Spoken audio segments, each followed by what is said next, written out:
now, preview time. So let's take a look at what's coming your way.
Scan the QR codes to see what's upcoming for FTW Productions and what's available on demand right now.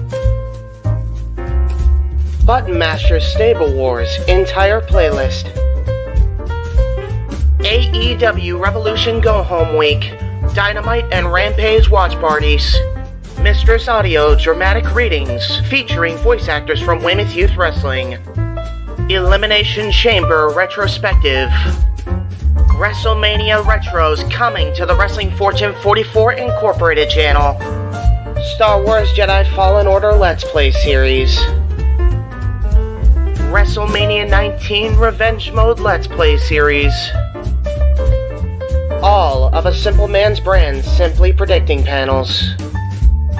Both episodes of The Don DeMarco Show. AEW Spark, WWE Aftershock, every show week by week. The entirety of the NASCAR Thunder 2004 Let's Play series. AEW Revolution watch-along coverage featuring Noah Foster and James Hebert. Wrestle Kingdom 17 coverage in conjunction with the Jeff Meacham Network. A Simple Take, WWE Simple Takes featuring Cassidy 18 Studios. Super Mario Bros. Z voice acting. Episode 3 coming soon. Breaking news. ATW View Impromptu. WYW Intro and Immortal Stream. Royal Rumble Match Marathon with retros of events following Marathon. Plugs have concluded. On to the video.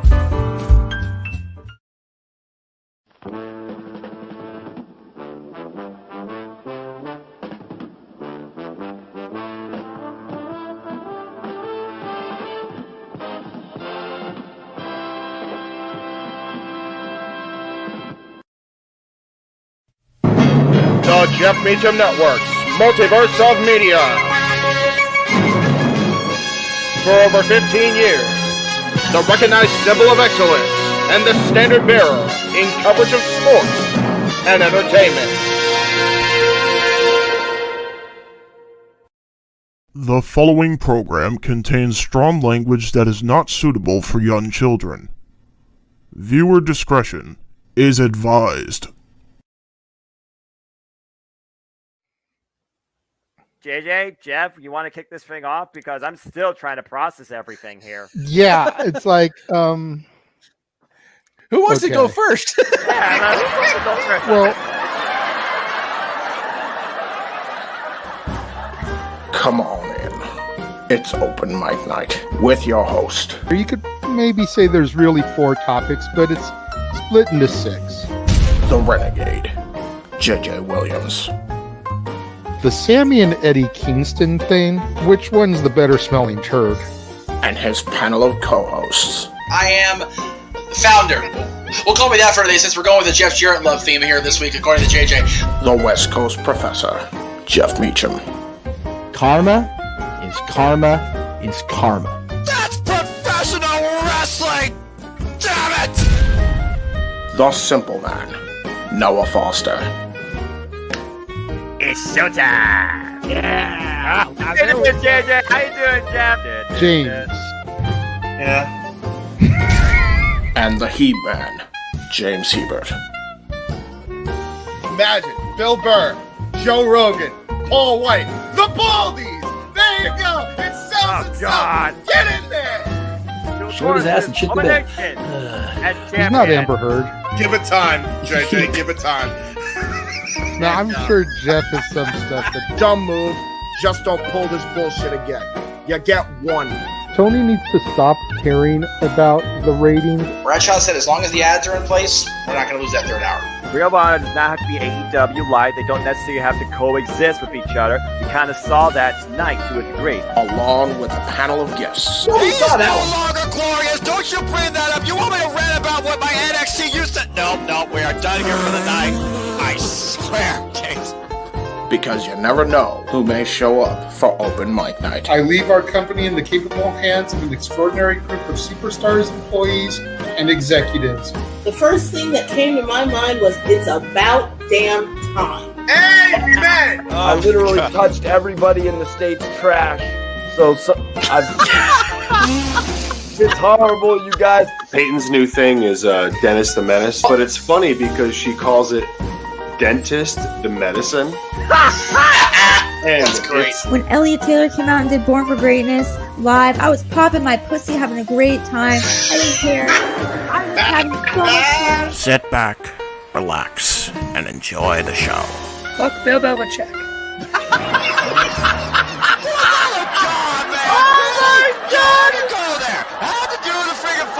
Thing. We ended on wrestling, and then you bring in that shit. That's just how the fan goes off the damn rails. Brilliant, bloody brilliant.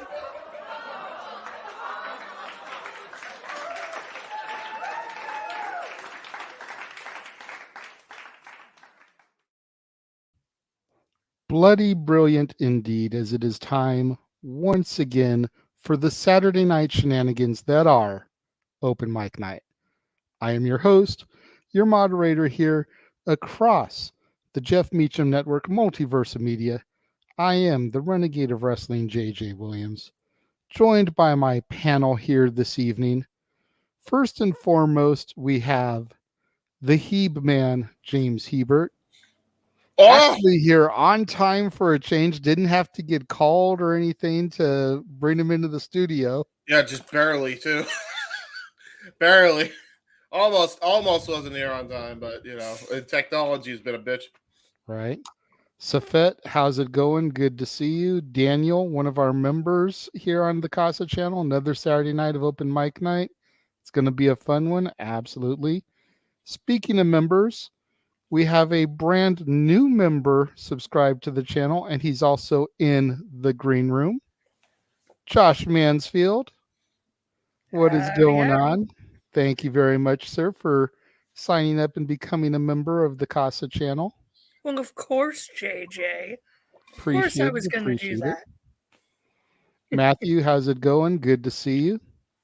Good to see you, bro. And then rounding out the panel for now, at least while we wait for Noah to get here, because he just finished watching a AEW Rampage and having some conversation with his ATW View people before he gets into the room tonight. We've got No DQ's resident big baller representing the Parker Kane Promotions. Yes. Big Baller G in the house. What is that, Big G? Nothing much. Fun weekend. Go back to work tomorrow. And then next week, Sunday, will be a fun and glorious day as we head to Celeb Fest 7. Yes. Now, is it going to be like Bobby Roode Glorious or like NXT days or like, Glorious? Yeah, let's go with NXT Bobby Roode Glorious. There we go. There we go. We'll of course get to that a little bit more in the shills, but that's just a few of the people coming through Parker Kane Promotions. Yep. Mila Grace, Danny Jordan, and the legendary Hall of Famer Hacksaw Jim Duggan. My cousin! There's going to be over 50 plus people there, so. Nice. Hey, tell Jody I said hi, Jim Duggan, will you? Goddamn. Raymond, what's going on? Good to see you. Tornadoes says Big G, the VP of the Jeff Jarrett fan club. So I'm just the vice president. Okay. I thought I was well, I got to be the president because I'm the other double J here. Yeah, that's very true. You are the other double J. You are Wait, correct. and who's the secretary? That would be you. I was gonna say, yeah. Hey, Big G. That means it's Deborah. You we don't want happy to him be to here? be a girl again. I'm always happy to be here. Big G is always happy to be here, as is the simple man with the spectacular voice, Mr. Noah Foster, just joining us after Rampage. How you feeling, Noah? I'm all right. Hello. How Hello. you feeling, everybody? Okay, I have a question. How's your throat? Is it okay? Because you've been coughing a lot, and I want to make sure you're okay. I feel fine. It's just one of those things that just happen once in a while because this weather doesn't know how to stabilize itself. Ah, okay. It's a weather reaction. Gotcha. Yeah. Ohio weather sucks ass. Simple as that. Fair enough. And I am tired still as shit. Yeah, There you go. Matt, how's it going? That's right. Make sure everyone hits that like button. Ken is in the house. Hello, everyone, including JM, who isn't here right now, but hello to you too, Ken. Daniel Parker says, "What's up, ho?" Hold on. That right there is my best man, my best friend. He is one of the co-owners of Parker Kane Promotions. Oh, okay. So he is the Parker behind Parker Kane. Got it. Pretty darn cool. Wait, so who's Kane? Our Ben other buddy named Jacobs. Chris Kane. That's a different Kane. Fuck Different. JJ. Benny says, "Hello, all." Hi, Benny. Tornado says, "Has to mess with you, Big G." Someone has to, right? Someone has to, right? All right. Ooh. Can we quickly go over Raymond's comment, JJ? Even though this isn't a sports show, you can address it really quick, Josh. Well, we just got Zadarius Smith from the Vikings, so put him together with Myles Garrett. Oh, our defense is gonna be fun. As in Austin Powers. Quarterbacks are gonna Basil. Nathan, how's it going? You're gonna finish last in the division, Big G. So shush it up. Emmanuel says, "One question: who is happier, Big G or Jerry Lawler when the puppies came out?" I think Jerry Lawler. Yeah, that's probably fair. But we've already lost Noah. He's got the sunglasses on already. Jerry Lawler. Yeah, Jerry Lawler. Jerry Lawler would have just been like, ah! Who is a devout Browns fan as well. I don't watch sports. He's just a fan of the sports that are in his town because he's like, I represent, Lawler's a big Cleveland sports fan in general. Yeah, that's fair. Well, before we get started here this evening, I'm going to go ahead and I'm going to throw it out there for the chat room. We've only really got one topic on deck that we're going to discuss today. There hasn't been a whole lot of news, not a whole lot of major talking points. So if you want to send us some topics, feel free. We will address any good ones that come our way. But if you really want to make sure that your comments get noticed and get discussed, super chat, it's as simple as that, as the simple man likes to say. Yep. So we're just going to jump right into this. And of course, the first and only topic comes straight out of the WWE. As everyone knows, at the end of the month is Night of Champions. We have confirmed so far Cody Rhodes and Brock Lesnar.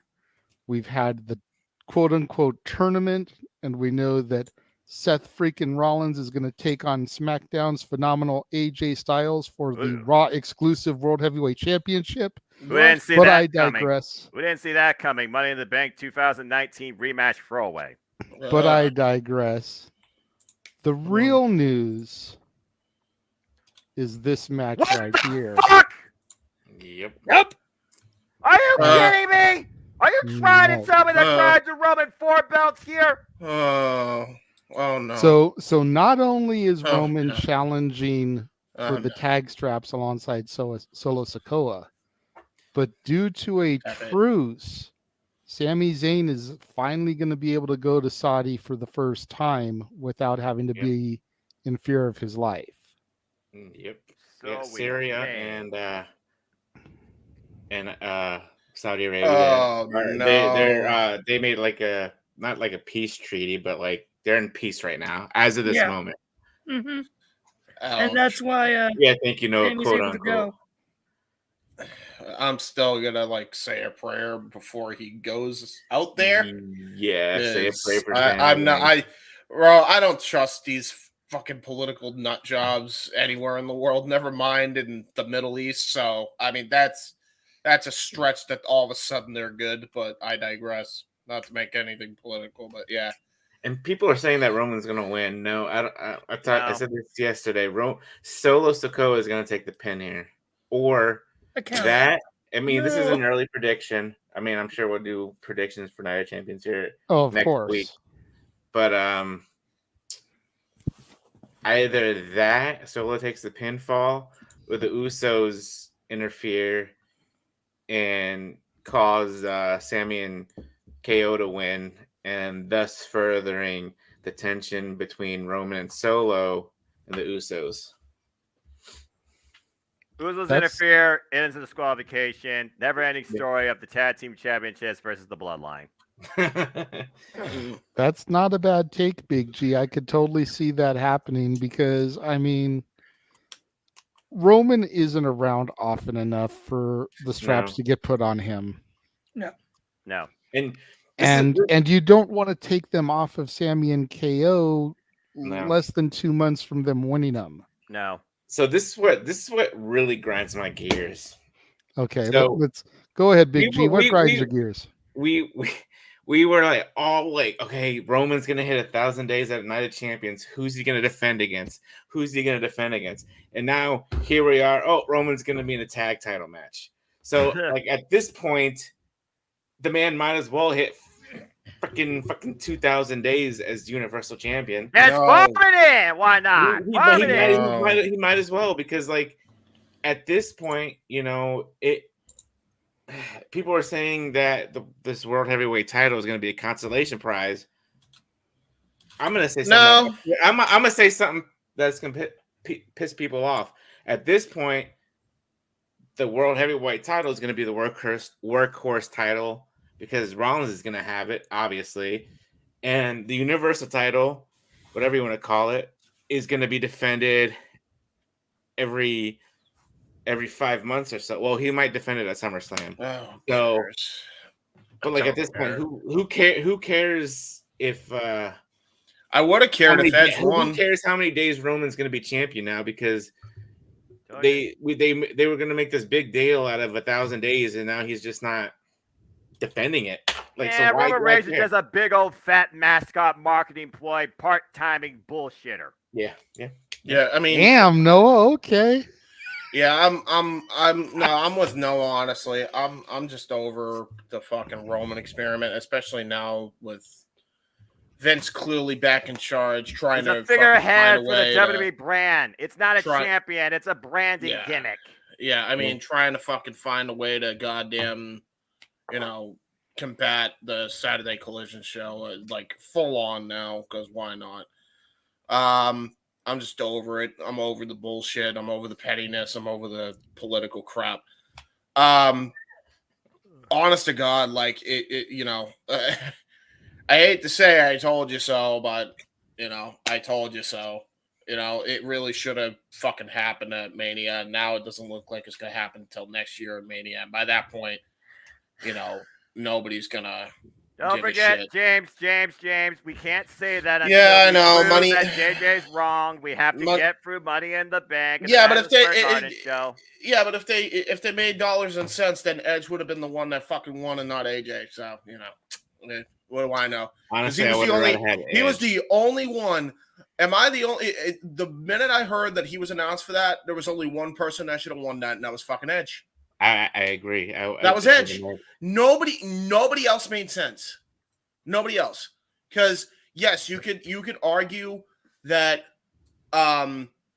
fucking they could have put it on a fucking young guy, but everybody's gonna think, well, it's a consolation prize because Roman holds the fucking belt. The only way that stigma was gonna go off is if they gave Edge the belt he never fucking lost in the first place. That was it. That was their one fucking out, and now they completely shit the bed on that because, of course, they did. Because this is Vince running things. They could have made T-shirts out of the 1,000-day thing, but they made bank off of that shit. They still will because he will still be champion at the 1,000-day mark. Yeah. They still will, and nothing against Roman. It's just like how long do we need to fucking go with this now? Like, I don't need another Mania season where he's the fucking champ. I still don't think we'll get there. We'll get to that as we get closer to Money in the Bank, though. I've been saying it since the open mic night after Mania. Josh has been patiently waiting to try and interject here. He's even private chatted me. Go ahead, Josh. Guys. You let me start off with this tag match. The fact that we are getting Sami Zayn in Saudi Arabia to begin with, I think is astronomical and amazing in and of itself.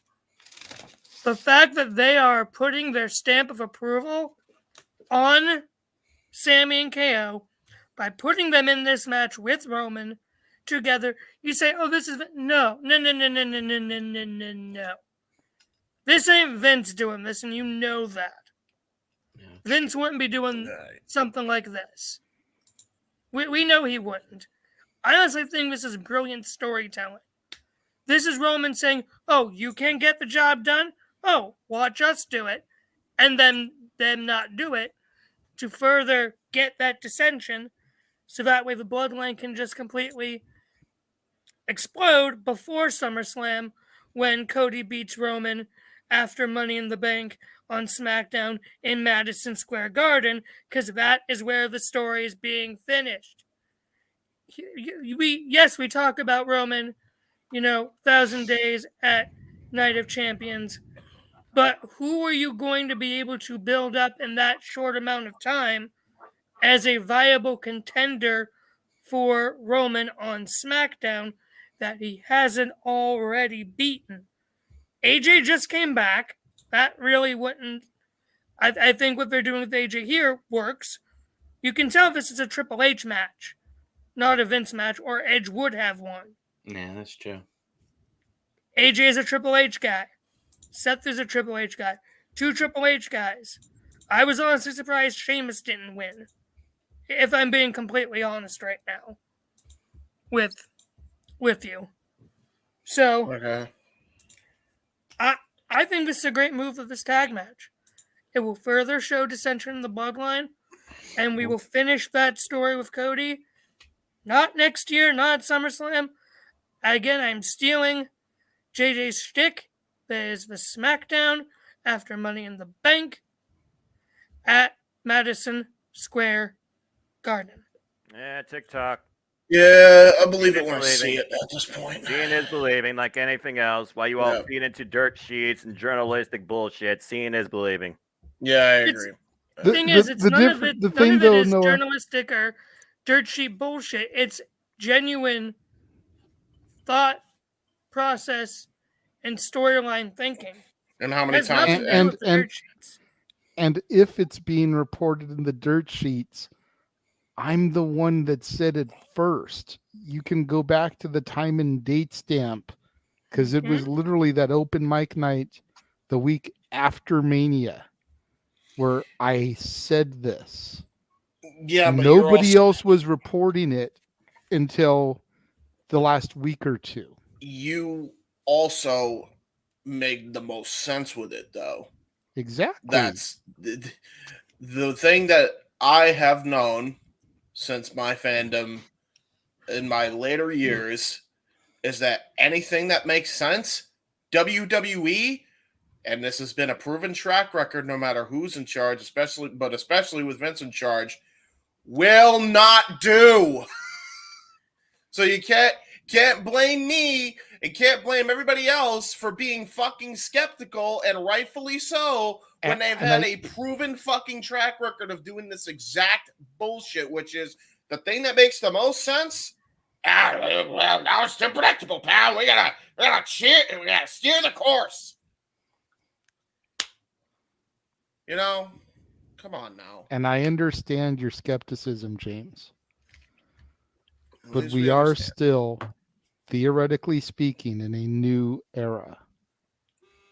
Yeah. Yeah. Even you guys might hate me for this, but even Nick Khan said that Triple H is still in control. Exactly. And hold on, let me go to Daniel's question because I've talked to him about this before too. The reason why they had the SmackDown Superstars is, and it was all over. Aaron posted it and all over wrestling sites. They did it for a ploy to get ratings against the NBA games. That's the only reason why, for ratings for SmackDown. That was the only point. There was no point. Oh, well, Vince is back, so let's put SmackDown people. No, fuck everybody who thinks that Vince is back. He's not back. Yeah, he might talk to Triple H here and there, giving him ideas, but no. The only reason why Vince was back was for that sale, and he's on the board of directors still, maybe, but he has no say in creative, as of now. But the only reason why SmackDown did that is because of the ratings. That's all. And that's exactly what happened with AEW this past Wednesday as well. Exactly, with the steel cage match, because of ratings. They did the same thing because they both knew that they were going to struggle big time. James, you may be against skeptical of the NBA WWE, finals. but I'm a WWE guy through and through, and I'm an AEW guy, but I'm skeptical of AEW as well sometimes. You might as well be skeptical about everything in wrestling. I mean, nobody's safe. It's just the biggest track record of skepticism is WWE. That's all. I trust me. I get it.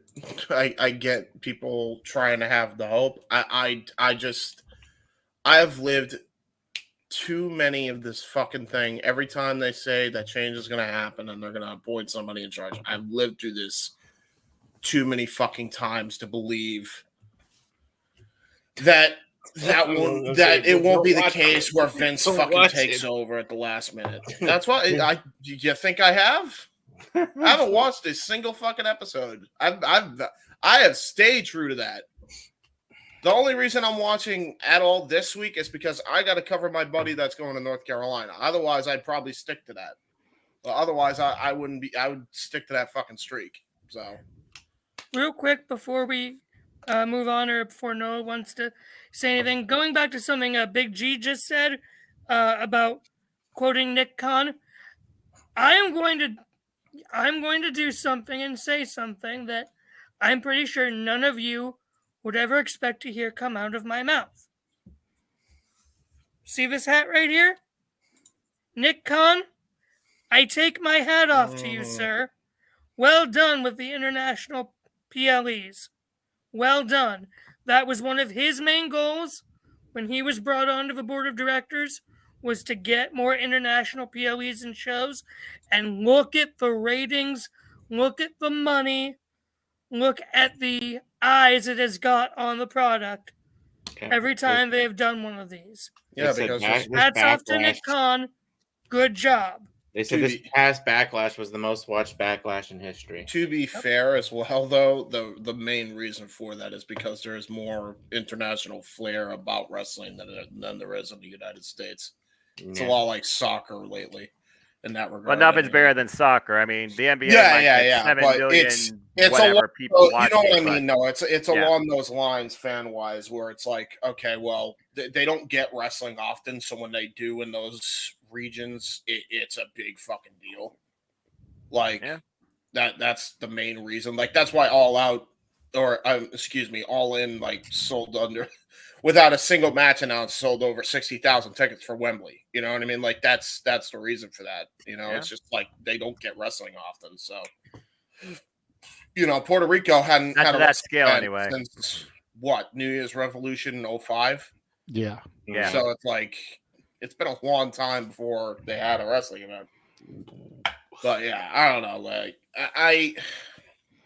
and supposedly some of the wrestlers internally are trying to make Backlash a Puerto Rico event every year now.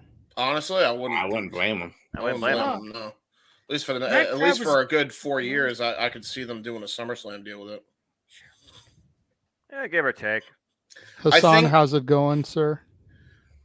I apologize if I sound like a Debbie Downer, by the way. Like you guys gotta understand. I've dealt with the, you know, setting my expectations high and then being disappointed every single time and being let down. So you gotta understand where I'm coming from with that. Like there's a lot of people that are. One thing I'm happy though with, they didn't switch the titles with Rhea and Bianca. Yeah, still consider the SmackDown champion, and Bianca still considered the Raw champion, even though they're on the different brands. I think somebody mentioned it yesterday. I might have posted on Twitter or did something, but like somebody said, just one calling the women's world title and the other the women's universal title at this point. Yeah, like, they still might do that. The thing, and I think Triple H wants to stick with, you know. Yeah, besides the whole SmackDown wrestlers thing, in the past, well, I mean, the draft just literally got into effect this past week, Monday. But, you know, no titles were switched. Sammy and KO were drafted officially to Raw, but they could still go to SmackDown because they're the undisputed Universal tags. Same with the women's tags. And then same with the NXT women's tags. They can defend them on SmackDown and on NXT still. So... But you know, give it a don't.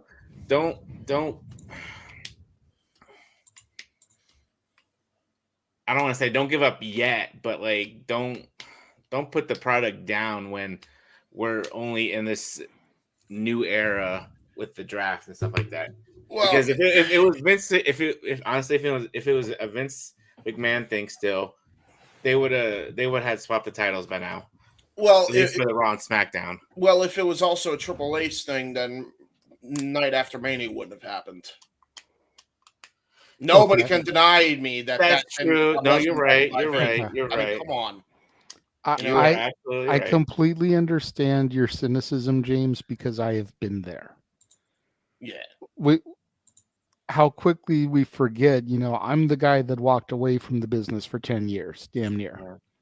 Yeah. Because I was so over the product that was in front of my eyes. Yeah. And I still don't feel like the product that is being presented to me, regardless of who's in charge of it. Let's just go there for this point in time. That's really what this comes down to. Regardless of who's in charge of it, the product being presented, I don't feel is as bad as it was 10 years ago. No. I think that's a common thing we could all agree on.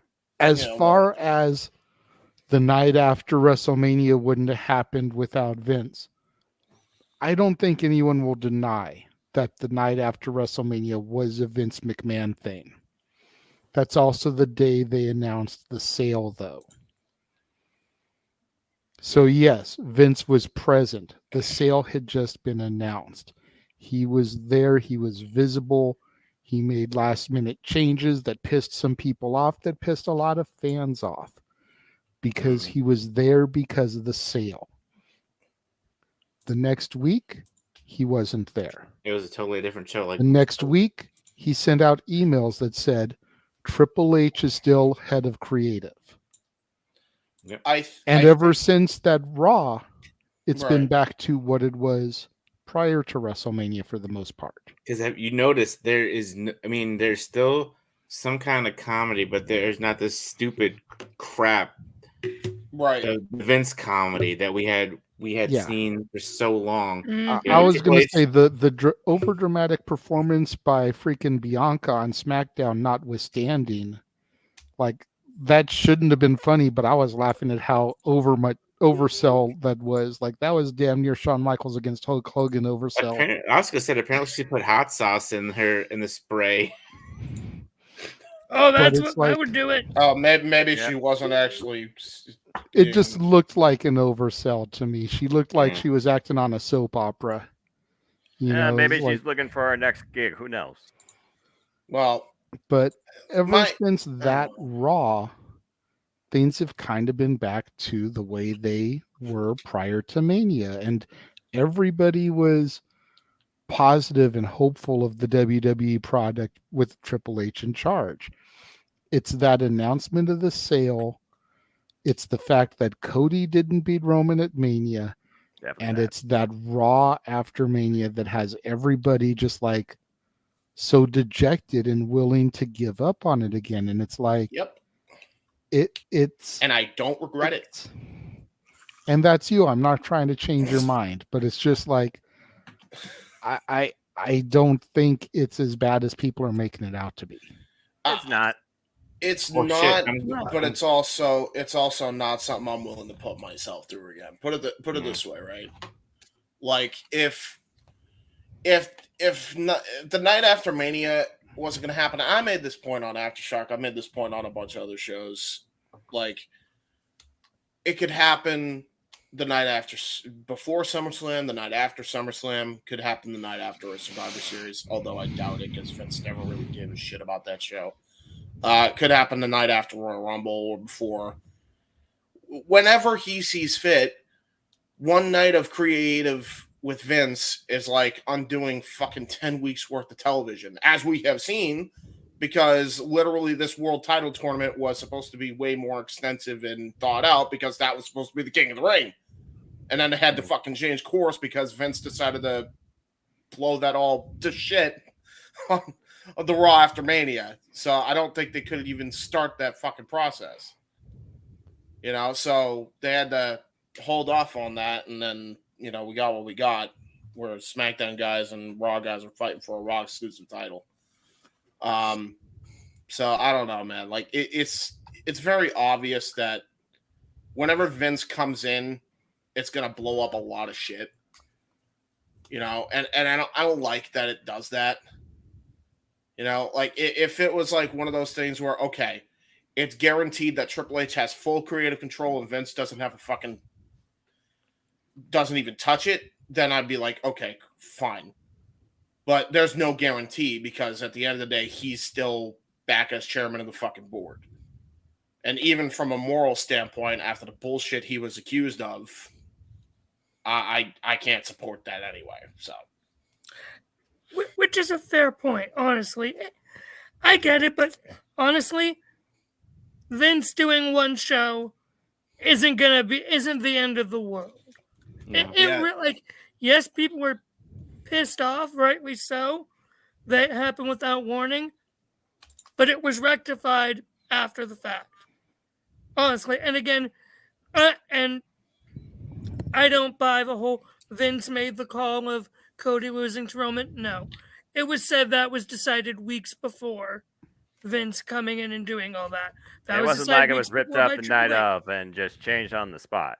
Yeah, it wasn't just changed on the spot. Now, again, here's the thing. At the end of the day, it's still a TV show. Right. At the end of the day, that's what it is. Like, we watch just, to watch. Really, at the end of the day. No matter who's writing it. I'm surprised. Flat out. Like, I don't care if it's good, if it's bad. I'm still going to watch. That's where I'm at with this whole thing. And, yeah that's at least where I'm at. Tuned out of Game of Thrones after season 8. I'm surprised the writers at Raw and SmackDown haven't gone on the writer's strike, too. Don't jinx it, Big G. It still could happen. But Could to go off happen. Josh's point, again, TV is TV with so much short attention span and other distractions. Who truly watches wrestling to be engaged in the product versus just hearing noise you can hear on the radio at this point? That's the balance when it really comes to this industry, especially when it comes to WWE, because that's the way the audience is. To have a hardcore fan base the way that they do, that's not cynical, that's a whole different side of things that's very small, unfortunately. Then there's just those that can watch it and literally be doing something else that's 10 times better than what they're hearing or seeing. But that's the reason why they still keep carrying on the way that they do. So at the end of the day, don't hold it so hard against yourself the way you are, James, but don't hold it so hard against the WWE for the way they are, have been, could be, what has been, what could still be too.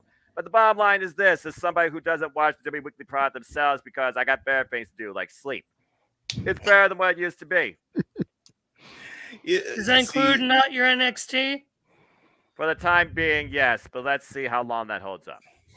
Well, I'm going to my first Monday Night Raw in over 3 years. Not this Monday, but next week Monday, the go home show before Night of Champions. Nice. Congrats, Big G. And it'll be my wife's first WWE Raw, but second WWE show altogether. I took her to two house shows. Yeah, 2 house shows I took her to, and a house show and a SmackDown. Got it. So, do you know where your seats are yet? Are we going to be able to get a picture of you on TV it's like when someone returns? It's in the 200s.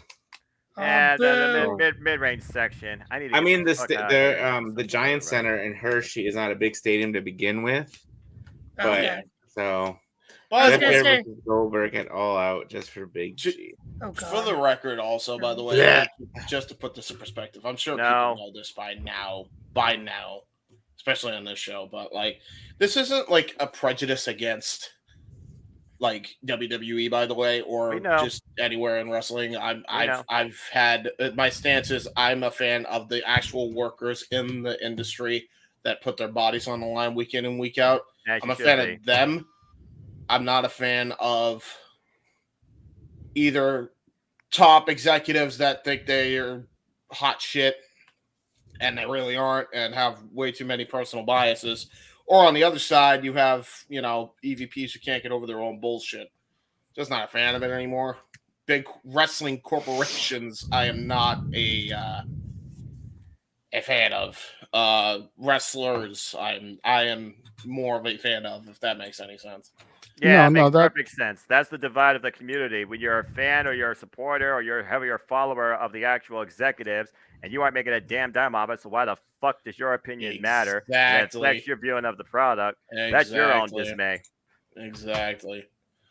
Thank you, Noah. He said it better than I could. I'll just have him say it. He'll be my. There's a reason why I look at all things wrestling. I don't rank. I don't be biased. I don't see this versus that. I don't do greater than this nonsense. You watch the product because you like the industry, or you don't. You go fuck off something else. Yeah, true. That's why I just watched AEW. I love when Noah swears. It's right. Especially when it comes out of nowhere. It's just beautiful. For real, like you see Noah most of this time, and he's this soft-spoken, mild-mannered man. But then you get him on some of these rants and some of these topics, and he's just freaking like, well, I think to be fuck fair, shit, bitch, cocksucker. I don't fucking care any fucking more. Like, or when we try and get him to sing, and he's swearing at us. Josh, don't start. Don't Save it start. for the plug. I'm not. But no, for I think Noah is just done with being sick because of the dumbass weather in Ohio. Noah's in a mood tonight, and we don't want to upset our favorite simple man. I need to go get a fucking drink. Fuck off. Wait, wow. Hold on. Is he getting a drink or is he getting a Mountain Dew? Oh, he's probably getting a Mountain Dew. This is Noah. I don't know. One of these days, somebody's gonna like literally piss him off where he's gonna just like fuck it. I'm surprised he hasn't done that to me yet. Let's be real. I don't know. Noah's a cool guy. I love Noah. What do you mean? He has done that to you. But you know what? Christmas special, anyone? Talking about Shane McMahon? Whoa. But you know what? I love all you guys. We're all entitled to our own opinions. Yeah. and what we think, and That's that's the beauty of this forum, G, Truth. is that we all have our own side of the line that we stand on. Yeah. Some of us lean more the WWE way, some of us lean more the AEW way, some of us lean more towards like the Japanese stuff. Yeah. Some of us kind of stand in the middle and just take it all in. And it's all good because we don't ridicule each other for our opinions. No. There's a lot of forums out there where people get ridiculed and shamed for their opinions, and that's just not the way we run things here on the Multiverse of Media. Nope. Was Rampage that bad? Is that why Noah's pissed off? Because I know he watched Rampage before he came on. No, I enjoy Rampage. I'm just tired of the damn rescheduling because of all the other fucking network nonsense. Got it. Annoying Okay. as hell. Hard enough dealing with the fact I wait till 10 p.m. to actually watch something on a Friday night that I care about. Oh yeah. Well, you got to remember. I don't want to. I'm not trying to upset you, Noah, but you got to remember. Sports is a lot bigger than wrestling. I know, and that's what TNT and TBS, or mainly TNT, is about with sports. Especially when it's basketball season, TNT is. Man, Rampage is gonna be fucked when Collision goes on the air, huh? And piss poor rerun of B-rated movies on a 24/7 schedule. Damn. Yeah. Oh, don't no. I mean, not all I'm of them about are to go B-rated. Falcon style. He's out of line, but he's right. They're not all B-rated, but Hey, most of James. them are. Yeah. You're right. When we get Aquaman's to the probably end of the lower. year, when we get to the end of the year, you need to make a reel of all the times Noah went off on things and real. swore. I don't We think need a Noah curse reel. We need the best of Noah. Noah rants. The best of Noah rants. I don't even know if this is Noah rants. I think this is just Noah apathetic. At the point. I just need to. He's Orange Cassidy in Friends it. of Noah swearing. He's Orange Cassidy in it, man. It's all right. I'm going to church tomorrow. Noah's going to church tomorrow. Josh is going to church tomorrow. God will forgive all our sins from tonight. Yeah, I definitely need confession tomorrow. That's for sure. Anyways, Rampage and Dynamite are both in trouble when the Punk helmed AEW shows better ratings than the Elite Home Show. Yeah. I mean, I doubt it. I honestly don't. We'll think get to that because Punk's that's gonna a good do one. Damn thing, but Yeah, that's a hot take. It all really comes down to your perspective. There's a reason why they're on every week still. And if this alleged freaking deal goes through, then good for them. Hopefully they succeed. Well, we'll find out next. We'll find out this Wednesday, won't we? I suppose so, Big G. Or someone will tell me because you guys know I don't follow that shit. Love you. So we kind of got a little off the beaten path there. Because what started off as talk about the Saudi show and the fact that Sami Zayn's going to be performing over there went into this whole Vince in charge of creative and fuck Vince and the WWE.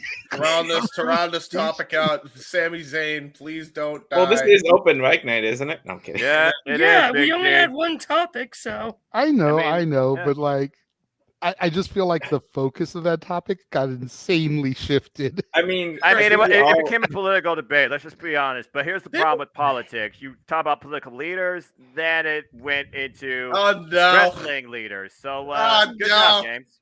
Sorry, Noah. He's mad at me. So- He's mad at me. I'm the one he's mad at now. Me What too. is mad? I'm not. We're gonna mad. take a quick commercial break here. I've been starring some of the comments in the room, topics that seem like they're interesting to get into. But just a reminder to all the fans watching, if you really want us to address your question or your topic, super chat. It's as simple as that.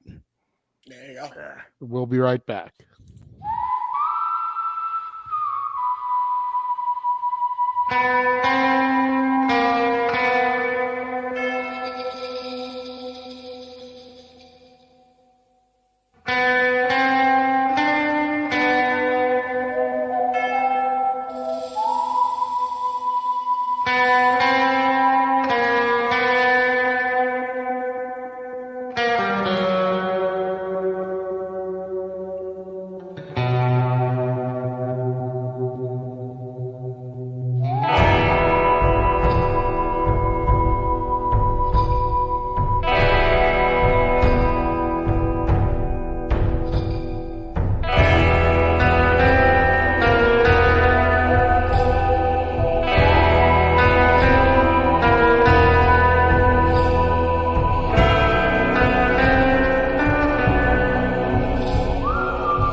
So, And we're back. What's up, G? You look like you're about to say something. so I want to say two things about your commercial. Every time I see Hondo on there, I think of one TV show, Married with Children, and then The Mother. Once you review it, it's a very good movie. And J-Lo, that's all I gotta say. Fair enough. Shane says that Rio Bravo is one of my faves. That was actually done last month. The movies that star musicians, because of both Dean Martin and Ricky Nelson being in it. So if you haven't checked it out already, go into my archives, check out my review of that. So during the commercial, we got a super chat from Emmanuel for $5. Thank you very much, sir. Hey, what's up, He brother? says, will celebrities take over in wrestling? Logan Paul, Pat McAfee, Bad Bunny make more sense and get bigger reactions out of the public. That's because they're public figures, but it really comes down to, can they carry themselves on a presentation of a sports entertainment product inside those four ropes? Bad Bunny, Logan Paul, and Pat McAfee have proven not only their fandom, but their work ethic. Why Ronda Rousey might as well be farming it in after LA booed her out of the building. It comes down to, can you carry yourself on both sides of things, not just your name. But your name speaks more volumes than somebody organically grown in the industry. I agree. I think I said it last week on this show. Give me Logan Paul versus Bad Bunny. I'd pay money for that. Even make it a triple threat match: Logan Paul, Pat McAfee, and Bad Bunny. I think you get better money out of a 6-man tag match between A celebs and B celebs. Just do like Logan, Pat McAfee, and Bad Bunny versus fucking Miz, Eli Drake, and Grayson Waller. Right? Yeah. Eli Drake. Who is this Eli Drake you're talking about? Or do you mean LA Knight? Yeah. Same thing. Yeah. You got to set it up right so you can get the Yeah. So it's a running gag at this point. But anyway, not a bad idea, James. I mean, Matthew says we're in a new era of celebrities who show respect for the business and are willing to do the work. Yep. I completely agree. The last celebrity that I honestly saw that had the respect for the business was David Arquette. Yeah. And you figure that was 2000 and was... And the writer who was in the company didn't. I was going to say that it was crash booking as a gimmick. Yeah. So it always gets shat on, but Arquette had the respect for the business and was willing to do the work, and he proved that with the You Can't Kill David Arquette documentary about him going and actually training in professional wrestling. I'm going to add another to that list, but he's not an in-ring performer, and I would say he's better than David Arquette in general. Freddie Prinze Jr. Yeah. I mean, where am I wrong? Where am I wrong? He's literally hosting a WWE sponsored show on A&E right now on Sundays. He's working on starting his own promotion. Was a former WWE writer, and is a main star celebrity, being Fred in the Scooby-Doo series, and Jedi Knight Kanan Jarrus in Star Wars Rebels. There you go. Good for him, but is he going to be good for the booker? I just don't know. That remains to be seen. He was a booker in WWE. Writer, but yeah, semantics. I don't know. I'm excited to see what he does. He knows the business. He loves the business. I will be honest. That is a company I would look forward to watching. I mean, he said flat out he was going to make Karrion Kross his world champion. Well, I believe before Triple H called him back up. So I trust Freddie Prinze Jr. as a celebrity in wrestling who's doing that. I do, but back to when you were saying about, like their work ethic in the ring.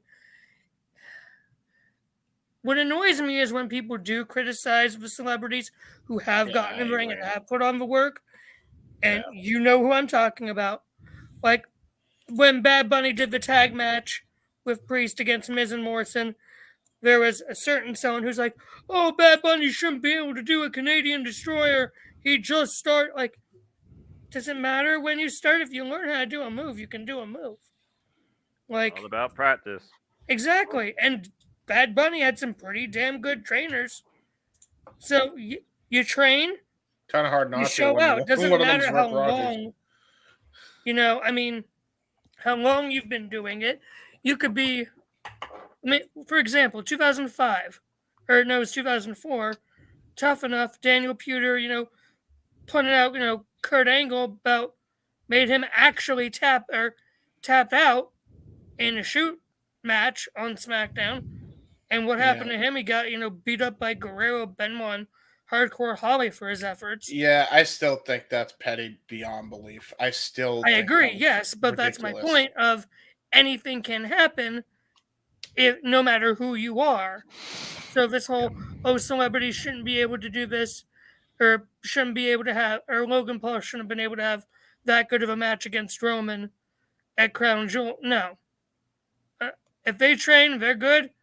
Yeah, let's see it. Exactly. Sorry for the rant, JJ. No, it's okay. It's open mic night. This is what it's for. It's also a fair tangent because, again, not everybody gets it overnight, and there are some that literally get it overnight. That is true. Mm-hmm. I have a topic that I wanted to bring to the forefront that I know Noah would appreciate if you guys will allow it. We will definitely allow it, but hold on just a second because we did get another $5 super chat from Emmanuel. Yeah, there we go. He said, Seth shouldn't win the world title, in my opinion, because I feel he would want to show the world he can beat Roman one-on-one if they do Roman loses. Oh, no holds barred if they do Roman's loses. Okay, Seth is going to win the title. He's on Raw. Seth Rollins deserves it. He is their. I want to say, I think Cody's like their number one baby face right now on Raw, but I think in my opinion, maybe it's like 1A, 1B, Cody and Seth. I mean, everywhere you go, Seth. Seth is great in the ring. He's proved it time and time again. Yeah, he might have had the whole thing with Finn Balor back at SummerSlam, and this thing with Sting at Night of Champions, but accidents happen, Just like Rich Holland. Everybody's human. Shit happens. Get over it, people. Yep. But Seth Rollins is a great in-ring worker. He is great on the mic. His Joker laugh right now is like off the charts with me. I love it every single week. His theme song right now is over the top. Go back. I mean, they don't show the full 12 minutes, but in Paris, France, they sang his song for over 12 minutes. That's how over this guy is right now in the WWE. He deserves that title. He deserves that title. And he will make it to where it's not. The titles in WWE right now is a thing just to sell merch and to give to the Super Bowl team or the NHL team that wins the Stanley Cup or the MLB for the World Series. But Seth Rollins is going to make that title more relevant than Roman Reigns in that WWE Universal title. People are going to forget about the 1,000 days when Seth Rollins becomes a title because you're going to see that title on Raw every single Monday, whereas the Universal title that's supposed to be, like I think I said this last week on the Open Mic Night too. It might have been on another show, but at this point, the WWE title is irrelevant. It's irrelevant. The Universal title has overshadowed the WWE title. Yep. Because that's the one that's actually got the almost 1,000 days to it. And I think the WWE title that Roman has, he's had it since last year, WrestleMania 38, when he beat Lesnar for it. So that's over a year now. But still, and like people, like I said last week too, people people crapped on the Universal title when it first came out. Oh, it's this blue ugly title, this and that, and this and that. You know, nobody's gonna care about the WWE title. Now people are saying the same thing. You know, I don't know. Seth is gonna win it. He's gonna win it. He's gonna have he's gonna have a lengthy reign with it. Not as long as Roman Reigns, obviously, but you know, he's gonna be the first new world heavyweight champion with his title in this modern era. So, by the way, it's funny you mentioned that because there was a video somewhere where people crap on the AEW title when it first came out. Yeah, that is true, but people crap on anything. Just put it out there. But yeah, you're right. No, I think there was some justifiable shit because again, it just kind of looks like a road back from mountains. But there was somebody that on 2K14 that did outline work on the world title and showed the design like of the lions and the tigers or whatever on each side. And I never noticed that before until the guy actually made those outlines. Like he blackened those outlines to make it pop more. And I'm like, that little extra notch made that like way better. Like it made it way more pretty. Again, go check it out when you get a chance. I forget the guy's name off the top of my head, but you should be able to find it. Like WWE World Title Improved 2023 or something like that. Actually, 2K23, excuse me, looks really good. I don't know. Maybe take something out of that guy's approach with it because again, I think it just looks way better now. Yeah, camera doesn't do this gold belt justice. That's really the problem. You don't see the actual details. That's my thing. So, and I don't think it would have in the game either. What the guy did was make it more camera friendly and still make it look good in person as well. So that's why I'm saying like people should probably take a look at that. With the lions on this title, it reminds me of the NXT UK title with the lions on there. A little bit. Of course, the lion and the horse, they have more of a symbolism to them according to UK, I guess, roots. Yeah. As far as doing either both lions or a lion horse, once we ever get a true, nice physical picture of the actual in-depth design of the title, it really comes down to, camera work. But going off what you said earlier, Big G, I've been saying it for the longest time. WWE title has been an accessory to the Blue Universal Championship since its existence. You might as well retire it. All it is another 10 pounds of Roman shoulder that he doesn't need. It's presentation standpoint, it's marketing, it's branding. Yep. As far as this title goes, if this is the new era of WWE, then this is the title that will begin it. Seth freaking Rollins has been the predominant face of Monday nights for as long as I can remember. So he makes the perfect choice to be the first guy to bear it and pass it up to the next guy that could hold it and be the next Monday Night Rollins or Mr. Monday Nights, whoever that may be. Whether it's JD McDonough, whether it's somebody else that's been on Monday Night Raw just working utility, that remains to be seen. But yeah, you farm it in for the ratings, but you start something off, you see what you can do with it.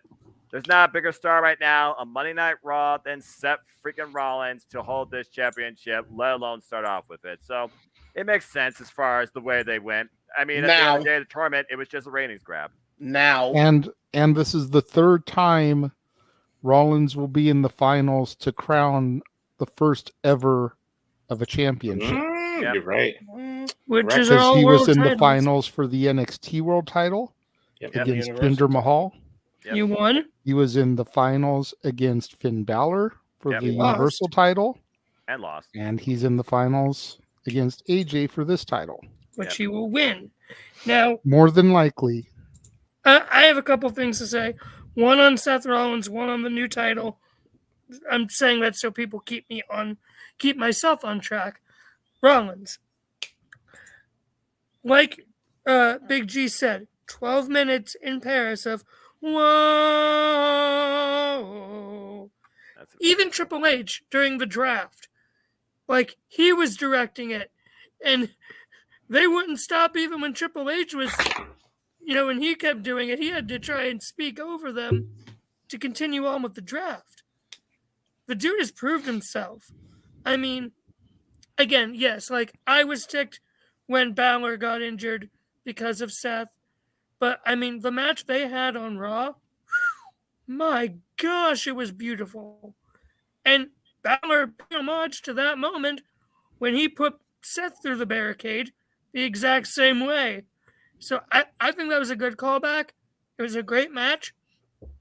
I mean, this is the thing I'll say. To put all the Seth Rollins doubters and haters to bed. Seth Rollins got a good match out of Omos. Mm. Yeah. Yep. Enough said. And yes, well, that was Triple H throwing Vince a bone, but I digress on that.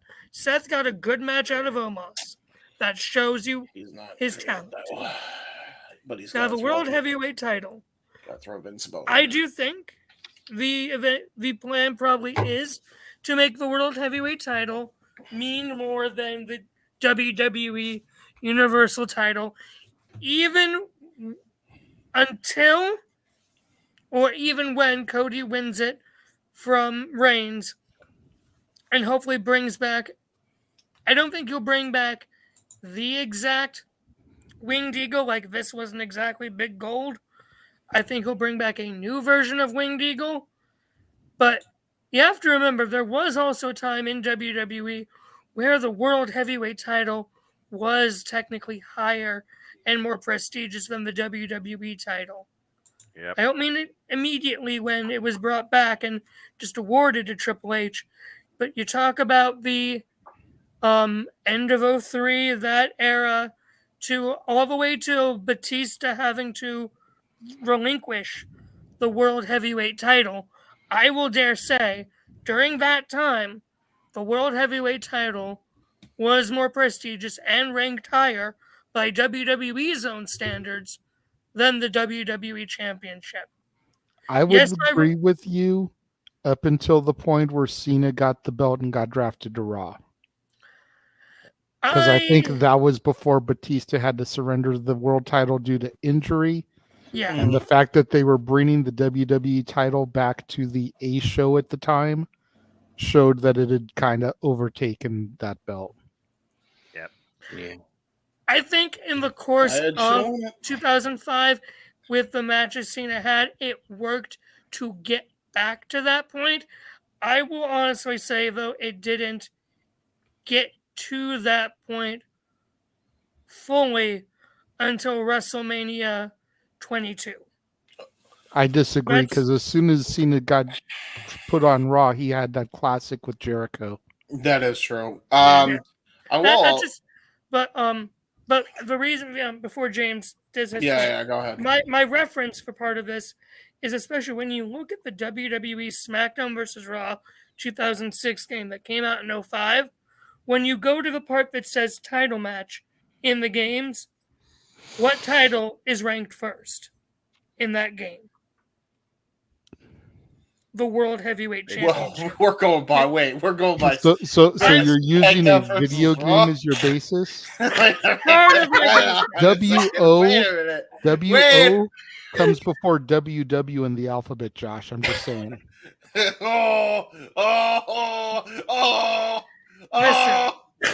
shut up. Shut it. Yeah, the three of you.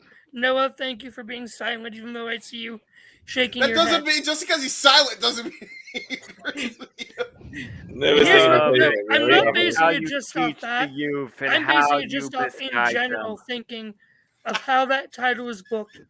Who had that? I mean, Triple H of all people held that title. You know, the world title. Yeah, he did. He held it all right. He held it hostage. He did, and he was the main guy. And who'd you have on SmackDown? JBL? And you only had JBL because, as Paul Heyman famously said, say it with me, folks. The only reason JBL was champion for a year was because Triple H didn't want to work Tuesdays. No, I'm sick of hearing this. No, stop it. It's true, though. Damn it. Callback. And here's the counter to that. Here's the counter to that. During JBL's entire run, Triple H was only champion for like 4 months. Yeah, that is true. That is fair. I mean, fair enough, but it's still... From when he took it off of Randy Orton until he lost it to Batista. So maybe a little bit more than 4 months, but still, like JBL was champion for a lot longer, and there were other people with the world title during that run than just Triple H. Fair enough, but There was a guy that can't be mentioned on television anymore by the name of Chris Benoit, and then there was also Randy Orton. Yep. And then there was Batista, and then there was Khali. Well, yeah, Khali. That was a thing. And you know what? So many people shit on Khali as champion. Poor guy couldn't walk. He got an injury that was catastrophic. I didn't think it was that bad. No, I liked Khali when he was champion. I think it's funny to look back on for me. Khali's run was him as champion. It's because it was so bad. It's good now. There's at least that. Because at least you get the funny moments where he's holding the fucking belt upside down. I mean, at the end of the day, Khali's reign of champion was still better than the December to Dismember pay-per-view. That's a very low bar. That's a very low bar. We don't talk about that show for reasons. It shouldn't exist. Dude, me and you should do a retro call of that shit just because. Well, if you guys pay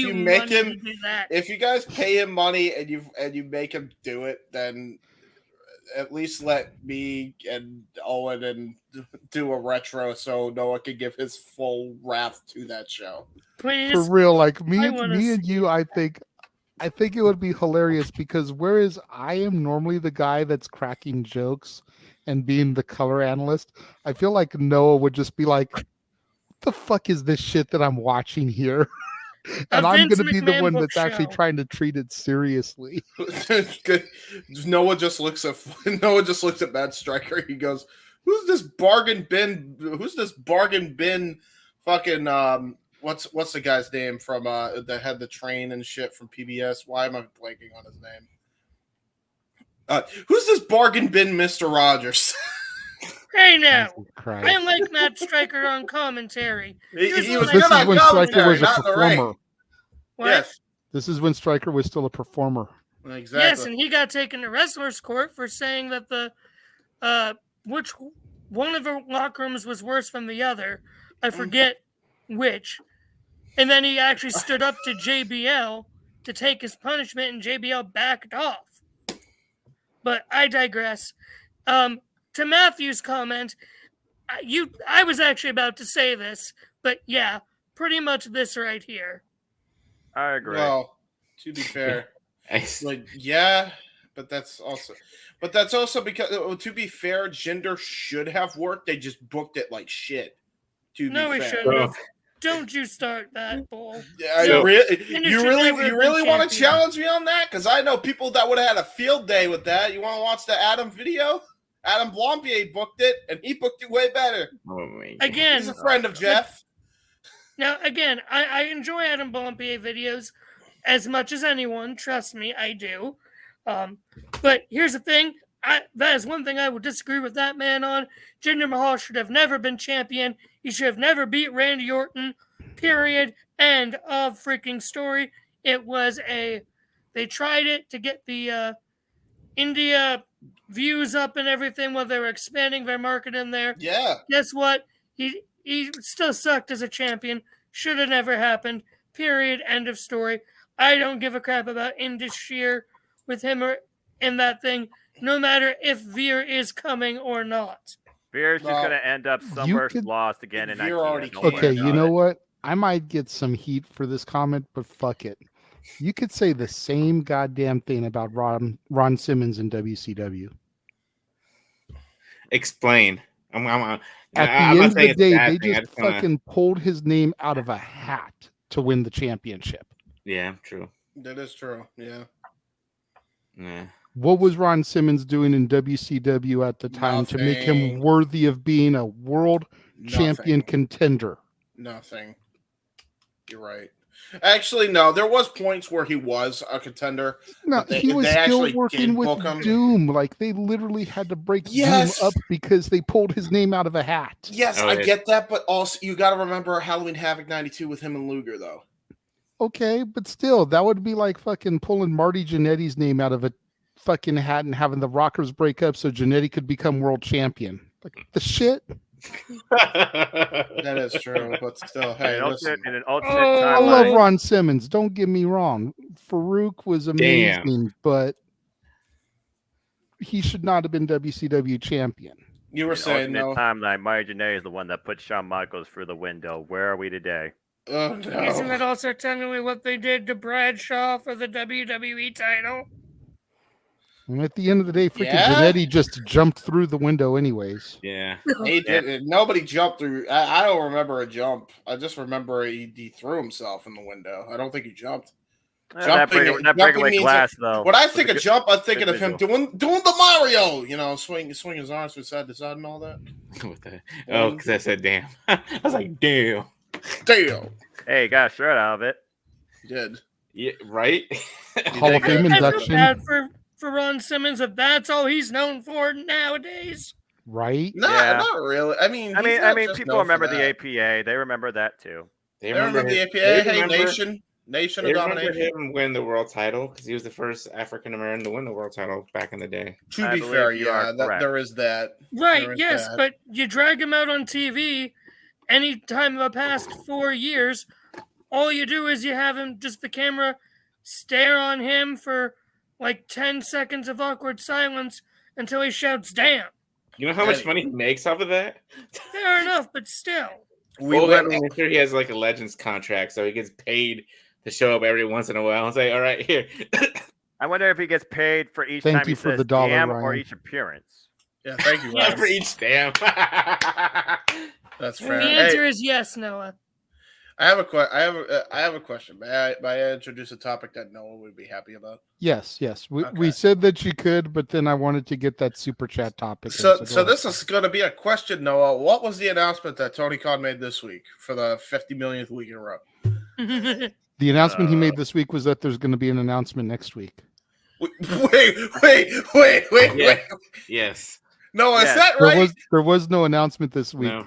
Yeah, Noah, is that right? Some sort of announcements happening. For the love of God, this is getting annoying. Some sort of announcements happening next week, Wednesday, I believe, either during Dynamite or after Dynamite During on Dynamite, I believe. TNT again. or some nonsense like that. But I guess a press release or just, a rebuttal by Tony Schiavone is too much to ask to save TV time to book another talent on your show that has been underutilized. But what do I know? There is.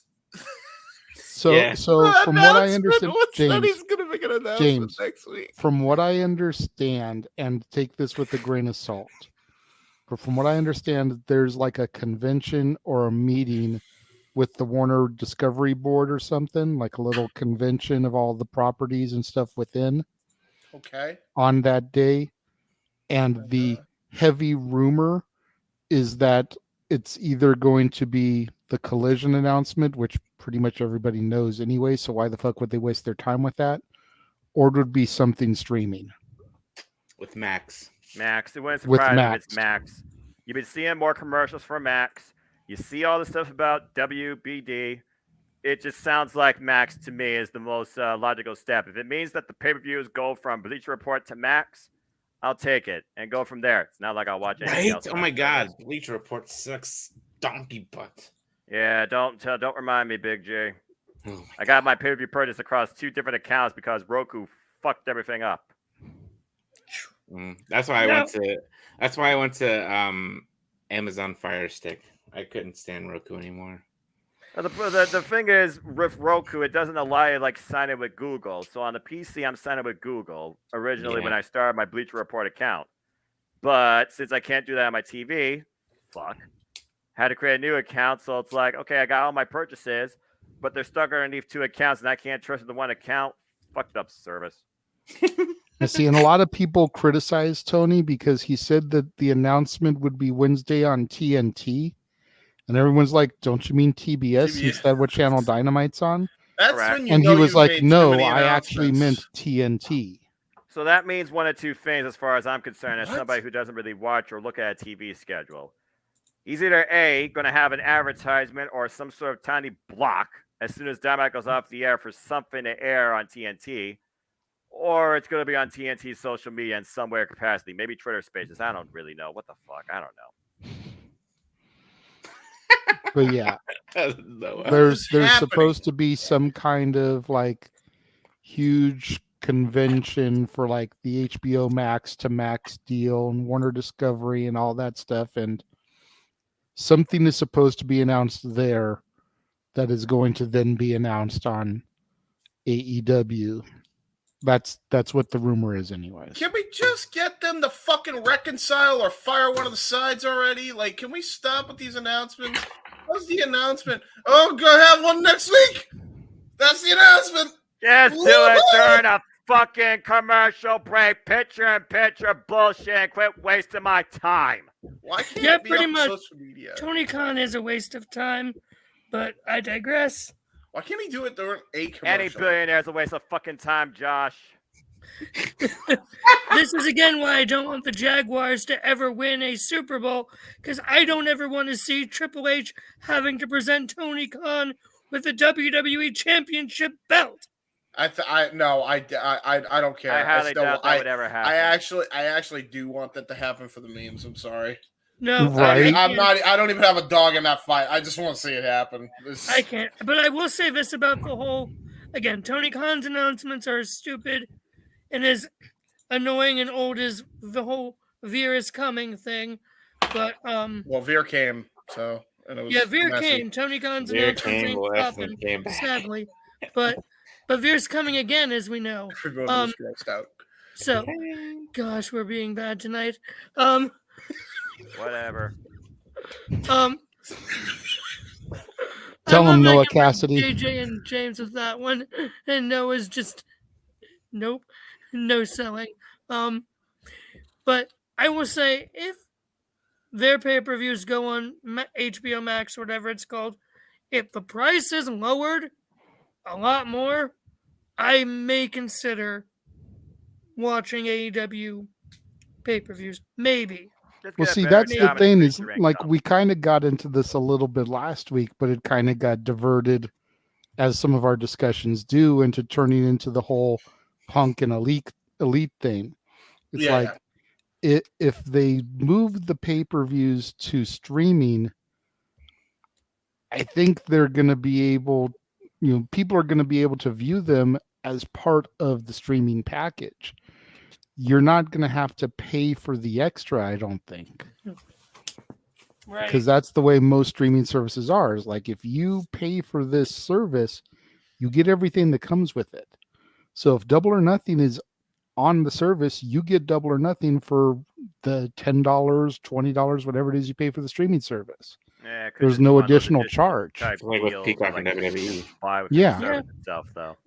Which again, So if it's that like does happen, that's great. I mean, there may be a second tier added to it, like like Peacock has like the general tier, and then like the Premium. extended tier, the premium that Ad-free. has the WWE network and everything. So maybe you've got to bump up and pay an extra $5 or $10 to go to the next level, which will include the AEW content. But for an extra $10 a month as opposed to $50 a pay-per-view, I'd do that. If Then I'd AEW actually be able to see the pay-per-views with y'all instead of just having to listen to y'all call it. right? It is. If AEW was smart and they did do it, the Max thing, they can do it like WWE does, and they can put a library on there. Hey, listen, for it's better than AEW. Well, I mean, they better than don't the UFC have enough methods. content for a library, I don't think. Agree. Well, at least the I would say like not like actual like content from like Dynamite, but like all their past pay-per-views, starting from like All In back in when the first All In was, back in 2018, 2019, whatever it was. The only That's way still think, like 20 shows or less, Big G. I don't know if that really Yeah. justifies. Yeah, that's true. the only way I could see it being justified is if they moved the Honor Club as well, and then you had the 20 years of Ring of Honor library as well. I don't think Ring of Honor will be part of that. I think they're going No. to keep that as a separate thing on its own. Yeah, they're gonna keep the Same. Honor Club. Yeah. Yeah. All right. And for what it is, I mean, it works. I've watched back El Generico and Kevin Steen, OGK Kingdom, Mark Briscoe, Jay Briscoe, God rest his soul. And of course, the latest Ring of Honor episodes, the latest era of Ring of Honor shows, I've enjoyed since the beginning. And not begins being part of commentary now makes it a little bit more worthwhile for me, too. Good episode this week, by the way. I think I will say, as much as like the whole pay-per-view thing is like outdated, I'm sure with Tony, it also is way better than the UFC method, which I don't know. Does anybody know how that works? No. Okay, No. so you have to pay a subscription fee to ESPN Plus, which you have to do through Disney Plus, but then you have to also pay for ESPN Plus because ESPN is stingy like that. And then that's not all. So you're paying two different subscriptions, one within another one, and then you're paying for the pay-per-view full price afterwards. Isn't like UFC like still like $70 or $80? Yeah, that in all total it's $80. Yeah, And they still make bank.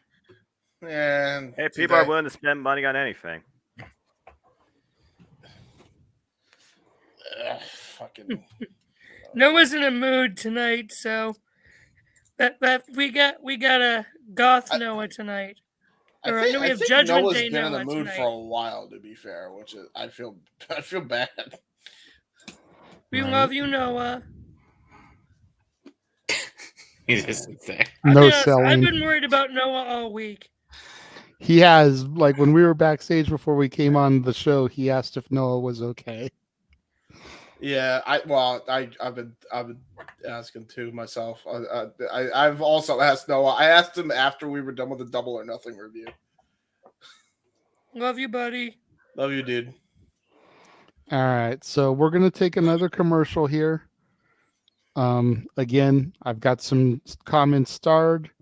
We'll get to those after the commercial. If you want to make sure that your question or your comment is addressed, super chat, simple as that. We'll be right back.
So there you go. That's everything coming up on the Jeff Meacham Network side of the Multiverse of Media over the course of the month.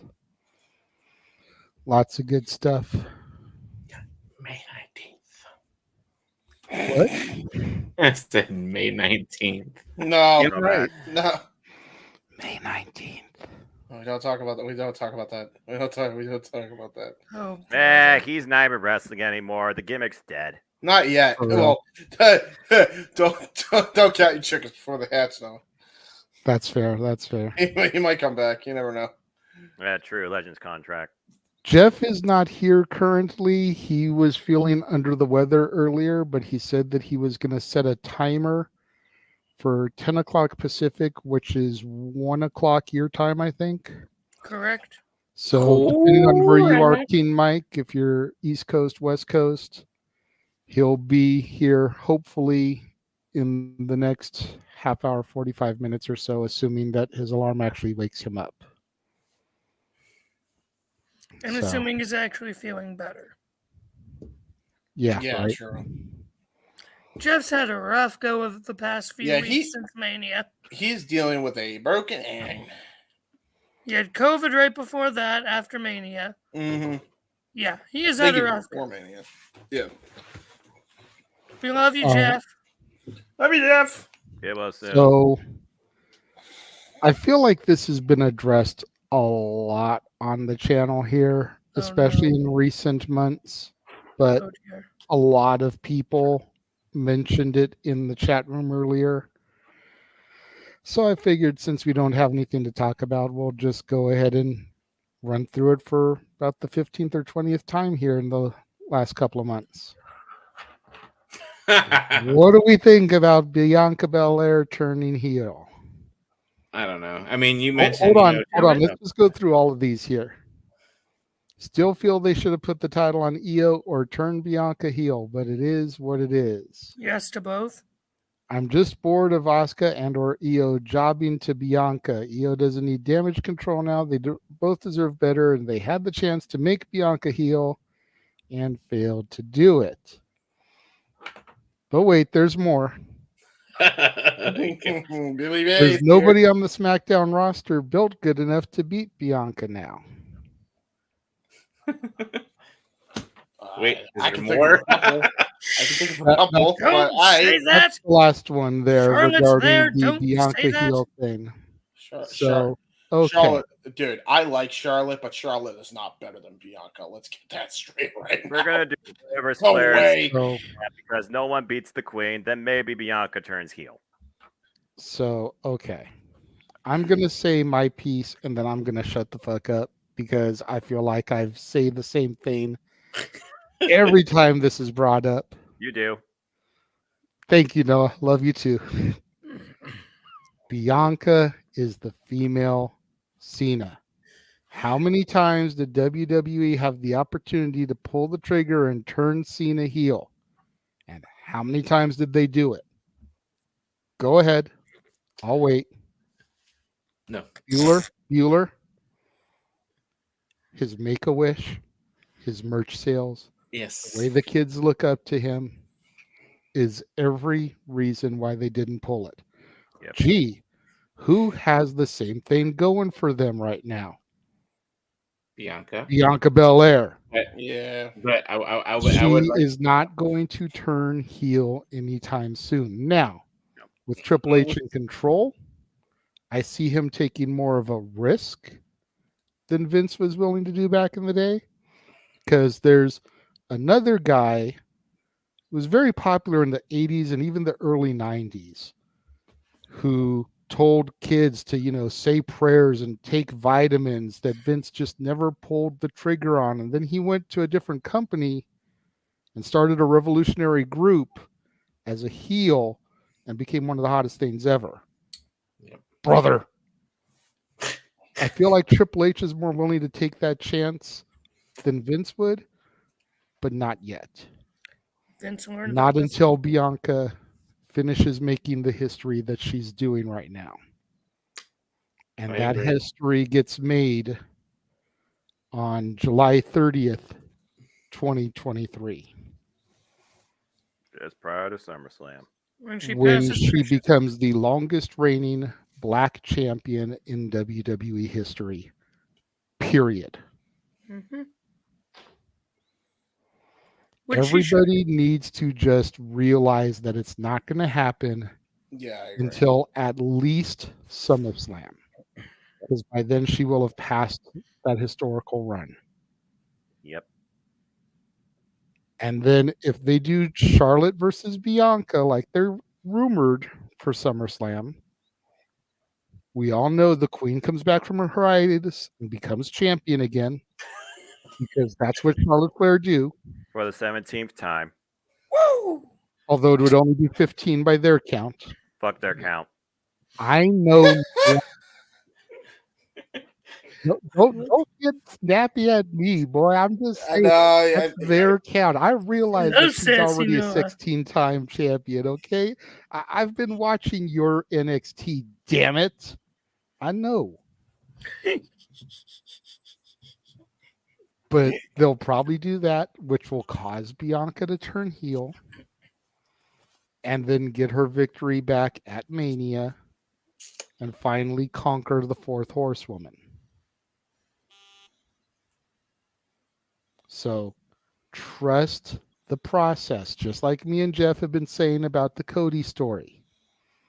Bianca will turn heel, just not yet. We got a Trish heel turn, so And let's be and how content good with is it. her Trish heel turn doing? So freaking amazing. Really? I love it. I love me some Trish Stratus. Don't get me wrong. I would rather watch paint dry than listen to her promos. I love it. Her promos have been bad agree. lately. I agree. I love Trish heel turn, but I love Trish too, but her promos have been fucking god awful lately. That's what you get with a dude. WWE heavily scripted promo. Would you expect anything more? I'd rather listen to Asuka try to talk English than listen to a Trish promo. I agree. Okay, Doesn't fair look so enough. entertaining. How about dude? What happened to Trish too? Because she used to be really good. She's getting older. I was gonna say let's guess it be don't be fair. in the She's ring in her then. mid-40s. Yeah. Almost 50s. I just want to say real quick, because I don't think I've ever actually said anything on this Bianca thing. You haven't. What was that, Noah? You haven't. Exactly. So let me just say, I wouldn't mind seeing her turn heel. I think they could do it before SummerSlam, but we'll see.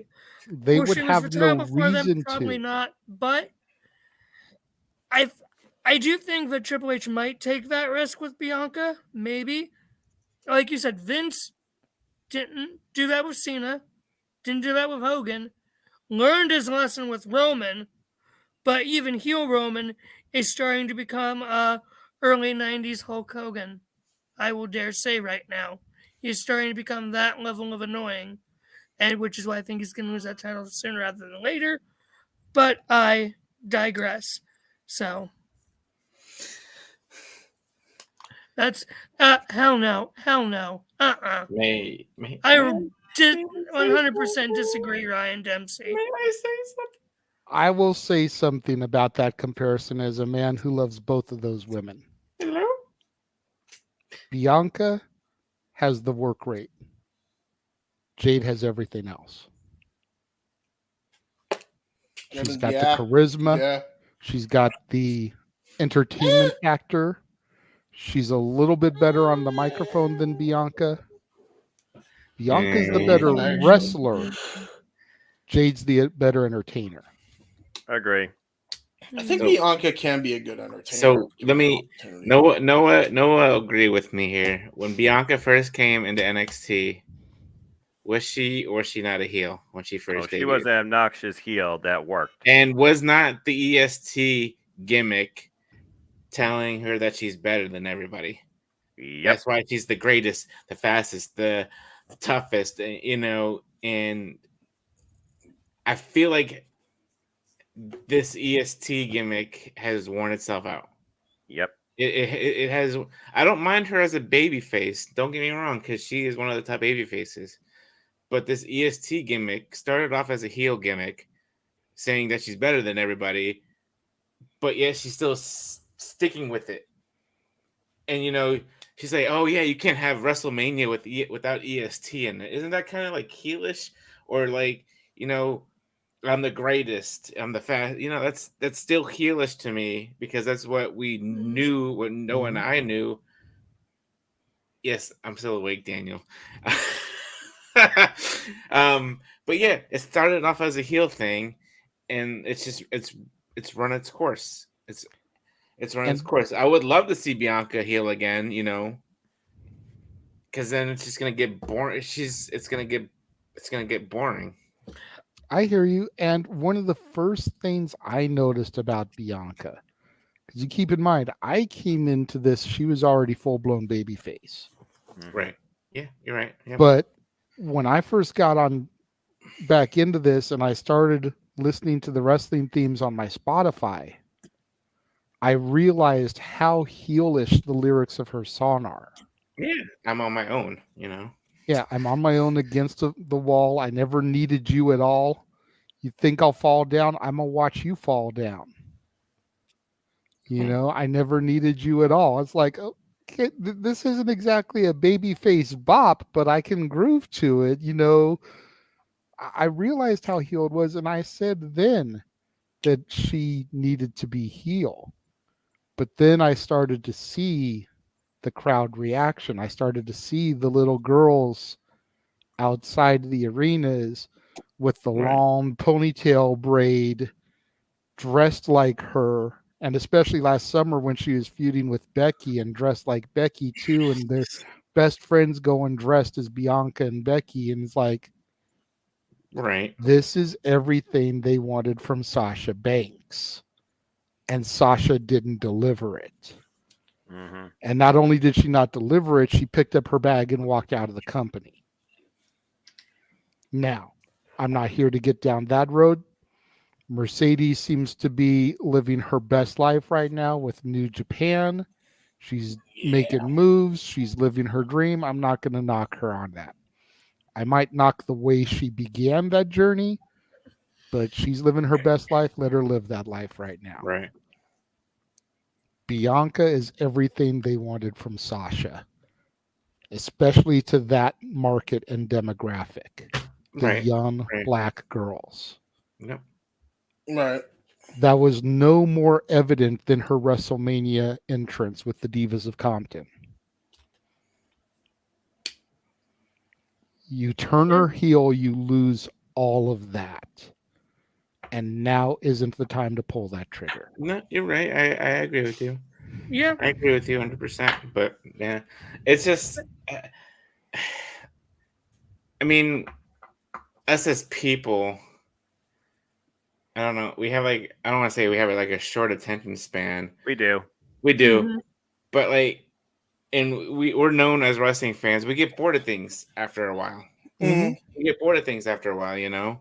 I agree. It's just not with WWE. It's with AEW. It's with New Japan. It's with Ring of Honor. With Impact, you get bored after seeing somebody as like nothing against Roman and nothing against Bianca with these long title reigns, or even Gunther with this long title reign, you know. But people are going to get bored of them and they're going to turn on them, just like they did. They got bored of Cena, and look what happened. The crowd turned on Cena. I mean, the adults, the 18 and 49 turned on Cena, but the young kids and the females were still cheering for Cena. Well, young kids don't know necessarily how to read the mind on something. They latch on to anything. Yeah, Noah's right on that, to be fair. Yeah, okay, not JJ, to mention, time too. out. JJ saying something. Time out. Go ahead, JJ. Ladies and gentlemen, the man whose name is on the marquee, the man who the crowd has been asking for, the West Coast professor, Jeff motherfucking Meacham is in the house. Hey, how we doing, everybody? He's got a combination of Mickey Mouse and Michael P.S. Hayes going on. Yeah, what the hell's up with this? This is a weird... Cosmic jacket, the sorcerer Mickey Ears, who defeats the Maleficent dragon at the end of Phantasmic. For real nowadays, apparently. Phantasmic background. Because I believe today is the anniversary. 31 years ago today. There you go. Interesting. Fair move. All I did, I saw the jacket and I was like, when did Michael P.S. Hayes show up in the chat? So I'm gonna go. Thank you, Josh, for ruining my my fantastic look by calling me Michael P.S. fucking Hayes. Appreciate that. I'm gonna get the dude out of here. You know, man, thanks. Anyway. You weren't trying, but you sure did. Anyway, I'm sorry, Jeff. You should be sorry. You and your damn Twitter responses to Family Feud this weekend alone was enough to piss me off. Yes, JJ already talked about that. I'm sorry. I didn't realize. I am sorry. Well, hopefully the way I put it up today was more than clear with the music and everything, what I was trying to go for. So, you know. I'm sorry. I know you were already pissed. My bad. I wasn't pissed. I wasn't pissed at all. I was getting a kick out of the haha about it, to be honest with you. It was pretty funny. It was pretty funny. Yes. Again, you know, the hat doesn't show up because if I tilt up, then it ruins the effect of I have a green screen on. But, you know, yeah, anyway, it kind of is what it is. I mean, you know. We have years. Yeah, no, yes. But yes, gotta have the ears on, you know. But everybody's on the outfit. I promise I'll change after the break, but I wanted to give a little Phantasmic love because damn it wasn't getting enough love as it is before the fire. Now everybody's like, oh, it's good. It didn't ruin the show. We're just gonna run the B show for a couple months till we get the dragon back and better than ever. That's all. Yeah. Hopefully less fire hazardy. Well, you know what though? It's funny if you watch the video. Not trust me, I've watched it a lot because it was traumatic. It was, God, What was more traumatic, watching Murphy catch fire or the car accident? Well, considering they happened nearly back-to-back weeks, it's been a fucked up couple of weeks for good old JM. But anyway, I said that earlier when you weren't here. Golly, I will say that it's very clear what happened. It's very clear that despite all the maintenance we've done on that poor dragon over the years, she just was not. Murphy's Law definitely hit that poor beast, and it was what it was, and it is what it is now, and we just have to, send the ashes and the head back to Glendale and go, we can make her better. We have the technology. So there you go. It is what it is. Thank you for feeling good enough to join us here. Yes, again, sorry. We're basically in the fan-dictated chat portion of the show. We've already done the one topic that we had. We had about 5 people ask about Bianca turning heel, and that's kind of where we were at this point. I gave the same dissertation I've given about every week for the last 3.5 months about Bianca turning heel. Right. By the way, to respond to your answer to your question or your statement, Big G, there is one exception to that rule about people getting bored with stuff in wrestling. MJF. Yeah. No, because even he's gone stale. Honestly, has he? I think so. Yeah. I think so. Yeah. James, anything in wrestling could go stale at any time to anybody. I think he's interesting. Honestly, and this may be a hot take here for the active fans that have watched longer than me, I feel like MJF's reign has kind of gotten on the Hangman Adam Page level. Yeah, it really has. And it's of no fault to Max's. Right. Because the whole shit happened. And let's please not get into a 30-minute diatribe about Punk and the Elite. Please. But everything that happened for 1 week, can we not? Yeah. Everything that happened at the All-Out Media Scrum kind of derailed any potential rematches. Yeah, it did. Punk and Max, and just killed his momentum. Yeah. To where we've kind of had to improvise his title reign, and we did the thing with Brian, which was awesome. We're doing this 4-pillar thing, which is going to be what it's going to be. Right. And then where do we go from there? Yes. Exactly. Max's reign has really fallen flat. Yeah, because it had potential to be the next John Cena reign. The guy that everybody got behind and kind of willed to the championship, and he finally became the champion, the face, the young lion that was going to lead things. Right. And it's fallen flatter than fucking Batista. I will say this. I'm more excited for this 4-player fatal 4-way than Roman and Solo versus Sammy and KO. Okay. So I would. Jay, you and I were talking about this over the week that I was it's crazy I was there yesterday. It feels like I was there a week and a half ago. It's been such a long damn day. Like literally, guys, I was as green as this when I woke up this morning. That's why I was gone the first half of the show, because I felt like this going out of both directions. It was awful day. Anyway, Elizabeth, I'm starring that comment. We will come to that. Absolutely. Max's reign has, like you said, JJ, it's hit that Hangman Page level. We enjoyed the chase. Yes. And he got it. Yes. Now what? Like, it was always supposed to be him and Punk having a series of matches, a la Punk and Joe, a la Cena and Orton wrestling 564 times in the last 5 years, things like that.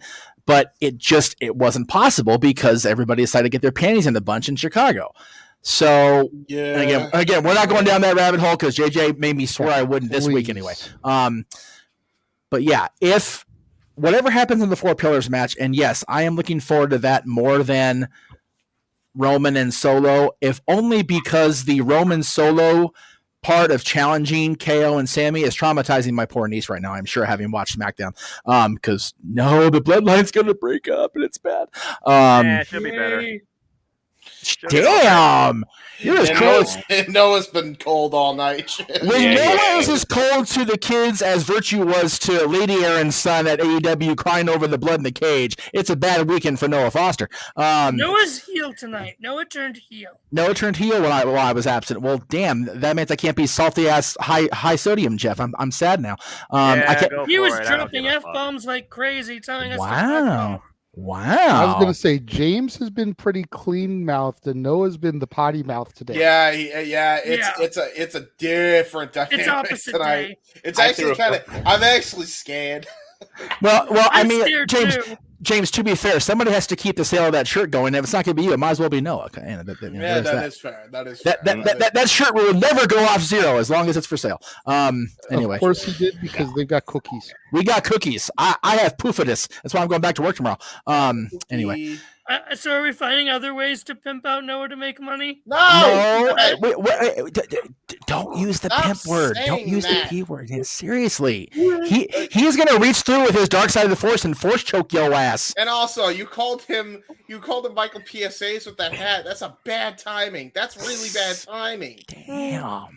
Yeah, man. So what while you we're doing? on this topic, Daniel said, should MJF drop the title at Double or Nothing or at All In? One of the pay-per-views here through the end of the year, because he basically does every pay-per-view through the rest of the year here. Right. And who would it be to? I don't think he should lose it at Double or Nothing. No. But I could see him dropping it at All In or All Out, depending on who they put him against. Sammy Guevara. No. No. I can't be saying No. Okay, so here's my, and I'm gonna go change because it's really hot in this coat and this hat. I got the air blowing in both ends, and I'm like, fuck, this is why we don't do Phantasmic out during the daytime in summer, because Jesus. If the only way, I think Max is going to hang on to the title until the big 2024 negotiations start with his contract that they've been teasing for about a year and a half now. Agree. So that's going to be the thing. Max will not lose the championship this calendar year. I said it and I stand by it. I would go the Josh route and bet money, but I don't have money to throw away because I ain't been at work for a fucking month and a half. Just saying. Which is why he's got the Disney synergy going right now, because he doesn't want to piss off the Moscow Mafia. Well, we only misspoke and pissed off enough because they're reminding people that, hey, we don't have the real show right now. And I have a problem, Jeff? Huh? Yeah, and we're honestly not getting the show back at all until the 28th at the earliest, from what I keep hearing now. So it's, it is what it is. Max should not lose the championship this calendar year, because him having the championship has that, I don't want to put the bad juju on Max, but has that Bret Hart going into Survivor Series status where he's the champion, but he's not going to be under contract anymore. What the hell is going to happen here? You want that vibe in a positive way, knowing it's a thing because we're in the internet age, and not just have this, monumental, let's fuck him on his way out thing, because we know he's on his way. He's going to resign. Are you fucking ribbon? WWE would know how to book the MJF character, and anything but the MJF character is completely useless for Maxwell Jacob Friedman. It just is. Agree. So you want that vibe, at least in a kayfabe status, to really make you think as the year becomes 2024 and everybody's going, oh shit, now what? You know what though? He hasn't been champion.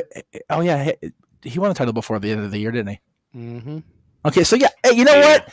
If we can handle almost 3 reigns with Roman, 3 years with Roman, we can handle a year with MJF. Like, get over it, seriously. Yeah, at least MJF's not necessarily a full-time part-timer yet.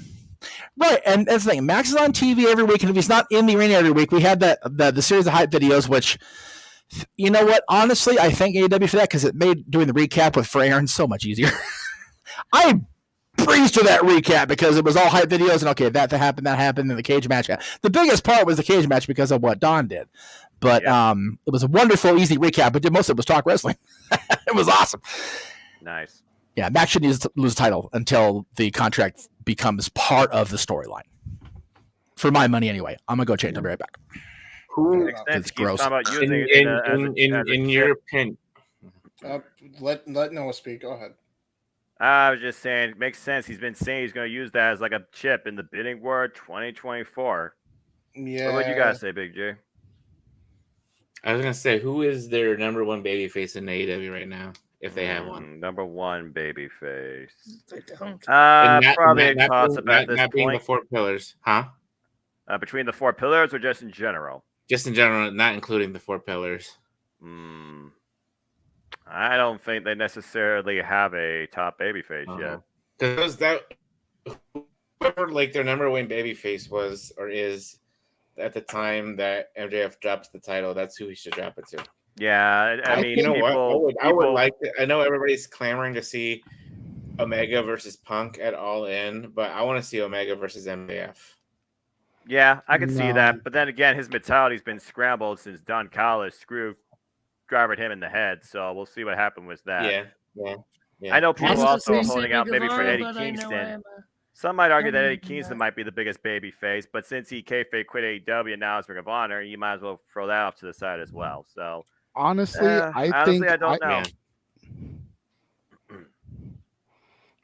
Honestly, I would like to see MJF drop it to Wardlow. That'd be pretty cool, actually. Wardlow has to get out of the TNT vortex first. Yeah, I don't think I think it's already, the damage is already done. I don't think there's any way you can fucking rehabilitate him. He's done. He's in Cody purgatory. He's fucked. Like he at this point, if he does fight MJF for that title, he's a notch in the win column for MJF, probably on like a TV special or something. There's no way. There's no way he's winning that belt from him. Probably. Like he's just not the right choice. You're in a dilemma now where, dare I fucking say it, the only people that you could probably have win the belt is either Punk or Omega. Yeah, Adam Cole maybe with enough maybe time. Adam, yeah, maybe Cole. Adam, yeah. So it's one of those three. You don't have many options though. There wasn't as plentiful options as there were back before he got the belt. And now there's very less. What about this talk of Joe? If they have Joe face Punk and Punk, if he gets title back somehow, I say Punk and Joe would be a good. Yeah. You know, I mean, granted, neither one of them are a 2005 mode anymore, but you know. It's about to break a record with the Ring of Honor Television Championship. It seems though, Jeff. Yeah, true. that is true. But you know what though? It's you know, I'm most of the time I'm against the idea of so much crossover between the two brands. Right. Thank you. Appreciate the T-Rex skull, and I'm glad that somebody got the reference and why it's there and where I'm at in the tower that JJ helped me procure. You know, but not quite the same T-Rex as Vince. And if you know, you know, and if you don't, do your research, kids. I think even with wanting to limit the cross promotion, Punk versus Joe, with Punk being comfortable with Joe, which, you know, wanting Punk back or not is irrelevant to the testimony at this point, because, you know, it is what it is. He's coming back. So if he wants to be comfortable and Tony as the boss wants him to be as comfortable as possible, you know what? Let him have Joe. And if he does get the title back, I don't have a problem with a run with them, you know, over a single quarter lead into film pay-per-view here. I just don't think they should be the entire focal point of the company for as long a period as Punk was when he was first in, or as long as the Elite was, as long as the Elite has been since they've been back ragging on Punk. They need to be able to find different focal points. That is fair. Yeah. Having said that, having too many focal points right now makes it look very disjointed. Yeah. The TV product right now in AEW, it's like, okay, what's my main, like, again, I'm going to praise Bischoff. Get your hate tweets ready at _Jeff Meacham. There it is right there. You have to have an A story. You have to have and any proper presentation nowadays, because of the formula that Bischoff implemented on Nitro and the formula that Raw adapted and fucking ran down to the end zone with.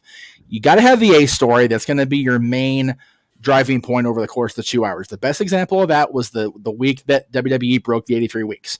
Punk Austin versus McMahon was teased the entire 2 hours, and then they went, just kidding, but we were invested the entire 2 hours. So you have the A story, but you got to have supplemental stories to keep the people intertwined right now. There's so much going on in those 2 hours on Dynamite. You know, way too much. There is a good thing about them taking away. I know Noah liked watching them, Elevation and Dark, but even having that third show, as long as they reel it in and actually have definitive, this is your main topic, this is your subtopic throughout a thread of the show, I'm good with it. They don't have that right now. WWE, like it or not, when you're watching Friday nights, Roman Reigns is your A story, ladies and gentlemen, and that's just the way it is. Even you know, when you're on Raw right now, the world title is your A story. Amen. That's the way it is. You know, WWE's number one because WWE's number one because that's what they do. They, granted, full on adapting the philosophy from Eric, but it worked. They won the war. They're still around. And, you know, as long as AEW continues to be a three-ring circus without one definitive point to focus your binoculars on, it's going to stay that way. Yeah. Yeah, see what happens this summer. Yeah, this last Memorial Day weekend is going to be a very key weekend for everybody involved. Impact has a chance to go, okay, we're going to start this weekend off with some quality wrestling. Our storylines are what they are, whatever. Then WWE has a chance to really do something. They got Sammy to go to Saudi Arabia. That's the tweet. Whatever happens with whatever happens with that match, like he's going. That's how invested he is in the story with the bloodline. It's not that. The reason Sammy is going, from everything that I'm reading, and we discussed this in the first topic, which you weren't here for. Sorry about that, yeah. Supposedly there is a truce between Syria and Saudi, which is what is allowing Sammy to go, because for the first time he is not in fear of his life. Right, that makes sense. There. Yeah. It has jack shit to do with the bloodline. For now. It has jack shit to do with the fact that he's in the ring with Roman. He doesn't have to be afraid for his life getting off that plane. Well, he still needs security, though. Well, of course. Well, I mean, everybody does that happens to be an American citizen going over there. That's just a fact of life going over there right now. It goes all the way back to the tribute to the troops. Yeah. We're still not exactly the most popular country on the earth. Whoever's sitting in the big chair. It just is what it is. Don't have to like it. It's just the way it is, ladies and gentlemen. And that didn't used to be the case, unfortunately. Even before the 2001. Just some folks just don't like us being up in everybody's shit. Oh no, actually, okay. So I will reveal the magic for everybody. This actually is Rex from Toy Story. There you go. I figured Vince had a T-Rex on his office here in this office. So you're having a T-Rex on yours. I figured, what the hell? And you know what? We don't want to use my head. I'll be honest. When you originally popped back in, that reference, James. Thank you, Jesus. Yeah, of course. I'll be honest, man. Jeff. When you originally popped back in, and I saw that background, you saw my face. I originally thought that's what that T-Rex was because I recognized the background, realized there was a T-Rex. I thought you had Vince's office there. Then when I saw the comment, I was like, wait a second, that's the T-Rex from Toy Story. And I realized how brilliant, how classic Jeff motherfucking Meacham of you that is. It is brilliantly beautiful. Well, I will. All right, so everybody, for your next stock purchase, buy stock in Chapstick or Blistick because of the ass kissing Josh doing right now. Josh realizes he done fucked up on Twitter, ladies and gentlemen, so he's trying to make up for it now. Big time. Are you ready for this? He's kissing my ass. That's what I'm saying. I'm out of control. I have joined the Jeff Meacham Kiss My Ass Club. No, that's Well, I mean, if we have to, No! I am in the office. Why not, right? No, I have to give full credit. He's got a puke. Did you just go there? Damn it! Put your pants on, for God's sake! You're a grown ass man. He's gonna puke. He's gonna puke. Oh God, here we go. Okay, so let me try this one more time with gusto.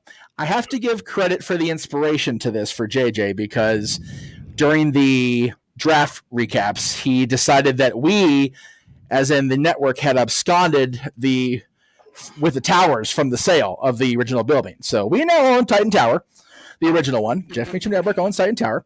And since we own the tower, I totally took Vince's office because I can't. I see. All right. Good. I can and I have, by God. So I'm Jeff Meacham, damn it.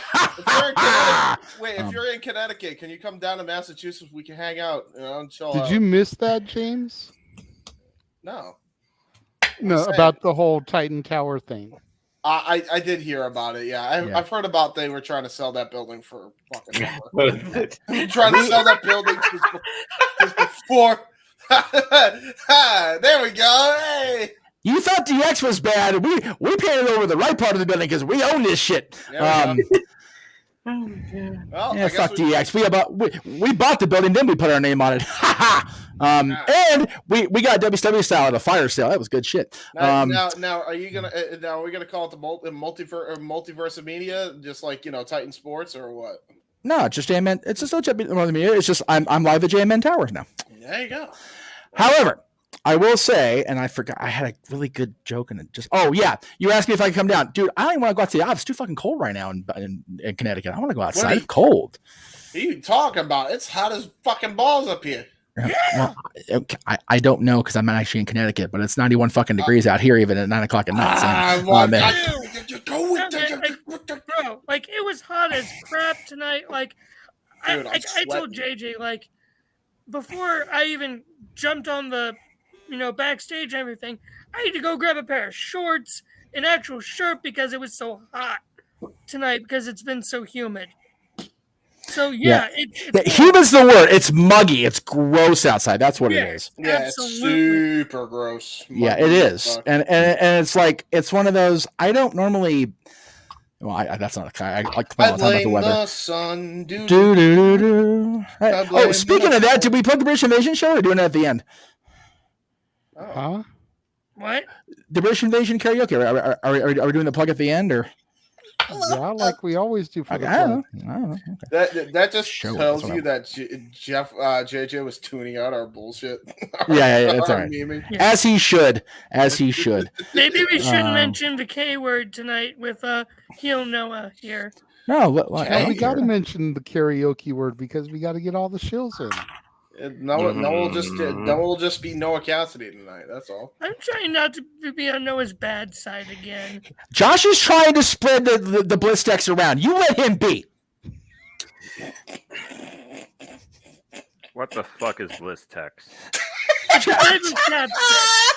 a brand of chapstick. So it is a brand of chapstick. That's true. That is true. But it's a different brand. I can't. Heel Noah is pretty funny. It's actually at least he's making the most of it. Yeah, I know. There's been a lot of clip-worthy moments tonight. Where the hell is the weather app on these goddamn Android phones, JJ? That's a good question, Jeff. Somebody look up the weather for California. Seriously, I don't know how it is outside right now. God damn it! Just Google it. That is true. You could just Google it. You could just Google it. Well, while Jeff Googles that, let's throw to a quick commercial break. Okay, and thank we'll God. Come back to a few more fan topics. Again, if you want to make sure we get to your chat point, your question, super chat. It's as simple as that. There you go. Yes. Welcome to the jungle. We got fun and games. Whoa, we shine. Down and loaded like a freight train. Flying like an airplane. Speeding like a space train. One more time tonight. Knock, knock, knocking on heaven's door. Welcome to the jungle. I just bring you to your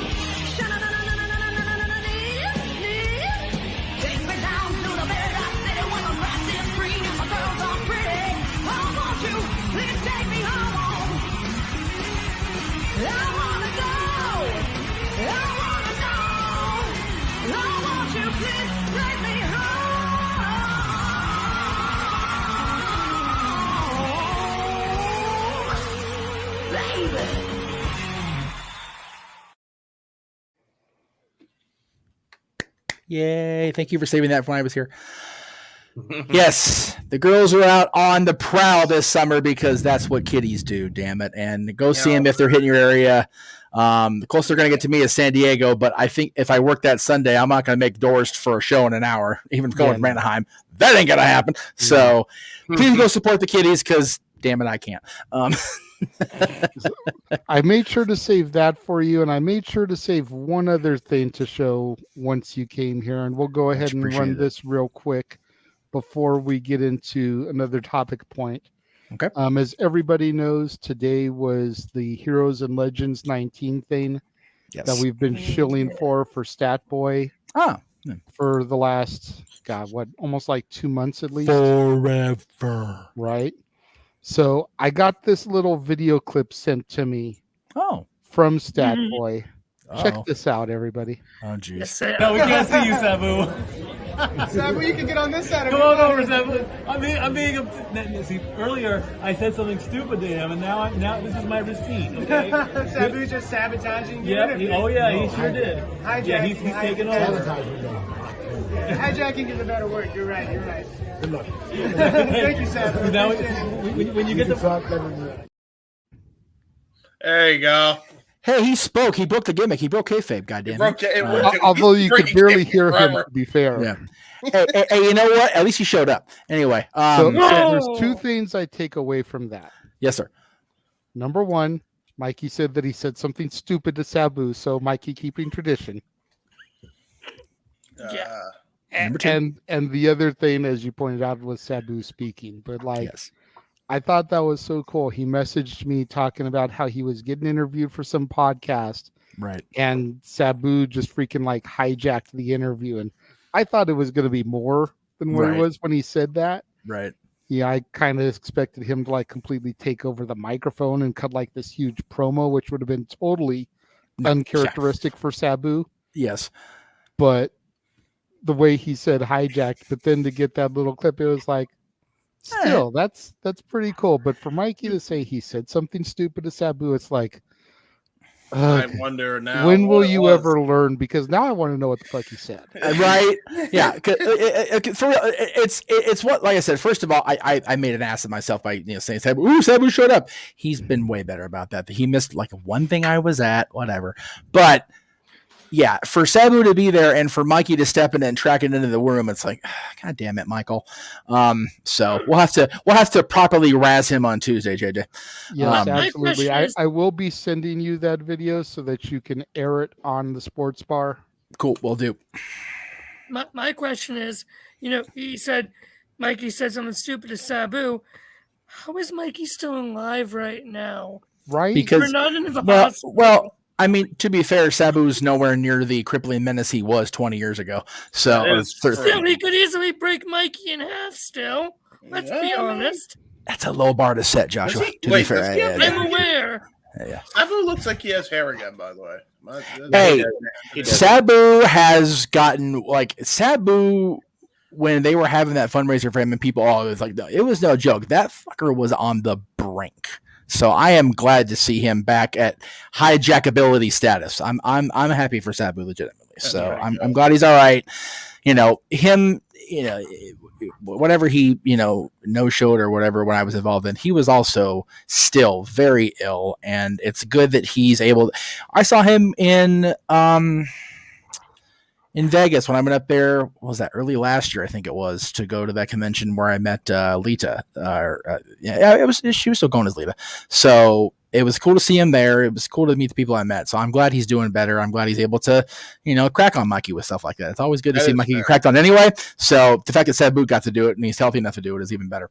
I mean, as we all know, it's not hard to crack on Mikey. So no, but the fact that Sabu's recovered enough from whatever he was ill with to be able to crack on Mikey, even as easy as it is always a good sign for people. So that's fair. Yay for Sabu. Sabu cracking on Mikey means he's okay in our books. Thank you, Sabu. Right. Okay. So let me get the little ticker going. Alexa, order more BlizzTex. Send to Josh. Thank you. Appreciate you.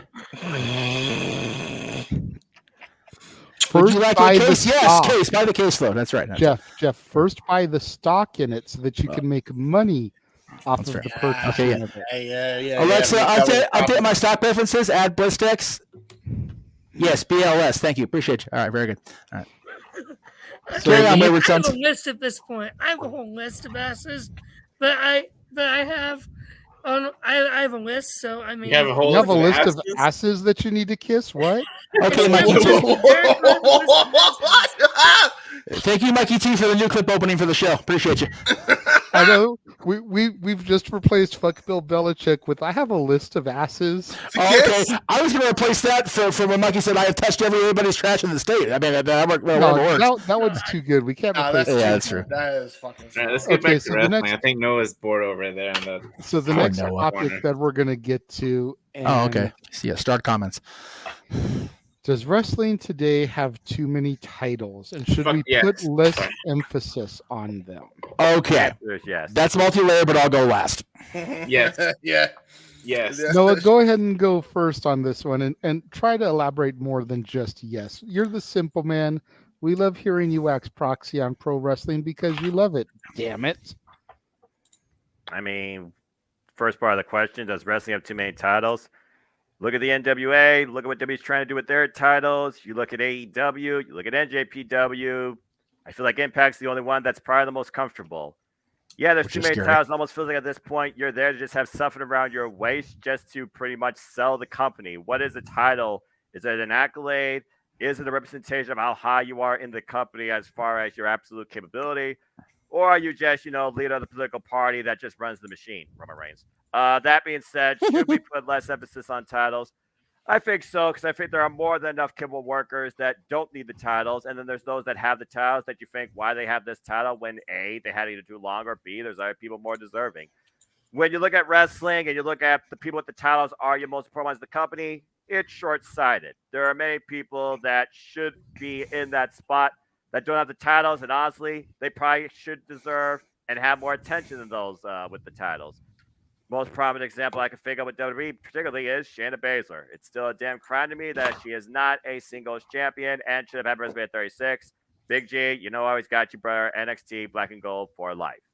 So that being said, yes, wrestling has too many titles. Look at the Impact structure. They seem to be doing it right. You got your world, got your women's world, men's tag, women's tag, mid-card title to go for, and something just because you have something with TV time, /internet. It's a perfect balanced setup. WWE, you don't know how to do with your tag team division. You merge the two, and yet you're still trying to give Roman Reigns 4 titles. What the fuck? NWA, how many different tag titles do you need at this point, men and women wise? Get your shit together. So yeah, there's definitely too many titles, and there should be less emphasis on them because at this point in wrestling, a wrestler doesn't need a title to feel like they're accomplished. What the title needs is a wrestler that actually deserves it, and it's going to be a long-standing example for it. Full time. Orange Cassidy, keep up the good work. All right. I'm going to give my little take here, and then I'll throw to whoever wants to go next. I'm pretty sure everybody in the room is going to agree that wrestling today has too many titles. So we can just kind of bypass that one unless there's actually someone here that thinks that there aren't too many titles. And we can just focus on the emphasis part of the question. I think a drunk person would realize that rest of the day has too many titles. We'll find out soon for me. I feel like the emphasis part of the question, it depends on the title and what emphasis is being placed. Yeah. There are certain things that need to be emphasized, like the length of Roman's reign, like the fact that he's coming upon 1,000 days, like the fact that the next thing past the 1,000 days would be Hogan's record, which, again, I don't think he's going to pass. We won't go down that road. Blech. But the emphasis of Roman Reigns hitting 1,000 days and the fact that reigns like that, especially in the world of WWE and Impact and AEW, don't happen anymore. That's something that needs to be emphasized. Bianca and the fact that She's on her way to becoming the longest reigning black champion in the history of WWE.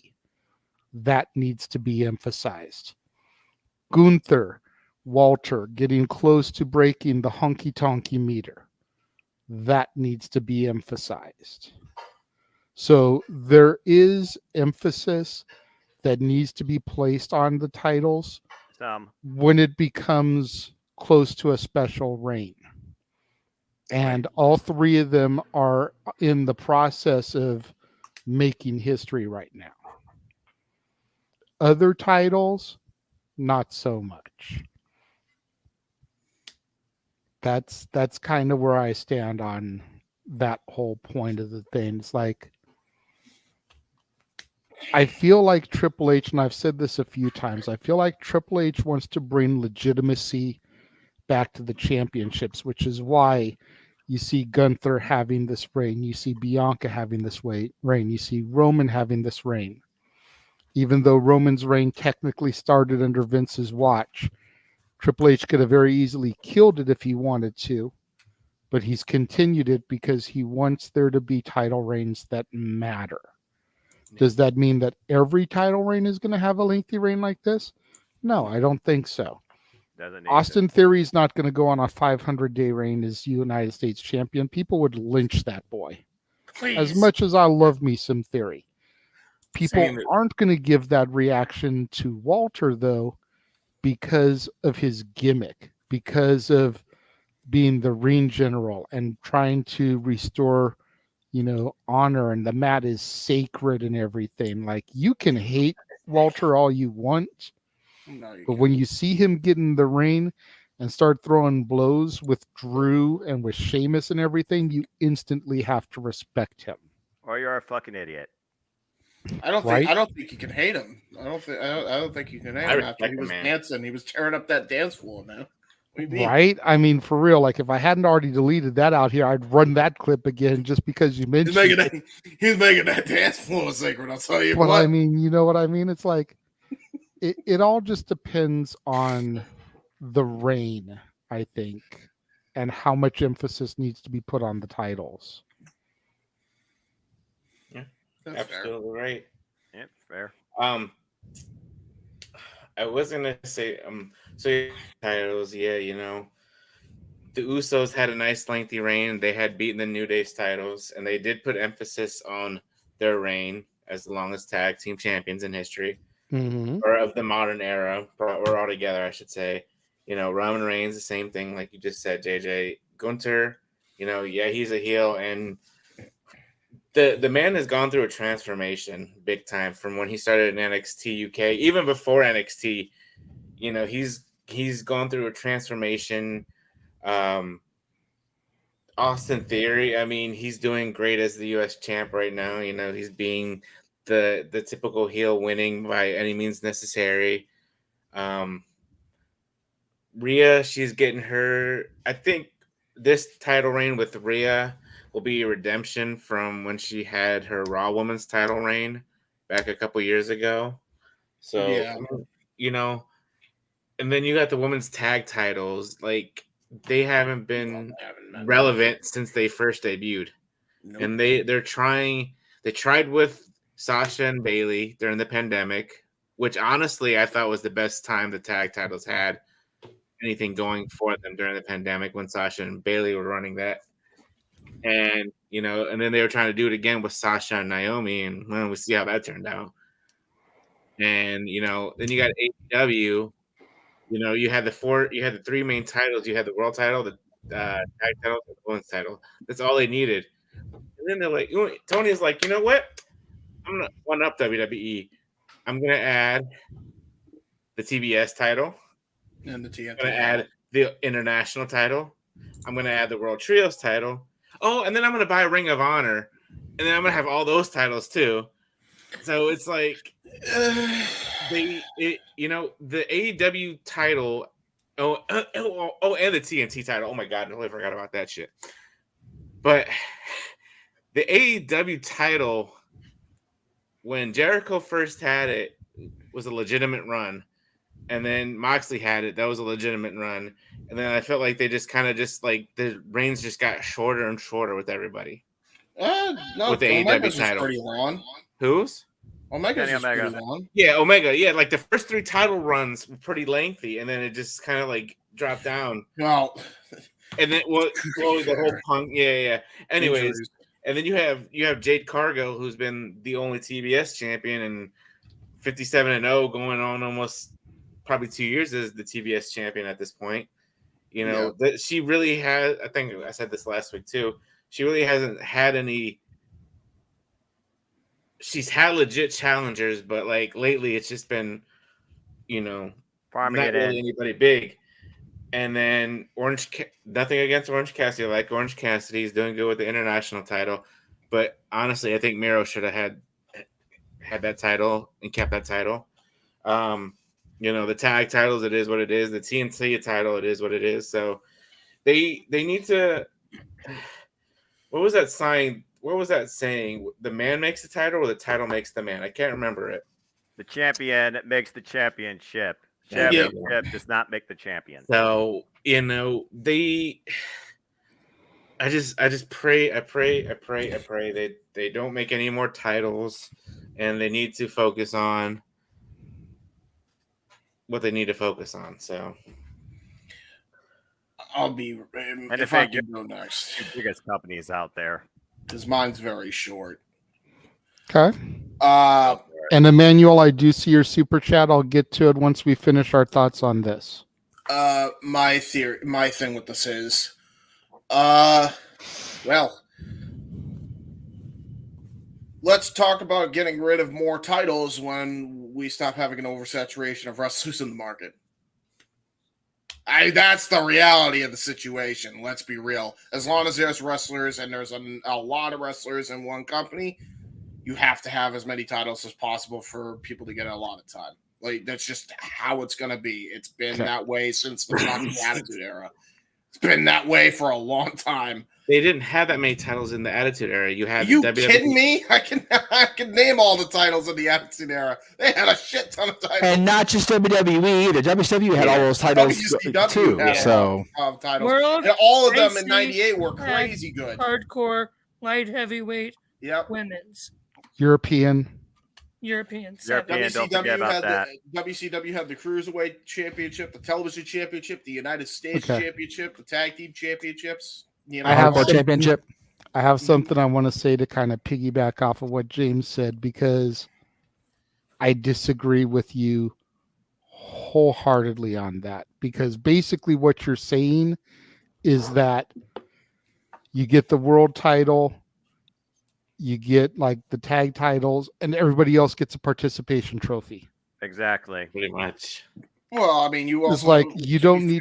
You need to have. All you need is a world title, a mid card title, a tag title, a women's title. Yep. That's it. 4 belts. Not everybody needs a title. No. And if you want to be Froggy, a women's tag. If you have that deep of a women's roster and know how to book it. Thank you, Impact So Wrestling. 5 championships. That's it. You don't need a trios title, a TBS title, a TNT title, Digital media. a women's trios title, a digital media title. Okay, women's trios only in And I Stardom. fucked Melina in the car in the parking lot title. You know, No, he just gave WWE a new idea. Great job. the best promo Lazarus championship. Championship? I'm in. Like, Yeah, you so don't that'd need be a all title those. between Morrison and Batista. Boiler Room Brawl Championship. Iron damn Man it. championship. Wait, does that just mean that Mercury is the cup champion? Hold on, does that mean Mercury is the cuck champion? Because he's just watching.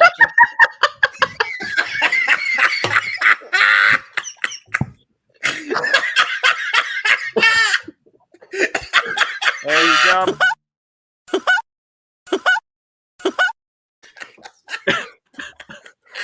And now we are back. We're going to open mic night. We've gone completely off the rails because we got nothing else to fucking say.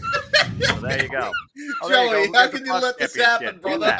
Mercury, how could you let So this James happen? can't say fuck one week, but he can say cuck, and he's okay. We'll go with that for the week. Jesus, Why not? fucking Why not? Christ! The Oh matter my God! being is, if you have 25 titles, they don't mean as much. Exactly. Anybody gets a Hold on, title. baby. You get a Jeff, championship, and you get a Do you championship, think and this you is the get a problem with the championship. NWA that has like what 5 different sets of tag Yes. team championships? The national, the lightweight, the junior heavyweight, the world, and the women's title. I think I covered everything. Did I I'm forget so something? glad you mentioned women's that, 'cause at television least- title, men's television title. At least I'm so glad you pointed that out, because we're complaining about the main companies, but at least their limit for at least their main roster in WWE's case is fucking like 8, right? Sometimes, right? I don't even, maybe I'm wrong on WWE, but I know for AEW it's like 8. Fucking NWA has like, if they're about to go into fucking double digits, they probably already are in the double digits. Just for main roster WWE, you've got the WWE Championship, the Universal Championship, and now the World Heavyweight Championship. The WWE Championship IC doesn't and US. fucking count. It's accessory to the Universal Championship, JJ. They got 3 Still a World championship. Championships. Until Everybody, they get merged into let JJ one talk. belt, it is still a championship belt. Bullshit. You have IC and US, so that makes 5. You've got Raw and SmackDown tag. You've got women's Raw, women's SmackDown, women's tag. That's 10 belts just on the main roster. All right, so they are double digits, but I think I haven't no even one- gone into my NXT. Well, yeah. Which is at There least you get the NXT title, the North American title, the tag straps, the women's tag straps, and the women's title. So now there's 15 titles. And your women's being tag contested on TV on the regular. Yep. Yeah. And we just threw the 24/7 title away earlier this year. Thank they you, should have. So that God. makes 16 if you really want to count it, because that was still inactive title this year. 16 titles. Yeah, but on a roster or 2. And we're gonna have NXT Europe again. I Okay, agree. all right. I agree with Noah there. Yeah, I think the tag titles and the Universal Heavyweight Championship should probably be, even though there's 2 belts on display, probably should be counted as one. So it is 8 technically. Technically. Okay, so even if you count it at 1, you're talking about 13 titles across all 3 brands. Yeah. Now, okay, It's still way too many.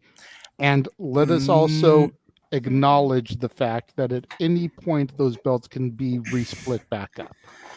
Until such time where we get a unified belt and the 2 disappear for 1 new one, technically it is still 2 championships. Okay.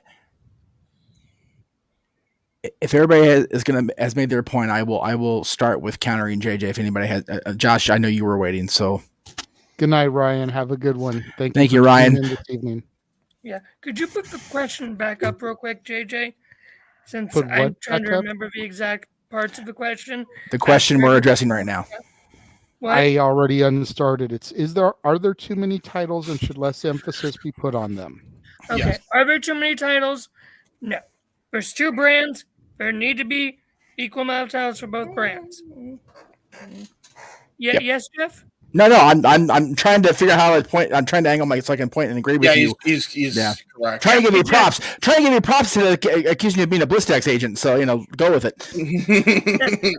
Two different main roster brands. There needs to be equal titles for both. Got your main, got your secondary, tag, women's, each brand for each show. That's what you need. That's for Raw, SmackDown, NXT, regular NXT, and eventually it's going to probably be NXT Europe. Okay. Probably except for the women's tag there. But I digress. I think it's perfect. Is there a over-focus on the titles? No, because you think about it, during the last parts of Vince's run, there was not hardly any focus whatsoever on the IC title, which is one of the most prestigious titles in wrestling.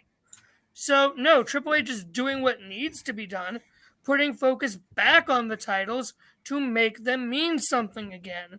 Like, I remember watching an interview of Chris Jericho did on Inside the Ropes when he was talking about his WrestleMania 29 match against Fandango and how he pitched because he didn't want to fight Fandango.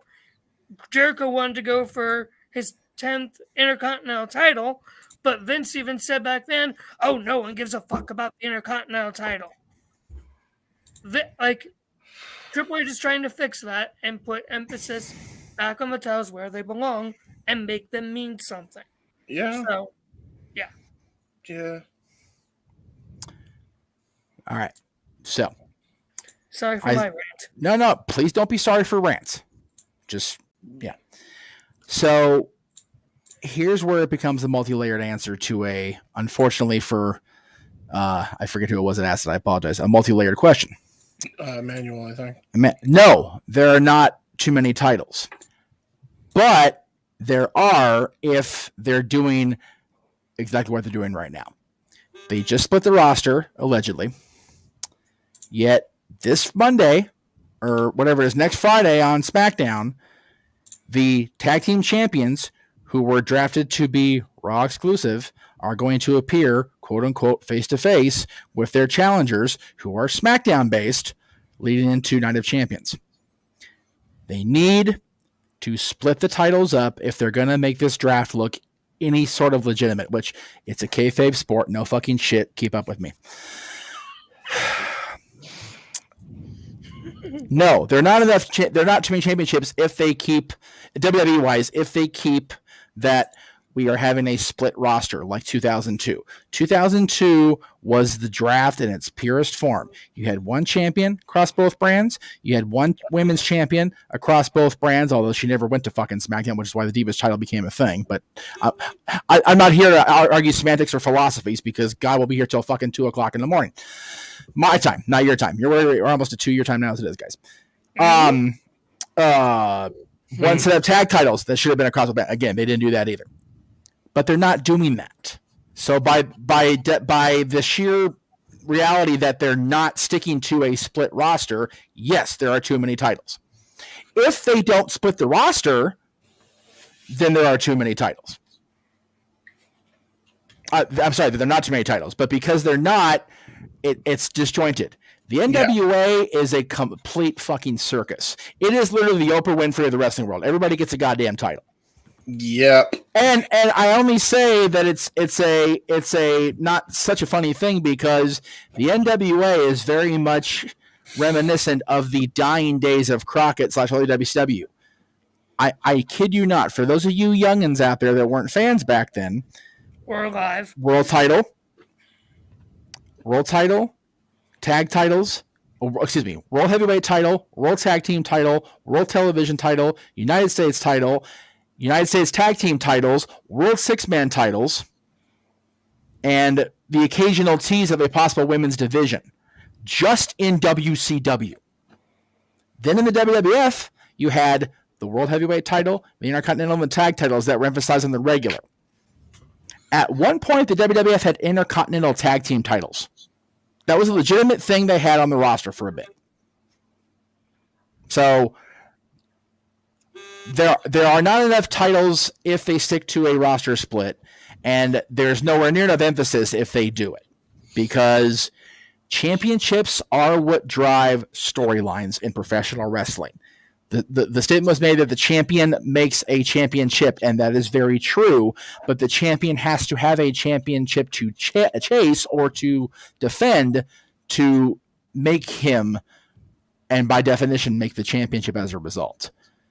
I think the wrestling world is so split on what a company should have as far as championships, because there's too many championships in wrestling right now. It's like, yeah, WWE, JJ's right. You have championships that go across the entirety of the main roster, and if they keep this brand split open, it's okay.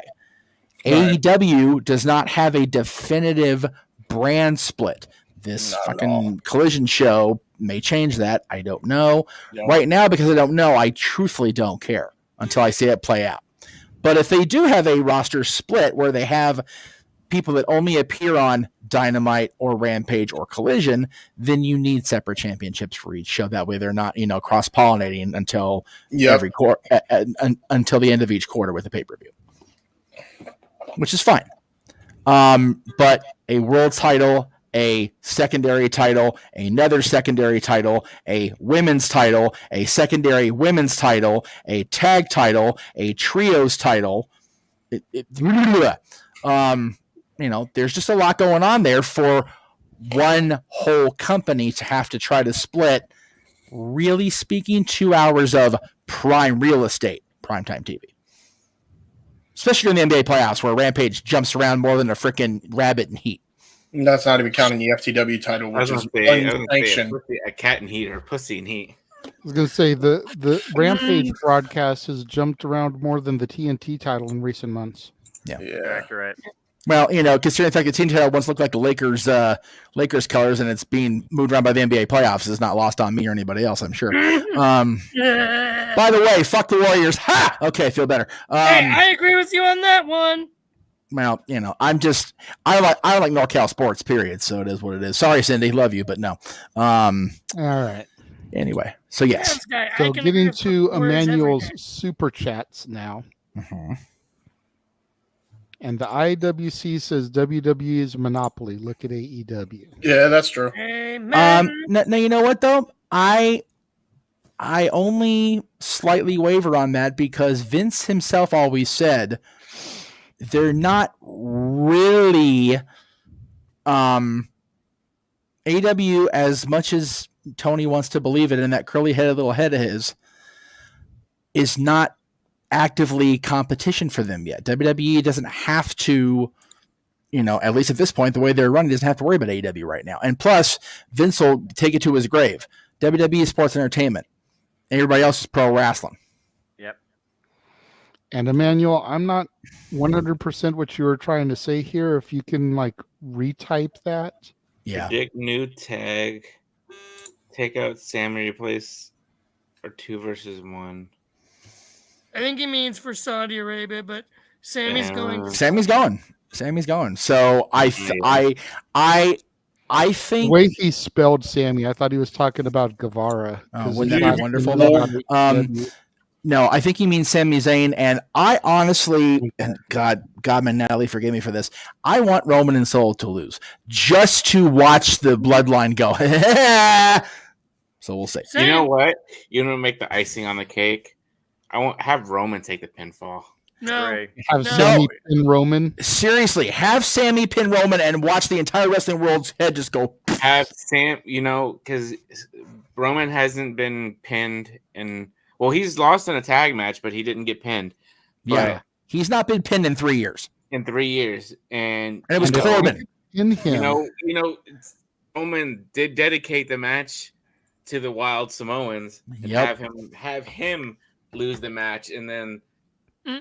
And Roman is the son of Sika, so that would be just like, so Jimmy and Jay dedicated to me and they lost, but then I did the same thing and I lost in my father's name. Oh shit! Would the bloodline just start to freaking crumble like a freaking quicksand? By the way, Nathan, I don't hate the Warriors. I hate NorCal sports. Period. Yeah. The Warriors just happen to be in front of an LA team. I will say I hate the Warriors, Nathan. Damn, I guess. We've seen you point out that hat for about 5 times on the show. Yes. Sorry. We know you live in Cleveland, Josh. Thank you. I'm sure there's a Bliss X Factory right around the corner. We got you, boo. We got you. You're good. But yeah, I say let Roman take the fall in this because then everybody sees that he can be pinned. And then the countdown really starts going. Yep. When will the title reign end? Roman just got pinned for the first time in 3 years. Yes, his belts weren't on the line. He didn't lose the big match, but he still got pinned. The tribal chief can be defeated. Yep. That's what makes the story. You're shaking your head, no, man. That makes the story more compelling, Josh. Exactly. Hang on. I want to hear Josh's refute and argument to this. Yeah, why? Okay, so first of all, are you saying Roman and Solo should win, or are you saying Solo should take the fall? I'm saying either Solo takes the fall or there's a DQ. Okay, why? Why can't Roman lose this fall?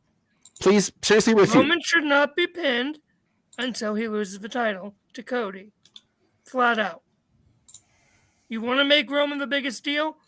Have him lose to Roman with absolutely no bloodline left to support Roman. But this is how you do it. Solo will take this fall.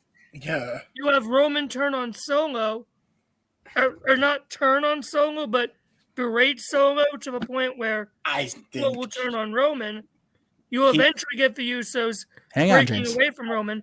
The bloodline will break away completely from Roman, minus probably Paul Heyman, who Heyman isn't going to interfere and do shit in a match. He's not going to get physical in a match. He's just going to stand there and be his Paul Heyman self.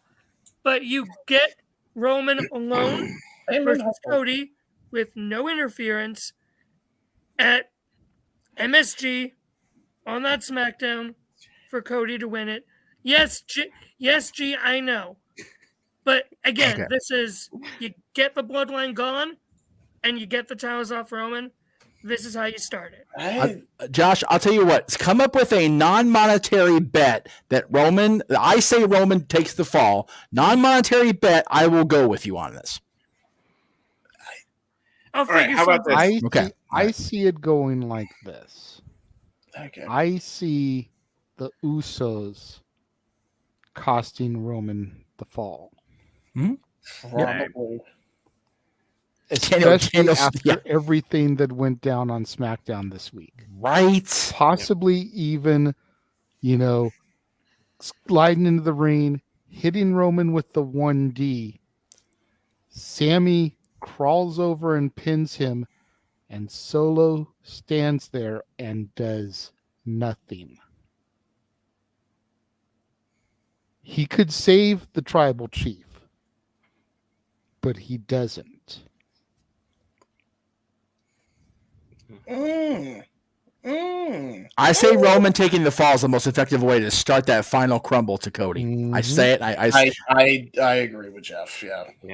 Because that. Well, I agree with JJ. So Josh, that just proves what we're saying is if Roman takes the pinfall, that proves to the Usos and to everybody else that Roman Reigns is not Superman. He is human. He can be defeated. Mm-hmm. There is a way, and whether it's Sammy and KO hitting the stunner and the hula hoop kick, or the Usos coming in hitting a 1D, or having a super kick party on Roman. But please, that is the way you start the dissension between. Yeah, this is the way.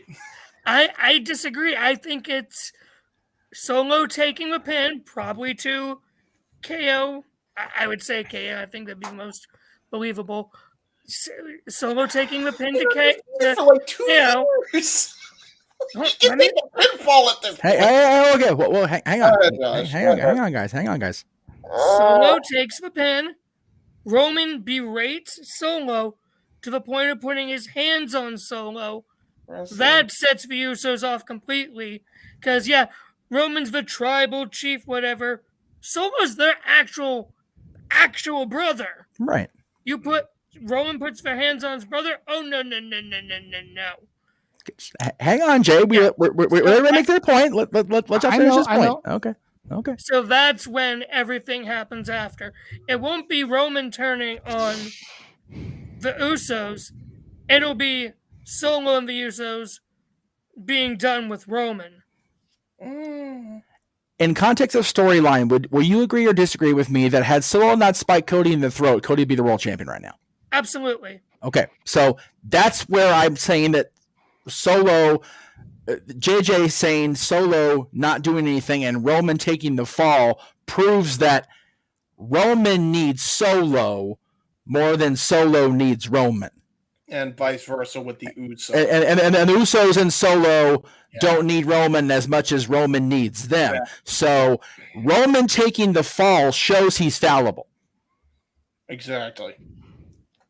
Especially when he doesn't have the shield of the freaking Usos and Solo. Roman shield. I like what you did there. Ah! All right, there you go. Okay. I love the fact that you just used that word, Jeff, because that comes into where I'm coming from with this. Okay. You use the term fallible. Yes. Okay. I am going to go to a quote from a movie that I love, and I want you guys to take this in because I think this perfectly sums up the story here. Okay. It's a quote from Dogma, which has to deal with religion and God. Think about how Roman is in God mode. Okay. Listen to this. And please don't call me sacrilege because I know we have a couple religious heavy people here. And please let him finish before you refute. Now listen closely because this bit is very important. Existence in all its form and splendor functions solely on one principle. God is infallible. To prove him wrong would undo reality and everything that is. Up would become down, black would become white, existence would become nothingness. In essence, they'll unmake the world. Someone pinning Roman proves that he is fallible. Yep. And the bloodline crumbles. Yep. Real quick, we're all in agreement that Roman and Solo aren't walking out of there as champs, right? Yes. I would say so at this point, yes. Noah? I don't think Noah cares anymore. Noah, are you okay, bud? Did he start the show like this? What the hell happened while I was gone? I don't. No, he started like this. Okay. Yeah, he's been. I said, what'd you guys do to him? Jesus. I don't know. I don't think it's what we did to him. I think it's the heat getting to him and other shit. But Well, it is hotter than balls cross country, to be fair. So. Oh, that's true. No, are you awake? I think he is. It's all right. It's all right. It is what it is. Yes. Above all else, keep Heyman with Roman. That needs to not change. Heyman is the final piece to fall. Oh, okay. Because Heyman was the first piece in the puzzle. It's true. Yeah. Heyman will be the last piece to fall. And he'll either align himself with main event Jey Uso, Solo Sikoa, or he'll hitch his wagon to somebody else. But As the Paul rest do. of the family will fall, leaving just Roman and Heyman. Yep. And eventually, when Roman can't get the belt back in the rematch, Heyman will turn on Roman too. Yep. And spoiler alert for this coming week's dads, that little thread of topic is exactly going to be a point made in our top 10 all-time heels discussion, at least on my end of things. Wyatt, I'll go ahead and repeat it one more time since you're late to the party here and just joined. There is currently a truce between Syria and Saudi Arabia. So Sammy is able to go without fearing for his life. At least less than he was before this truce. Yeah. You know, security's still a thing. The attitude toward America is still a thing. The attitude toward the Western world is still a thing. So, you know. Oh, when Heyman leaves Roman, I just hope to gosh it's not back to Lesnar and Lesnar versus Roman again. Please. No, okay, no. I don't want Lesnar versus Roman again, but why not put Paulie back with Brock? Okay, Why? that I don't mind as long as it doesn't lead to Lesnar and Roman again. I agree with that. Yeah, the Lesnar Reigns story has been told. It's done. It's good. Roman done whoop that ass. I'm good. You're welcome, Wyatt. All right, so the next one that I have starred here is from Arlene. Wants to know when they're going to announce the opponents for both women's matches since it looks like it's not going to be champion versus champion. I would guess it'll be some point this week on TV. Yeah. Because it very much looks like it's going to be Kana versus Bianca again after the attack on SmackDown. Mm-hmm. And Natty versus Rhea. Rhea. And probably Natty versus Rhea after what Which happened not on gonna Raw. be a bad match. That So- sounds like pretty good. Quick question. Asuka was drafted to Raw or SmackDown in the draft? SmackDown. Okay, and she's facing Bianca. Say with me. More than and then, likely. And then Natty was drafted to Raw. and she's facing the SmackDown champion. Yes. Mhm. More than likely. Yes. Because Rhea's drafted onto Raw. It's backwards fucking booking. Okay, whatever. My guess is they're I good. see the point that Jeff is trying to make is that Yes. Natty should be challenging Bianca since she's the Raw Women's Champion. Yeah, if they're not going to should just be going after Rhea since she's the SmackDown Women's Champion, try and get a couple of title changes so the belts go to the right shows. Yeah, if they're not going to just rename the titles like they did Becky and Charlotte or switch them, then fucking have a brand person challenge for the title. It's stupid. My guess is they probably will rename them at some point. Like I Or said get earlier, belts. name one the world title, and at this point, name the universal title. The women's universal title and the women's world title. Okay. I'm going to pull a JJ quote here. He used twice this week, or we used twice together this weekend hanging out. I'm of Harvey Dent two minds about the women's championship.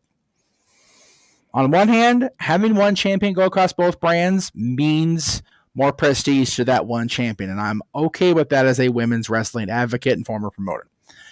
However, if they're gonna split the roster, split the motherfucking rosters. Yep. And stop having people cross over. Oh, well, it's a superstar initiative. It's like, no, it's a goddamn separate roster. Make it separate. I They mean, need to just change the names from Raw and SmackDown tag titles, Raw and SmackDown women's title. But Just change okay. the names again. JJ, go ahead before I counter that point because I know you've been waiting. Thank you. I still think that until the titles are dropped, the crossover should occur.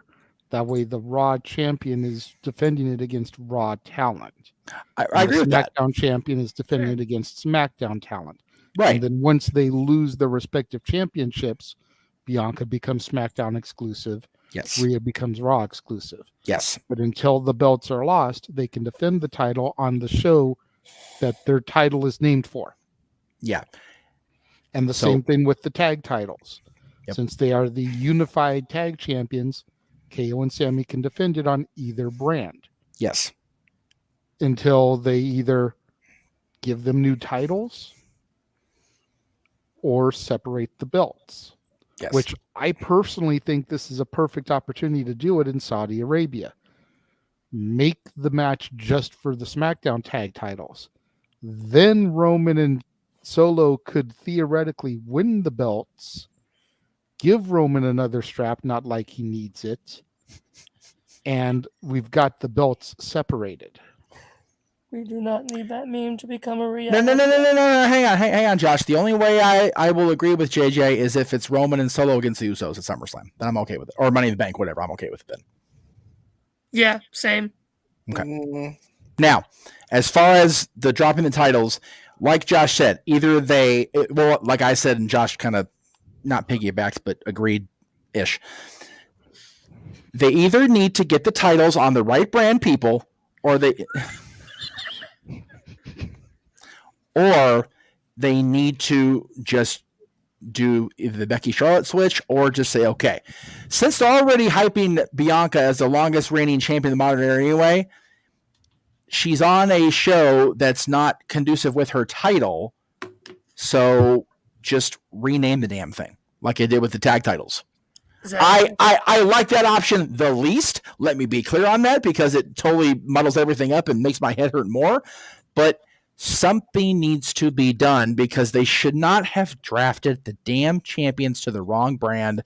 And again, let things play out. You know what? I'm an impatient modern era wrestling fan. Fuck off with your patience. Just get shit done so I don't have to sit here every week and go, when are they going to make sense?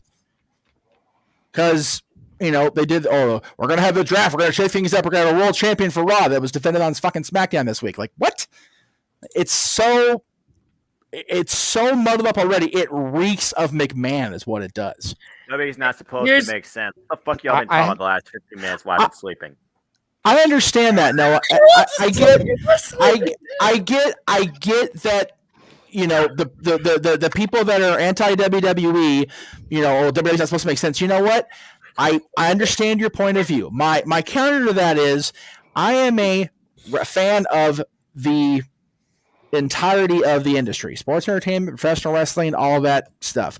I like my televised sports entertainment / wrestling product to make sense.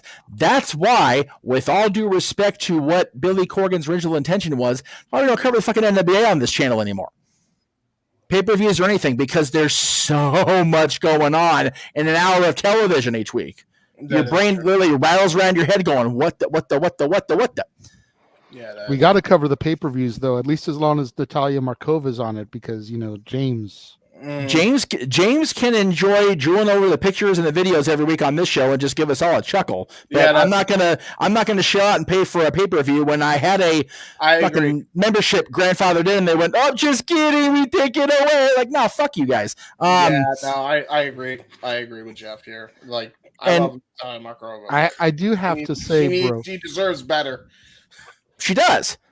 I do have to say, bro, and don't get mad at me, but you do come off as a little bit of a hypocrite here, because on the one hand, you're talking about trust the process when it comes to the Cody storyline. I was. And then on the other hand, you're like, but I'm impatient. I don't want to be patient. I was about to say, when did Jeff become James? So it's no. Okay. No, you're right. You're absolutely right in what you say. So I'll present the reason why you're wrong. Okay. You're right in what you say, but I'll present why you're wrong. Okay. Yeah, exactly. This is sounding more logical than WWE right now. Then well, you know what? I bought the building. Fuck it, I'll take it. Anyway, Arlene co-signs with me. Thank you, Arlene. If I could make my point, it'll make a lot more sense. But that's okay. Yeah, go ahead. Go ahead. Cody's story, I trust the process because of your theory that you presented that the entirety of IWC is now grandfather. I'm not giving you a goddamn bit of credit for. We get to the Garden, we're good. We go beyond the Garden, I'm gonna be pissed. I'm not gonna lie. Then I'll get impatient about that.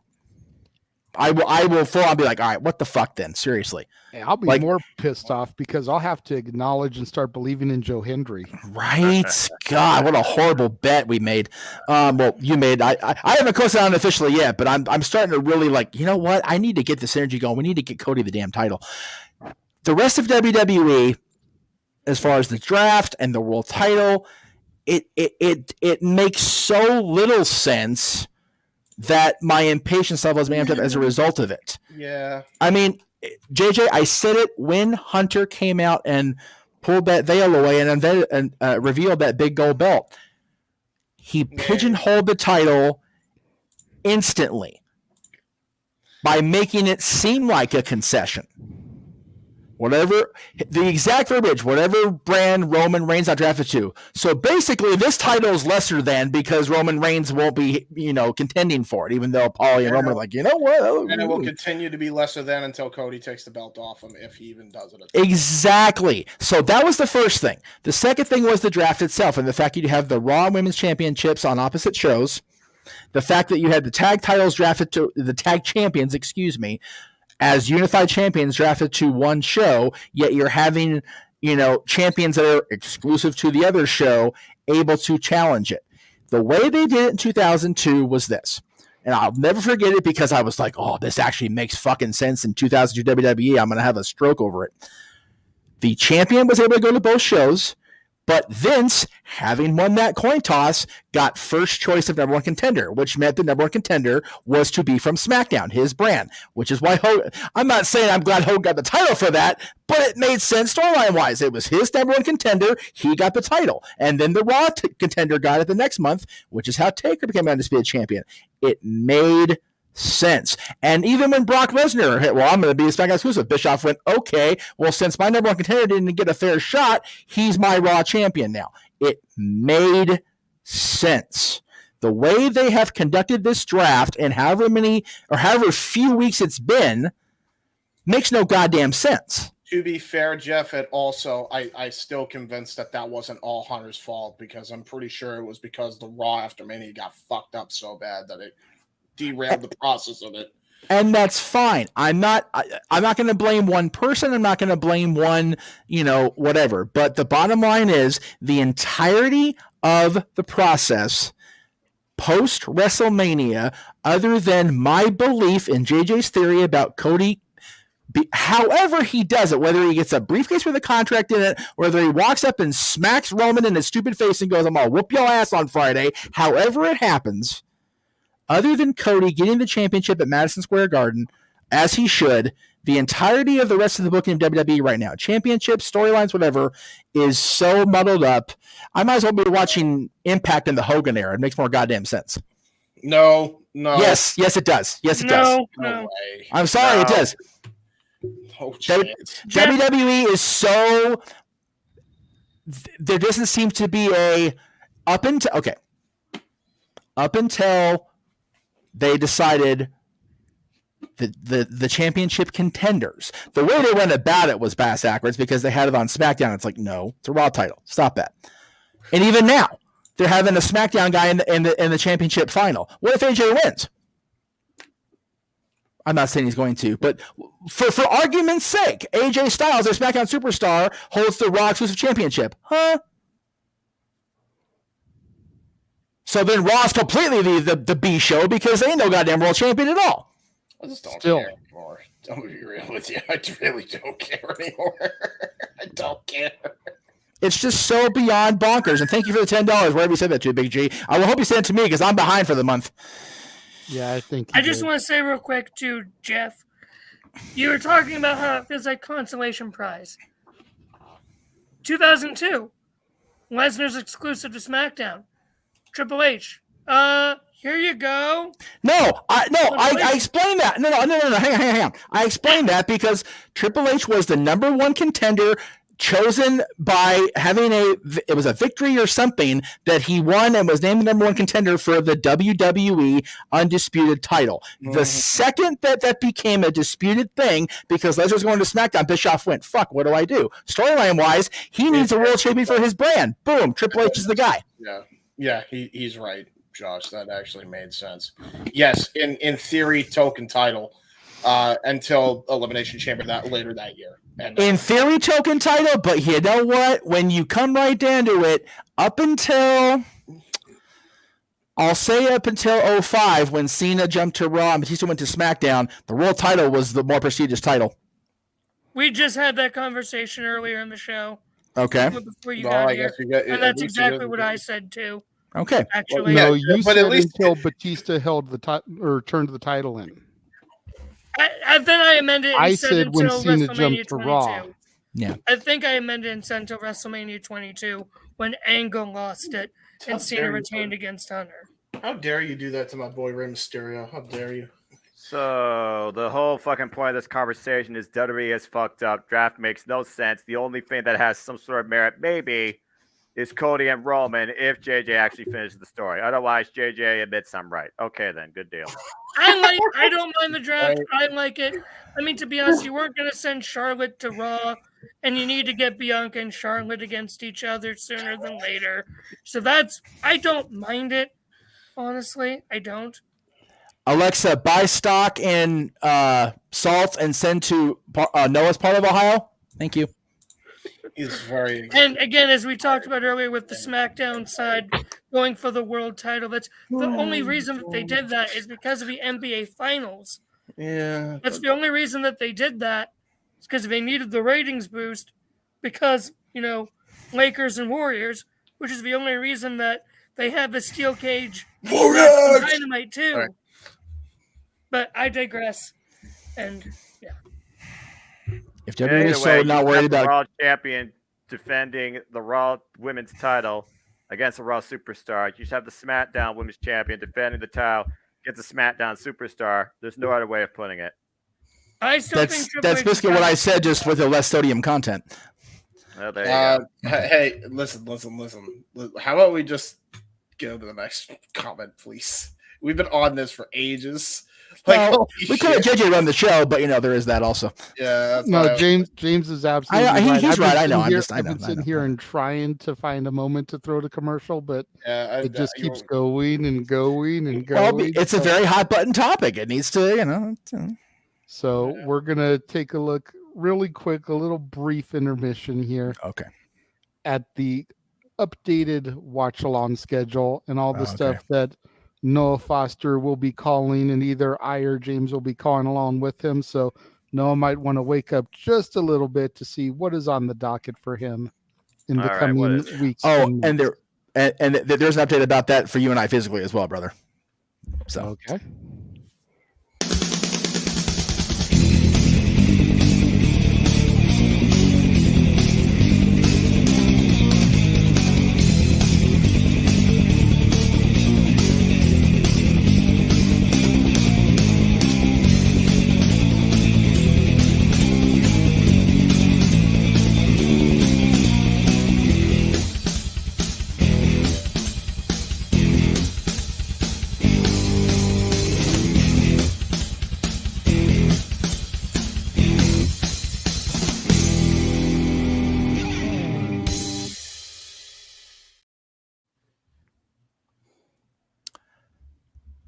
So, first of all, anybody remember when it was suggested to Jeff to scale back on the coverage of pay-per-views? Pepatrons remembers. Number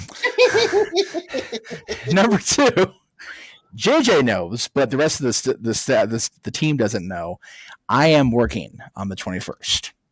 So there will be no physical attending of Resurgence, unfortunately.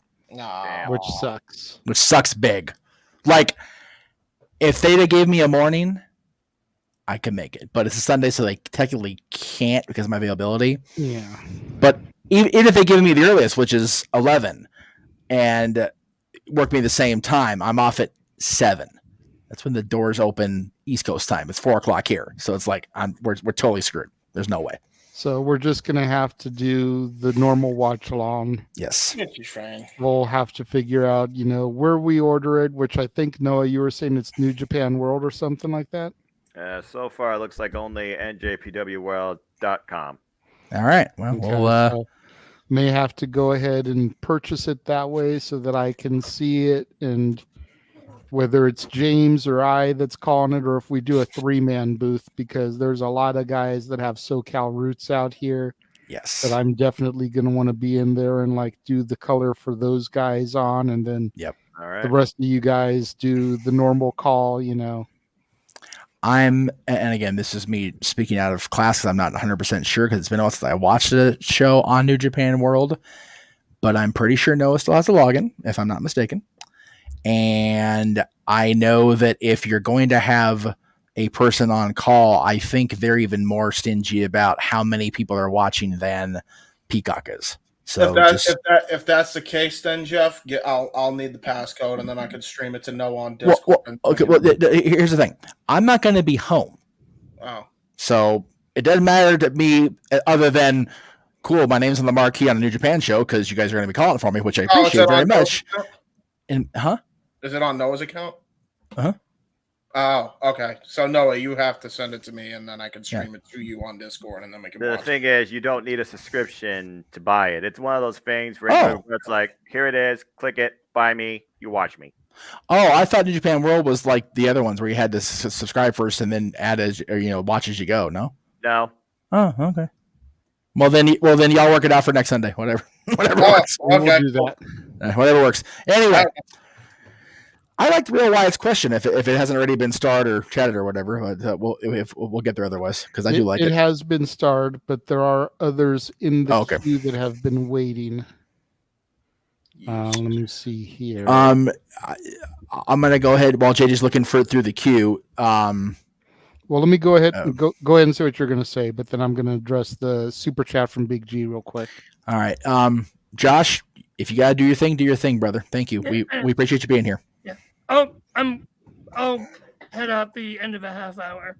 Okay. It didn't see. God, this. Yeah, it said within the half hour, so that's why I didn't address it yet. I'm sorry, my bad. I didn't see the whole thing. I'm sorry. Go ahead.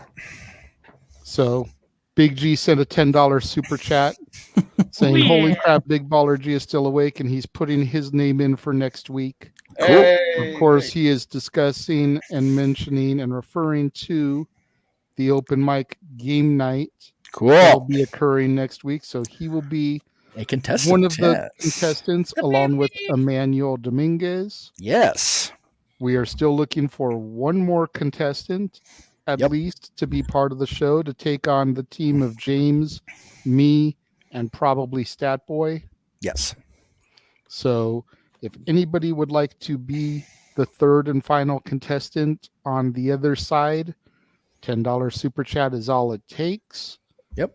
Both super chats that have been acquired so far have been to Jeff's channel. So if the last one can go to mine, that would be awesome. It is. Right. Yeah, But so who's the third man? Who's going to be a third man? NWO style. Who's the third man or woman? Hey, there you go. Arlene. And want to whose side is they on? Sorry, go ahead. Who was talking while I was talking? James. That was me. Sorry. So Arlene, if you want to tag up with your brother and with Big G, super chat. Emmanuel saying that she may be working. Oh, bummer. I mean, not probably making money. That's always good, but That is true. So whoever else wants to be the third person, feel free to chime in and super chat. If not tonight, you've only got a couple of opportunities this week because the contestants must be locked in before next week's show. Yeah. By the way, JJ, for what it's worth, I know I'm just conducting the surveys and running that part of it, but I don't work till 2:15 Sunday, so we can go all night long. Woo! And there it is. There we go. All right. Go for it, brother. All right. So it looks like it's going to be Mansfield, G, and Emmanuel. Yeah, all right. There we go. Nice. So JJ, like we discussed, I'll probably be on for the game portion of the night. Yeah, and that's I'll probably fine. Head out. I got Celeb Fest the next day, so Right. So then we'll do that first. That's what I was telling G. He was mentioning that to me in the green room before we came on the air. Okay. That because he's got Celeb Fest, which of course there it is, brother. There Jim you go. Duggan, Danny Jordan, and Mila Grace will be there as part of Parker Kane Promotions. Yes. The shirt that Big G is rocking here this evening. Yes, buddy. So Arlene was going to join too because she's not working apparently. Bummer. Oh, wait, Arlene, if you're not working, I will tag you in. I will tag you in if you do want to join, and if you want to be in that, I'll tag you in. No, JJ, you're the producer of the show, but I'm fine with Josh abdicating. God damn, that's a big word. I hurt myself. Abdicating. Yeah. Abdicating. If you can be there, I mean, your Emmanuel said that you're probably working. Josh, let JJ answer. Sorry. Thank you. Shutting up. Okay, good boy. Wait. Good boy. Josh has to bob his head down a little bit like he's actually getting the pet. Oh my God, no. Okay. Please no. Please, Now with your mouth open, you dirty pervert. Gee, what's wrong with you? He's panting. He's doing the dog pant. Oh, God. Oh, my God. That's the worst timing. It doesn't look right. It's a harder Saturday show now. Before I dismiss myself for the night. It's a red wall about a red door. Jesus Christ, guys. All right, JJ, go ahead. So, Arlene, like Josh said, if you would like to take his spot, he's willing to concede it to you if you want it. If you are adamant and you don't want to take his spot, then you can always get in on the next game show night that we do, because we are going to be doing one a month, except for the months where we do the karaoke shows. So it is completely up to you. Josh is willing to concede his spot to you if you want it bad enough. Speak now or forever hold your peace. That's it. And she put it on there. She said, "I don't want to take your spot." Well, she said that before I gave the diatribe, because Jeff and Josh were still acting like, Jeff and Josh on the air. So at least they're being entertaining. It's always my goddamn fault because my name's on the damn masthead. I see how it is. I mean, I will completely take responsibility for my part. But honestly, Arlene, I only super chatted the 10 because Emmanuel said that you were probably working that day. That's the only reason I did, because we didn't think you were. So take it up with Emmanuel as well. We're going to take his damn money off his hands, but if he wants to advocate the spot, we won't say no. Yeah, right. I still gave him money to JJ. For the record, I was about to give it to Jeff because that makes perfect sense. You're working right now, so to come in for you to respond. So again, if you want to be part, you can be part. We understand that it took you a while to respond. Jeff will vacate his seat to you. Or Josh will, because I'm not doing Josh, that. yeah. Yeah. We're not the same person. No, we are not. She said Emmanuel doesn't know my work schedule. Damn. Really is if you'd have been this bitch all of a sudden.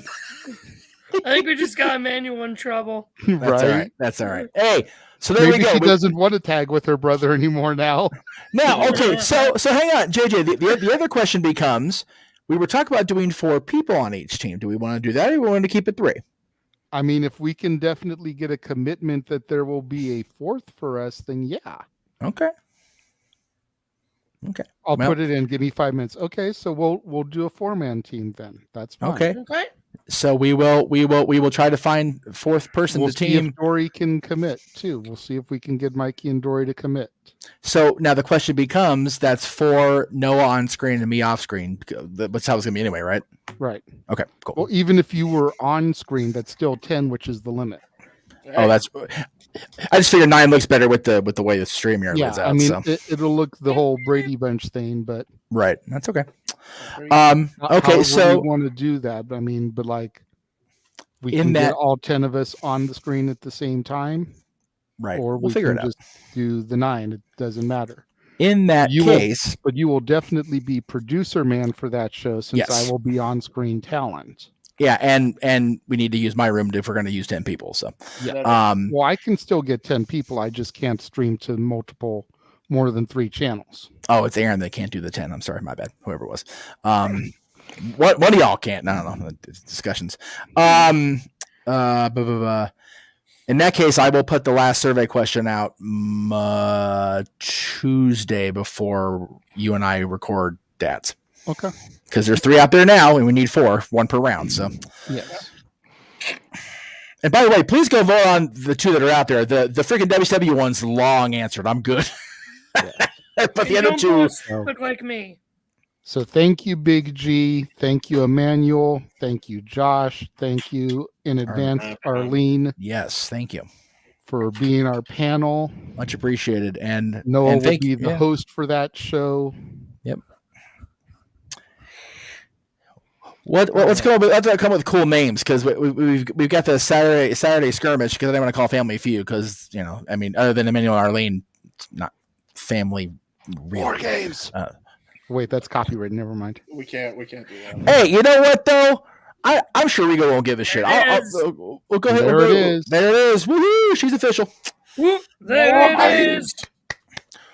Well, okay. If we're gonna do that, I'll go ahead and use the Regal gift, because they've been putting it out all over the other day for his birthday or whatever it was recently. So I'll go ahead and co-sign on using it. Whatever. There you go.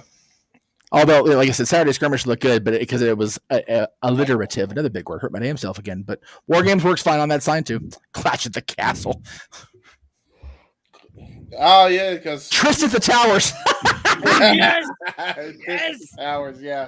There you go. There it is. Terrorizing the towers. Whoa! Goodness sakes! They only beat it up once in Money in the Bank, Jay. Jeez. Yeah. Well, because then you can play off of the whole Terra Rising. Towers. I'm in Vince's office, not Hunter's office. I actually like Hunter's office, the way it's set up with the TV and everything and the belts. So. Arlene is actually listening to us as she works. God I bless love her. that people do that. That makes my day. Like, it really does. That's what JJ and I both started listening to Conrad stuff, was on our freaking late shifts at Walmart with the shit in our ears. Noah's not impressed though. Noah's not impressed. All right. So, do we have any other starred topics, Mr. Yes, JJ? we do. Okay, We do. cool. We have a few. Okay. Let's do the thing. Well, yeah. A couple of these I'm gonna eliminate. Okay. Very good. But we'll go to this one that kind of got mentioned earlier. Rampage and Dynamite are both in trouble when the Punk-helmed AEW show does better ratings than the Elite-helmed show. That's a lot of assumption on that, honestly. I mean, I don't can care. see it. Yeah. Without getting into, again, let's try not to get into another 45-minute conversation about the Please brawl not. out and Thank you. everything. But I can see where Matthew is coming from here, because of the fact that, the Elite being the EVPs, essentially being the right hand to Tony, supposedly being the most over people in the company, Bucks not wanting to work with Punk and blah blah blah, and even saltier than a whole bag of Mortons. If Morton's, thank you, Jesus. And if Punk and the people that get put on his show do better ratings on a Saturday when people are out and partying and at clubs and date nights and shit. No way. Like there's going to be a problem, I think. Maybe not an astronomical problem. No. But there's definitely going to be, there should be anyways, assuming that Tony is sober enough to contemplate things. There should be enough red flags that get raised about that. Because a show on a Saturday night should have all the reasons to fail. Yeah. Between PL leagues running against it, and then again between college football getting ready to start up here, by the time that launches, between, like I said, date nights and all that stuff, like there should be no reason that this show succeeds. And if it does, yeah, like I said, it's not. It's assuming that it's going to go well based on the verbiage, but if it does happen that way, then there will definitely have to be another discussion. Yep. Because having the discussion. Yeah, it's. I don't mean with us. I mean between Tony and the talent. Yeah. Fuck that. Because trust, we've discussed it enough. Seriously, I haven't been on half the shows that's been discussed. I'm already over it. Golly, I've been over it. We know, Bubba. It's okay. Poor Noah. We love Noah. We do. We really do. Is it true? Mm-hmm. I actually have an orange soda. So it's one of the Rocks energy drinks. I was gonna get it on the commercial break, but you only took a watch along break, so I didn't have a chance to run to the kitchen. Because I've already done all the major breaks. There's an Orange Cassidy catchphrase, so there you go. And there you go. That's fair. There should be, damn it. Well, no, there is. Anyway, there you go. That's what it is. There you go. I did that Well, that on the cruise, throwing the craps at the crap table, but we don't talk about that on shore. Anyway, because Jeff was awake till 4 o'clock in the fucking morning. Now, were there actual crabs on the crab table? No, craps. Craps. Wait, were there actual craps on the crab table? No. That was later from the lack of hydration. Lord Almighty, it's a long weekend. Just long dysentery on like other cruises. Yeah, I'm very curious to see where all this show. First of all, I'm curious for the upfronts this week from everybody, not just Warner Discovery. I'm curious what everybody's going to say at the upfronts this week. That's what it's called. I was trying to think of it earlier. I was saying that there was a convention or a business thing.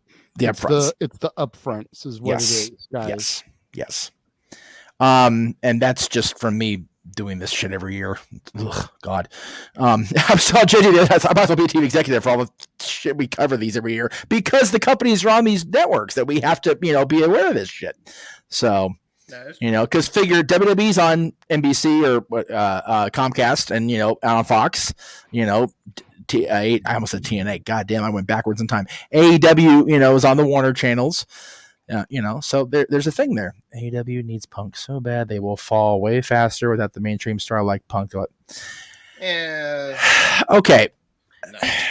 I mean, he's not entirely wrong because, again, the way we discuss the ratings being what they are, let's not get down that rabbit hole either. But the ratings have suffered without Punk.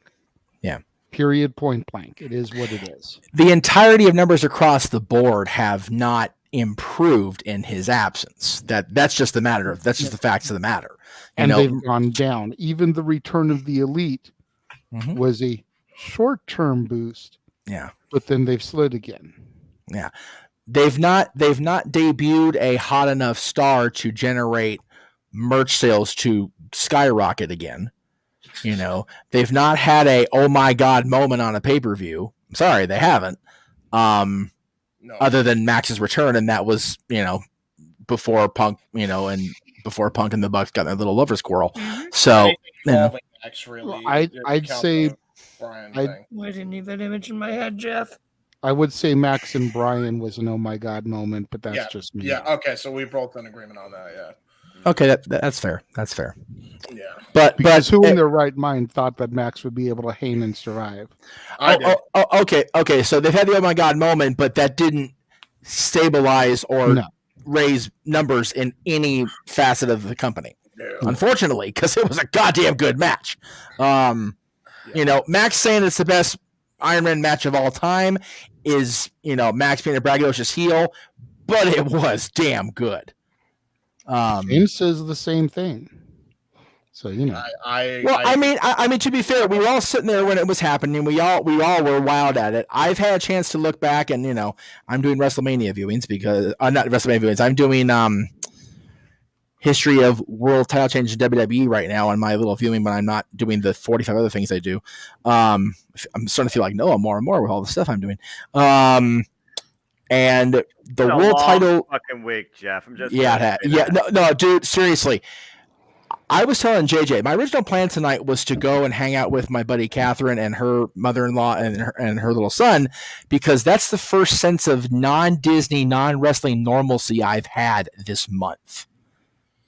And I got so damn sick to my stomach. I'm like, you know what? I don't want to put that on the kid. They're going to Ren Fair tomorrow. They need to get to bed on time tonight. Fuck that. I ain't gonna worry about it. So I freaking took a Pepto and went and laid down. That's why I was late. Anyway, I'll get my train of thought back in a second here. Shit. Got derailed. I'm sorry. Oh.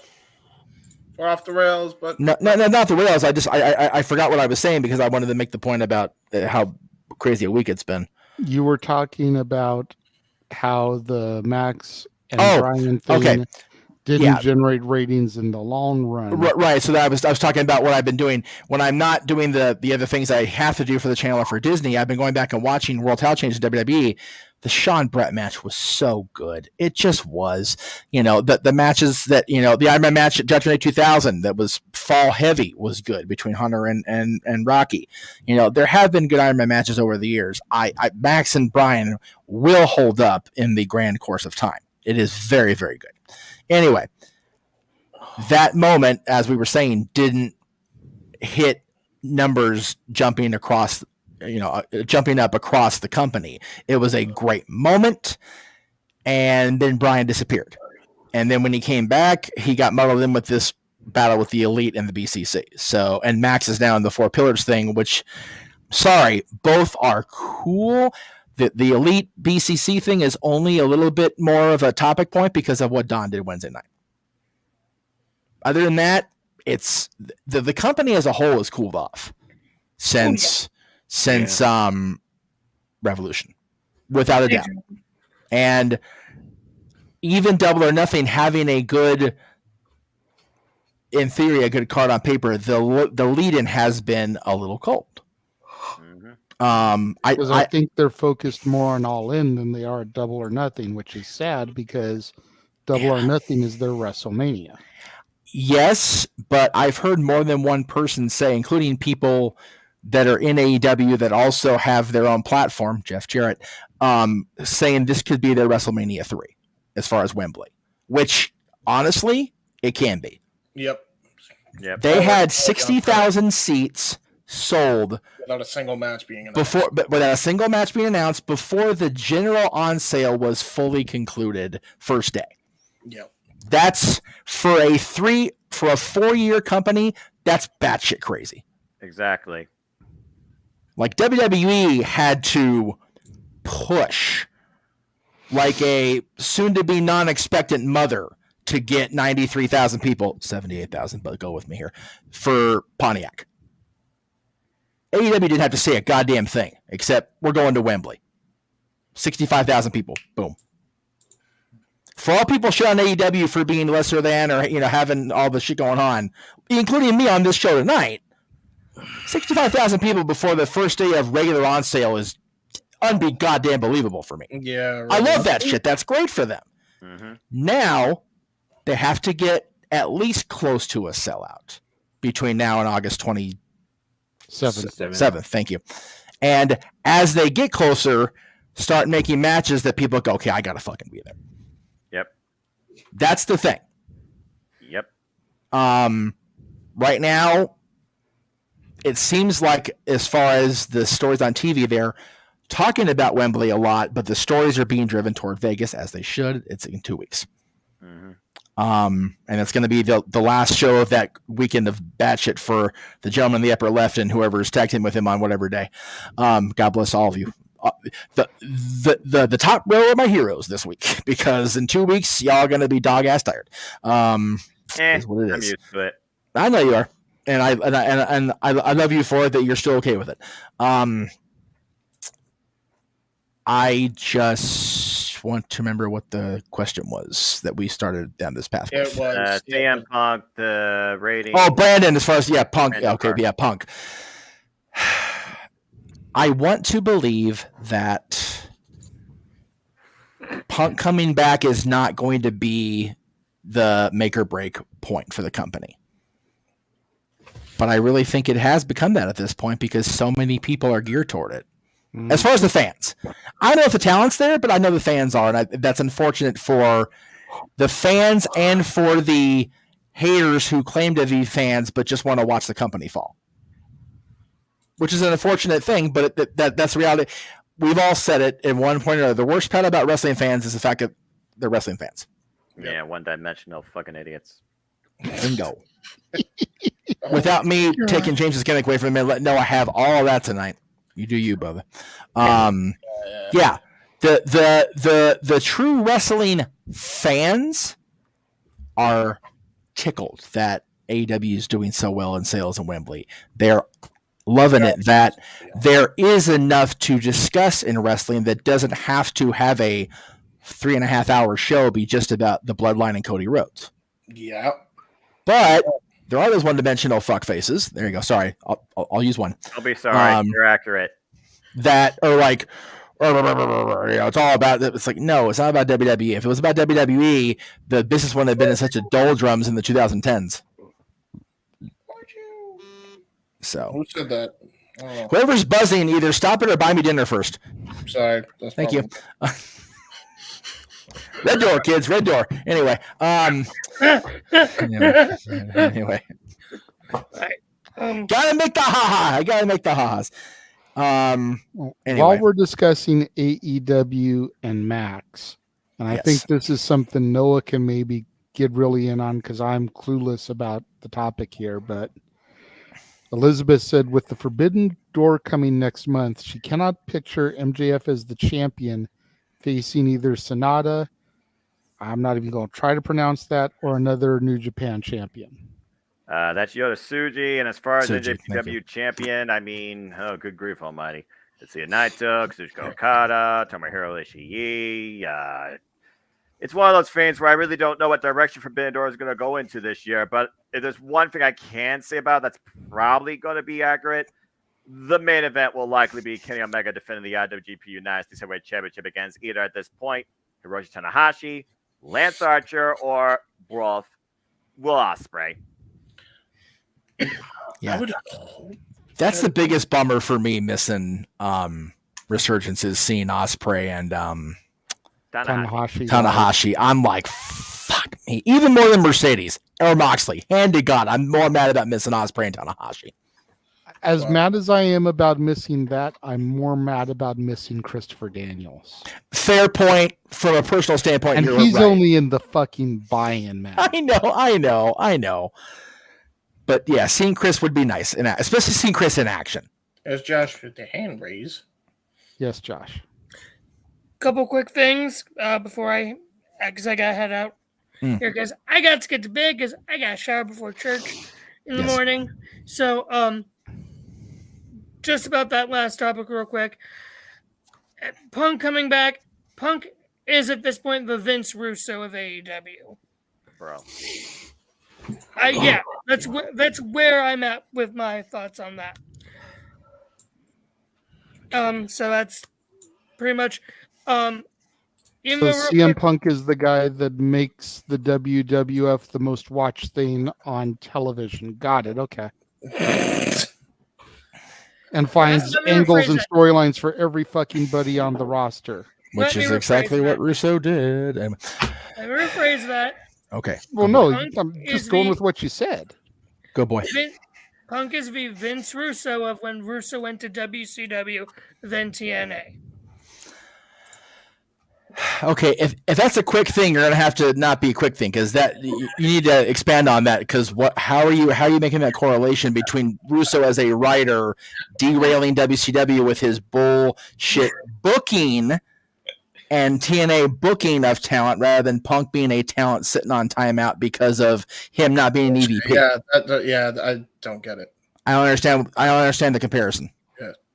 Both derailing crap out of nowhere and pretty much. I'm tired. Also, I'm tired. So Well, it is. So you're just rambling I for the sake of rambling. Got it. Okay. I get his point. There was I actually got his point in that one little tired. Okay, can you elaborate then? Because he's clearly not making it clear. What he's saying is that Punk, even though he's not necessarily a writer, had some general influence in the company, and because he did what he did, it caused a bunch of hoopla, and much like when Russo caused a bunch of hoopla in WCW, and then even more so because it wasn't all his fault with WCW TNA. That's basically what he's saying. Okay. That's Fair enough. He's not entirely wrong with that. No, but, Yeah. Very, very tiredly explained because we're all tired. Does that help? Pretty much. And real quick before I go, JJ, that one starred one you have left from Emmanuel, I'll just answer that in like 1 quick minute, if you could. Okay, I was going to go to that after we got UNG's plugs and everything out of here because we were still on a topic, but okay. Sorry. Here's the thing, Emmanuel. Taker himself admitted he got stale before he went to the American Badass, and then right before he got back into the Dead Man after American Badass. So Yeah. he would disagree with you on that one. Fair point. In general. So, yeah. I gotta get going. I'm exhausted. I love you guys. Like, just follow me on Twitter at CatholicJosh122, Instagram @mangram. I'm exhausted. I love you guys so much. You guys are the best. Noah, love you, buddy. Love you, buddy. Do you sleep or is he still heel mode? I hear you. No. He hears you. He's no selling. Yeah, pretty much.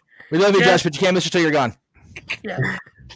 Fair enough. Love you guys, and of course, say it with me, Jeff. Fuck Bill Belichick, always. Although right now I'm fucking controller's mode at this point. So I agree with that. That's my cup. On the topic of people that are getting ready to bounce. Yes. So on the far right, that's my Twitter handle, my Instagram, and TikTok. And then on the left is next week Sunday. Yeah, baby. Celeb Fest 7 with Miley Grace, former NXT UK superstar Danny Jordan, and the Hall of Famer Jim Duggan. And then in August, we'll be in Jersey for WrestleBash 2 with Kylan Motherfucking King and Ashley Dubois. And JJ, I think we have a special video from a certain Hall of Famer. Yes, we do. Oh, that's right. Oh, hey, folks. I'm WWE Hall of Famer Hacksaw Jim Duggan from the Golden Age of Wrestling, inviting you to join me May 21st, Sunday, from 10 to 2 at the Baltimore Fan Fest. It's going to be a great time. I'll see you Sunday, tough guy. Ho! Love you, cousin. God, Jim looks good. I'm so glad he got better. Man, he was rough for a while. That was scary for a little bit. Yeah. Pre-sales have been doing good with Jim Duggan, VIP. We got a whole bunch. My buddy Daniel, he made a whole bunch of 4x4s that are going to be selling at Celeb Fest. Wow. So yeah, hopefully Jim Duggan. I might hopefully, but Jim Duggan Hacksaw is going to do great at Celeb Fest. We got them two. There's like 50 other people there that are going to be there for an awesome time. Yeah, if you can get him, if you can get him on video briefly, if that's going to be a thing, see if he'll talk about DiBiase's new podcast, because I'm dead curious how he feels about Teddy having a podcast, especially now with all the shit going on. Oh, so yeah. definitely I'll curious. see what I can do. Cool, brother. But I am out too. I got a couple hours before I got to wake up and go to church and then work. Oh. Thank you, G. We appreciate you staying. We appreciate you putting the late hours with us, man. The first time we've had you for a while, so we appreciate you, brother. All right, guys. We'll see you next week for the Family Feud. Yes. Take it easy, brother. As always, I'll say it for And Noah. then there were 4. And the core 4 remain. There you go. I'll say it for Noah since he is too tired to say it. He's always happy to be here. He is. Yes. And you know what though, like for real, like I said it briefly, but I said it when I first saw the video in the group chat, dude. I am so glad Jim battled back out of that the resurgence of the cancer, man, because that was fucked up. So good for Jim Duggan, it was man. Dicey for a bit. Yeah. He did. He looked like absolute crap. So I am so happy he's healthy and healthy enough to do that. But I'd like to go just to ask him about his time with Teddy and the Rat Pack in Mid-South, because man. The first podcast was about, of course, the big main event angle with the Hebners and everything and Andre, but you know they're going to talk about Mid-South like soon, because that was a huge part of DiBiase and Duggan's career. So looking forward to it when they bring it up on Everybody's Got a Price. Early beginnings. Right? So getting back to the question that Josh kind of like threw us into. Wrenched into the show, because God forbid. Well, I mean, that Forbidden Door is swung shut for now. I mean, seriously, you talked about it before. Get Impact, get Stardom involved, then we'll talk. Anyway. And also, it's one of those, let's get through the end of May first before we start talking about the June and July and August shows. Like, I get, Wembley's a big deal. Like I said, I did. And I mean it. Yeah, but, man, we got to get through May first, y'all. Yeah, I'm the same way. Again, you're expediting way too fast. Let's skip for the rest of this month. And it doesn't have to be champion versus champion either, dude. Okada and MJF, let's fucking go on that. Like, golly. Yeah, or and even then, or anybody, you could have Okada lose the belt to challenge MJF for the AEW World Championship. Yeah, just so that way he can say, "I beat the face of New Japan," and get more heat for that, because he's been on that F New Japan shtick for a while, and I think he has. For it. And it's kind of like cooled off a little bit, but now he's like, all right, well, since I'm on the face Okada, I'll just punk his ass in the process. There you go. Exactly. Perfect. Give me him versus Naito. See how he handles Naito's tranquilo. Him and Naito would be a one. Yeah. I don't want Max to die. Him and Coda, maybe? No, he'll die. Okay. What about him and Tanahashi then? No? Tanahashi's the safest bet. Safest for Max anyway. Well, I mean, all right. Till he gets dragon screw leg whip, but There you go. Ow. I know that move has to suck. It does. I don't care how well you take it or sell it, man. Your knee just is doing things it shouldn't do. Anyway. But yeah, I agreed with Josh's point anyway. He actually kind of summed it up pretty yeah. I mean, he's not wrong. Yeah, I think Emmanuel asked the question, and I could be wrong because I'm not in Emmanuel's brain, because I live in my own brain. It's a scary enough place as it is. I think that based on watching the Last Ride documentary, Taker himself felt that everything beyond Roman, because I'll give him a pass on returning after the loss of the streak, because he really wanted to come back and show that he could still go. But everything after Roman felt like either the best thing he did or going back to right the wrong he created by coming back. Yeah. So maybe not staleness, but just not knowing when it's okay to be done. Yeah. And, they all mentioned the documentary about not knowing when it's okay to stop chasing that dragon. Well, Disneyland found out when it's okay to stop chasing the dragon, when the motherfucker's on fire. But oh no, Undertaker, 30 years is a long time, and it wasn't like he was wrestling every night. He was doing it once or twice a year, but the injuries that man accumulated the last 5 years of his career alone, it's like, dude, like, stop, Mark. Like, you're the fucking man. You don't need this shit anymore. You don't. He was lucky to not end up permanently in a wheelchair, especially the match with Bill. That was legitimately scary.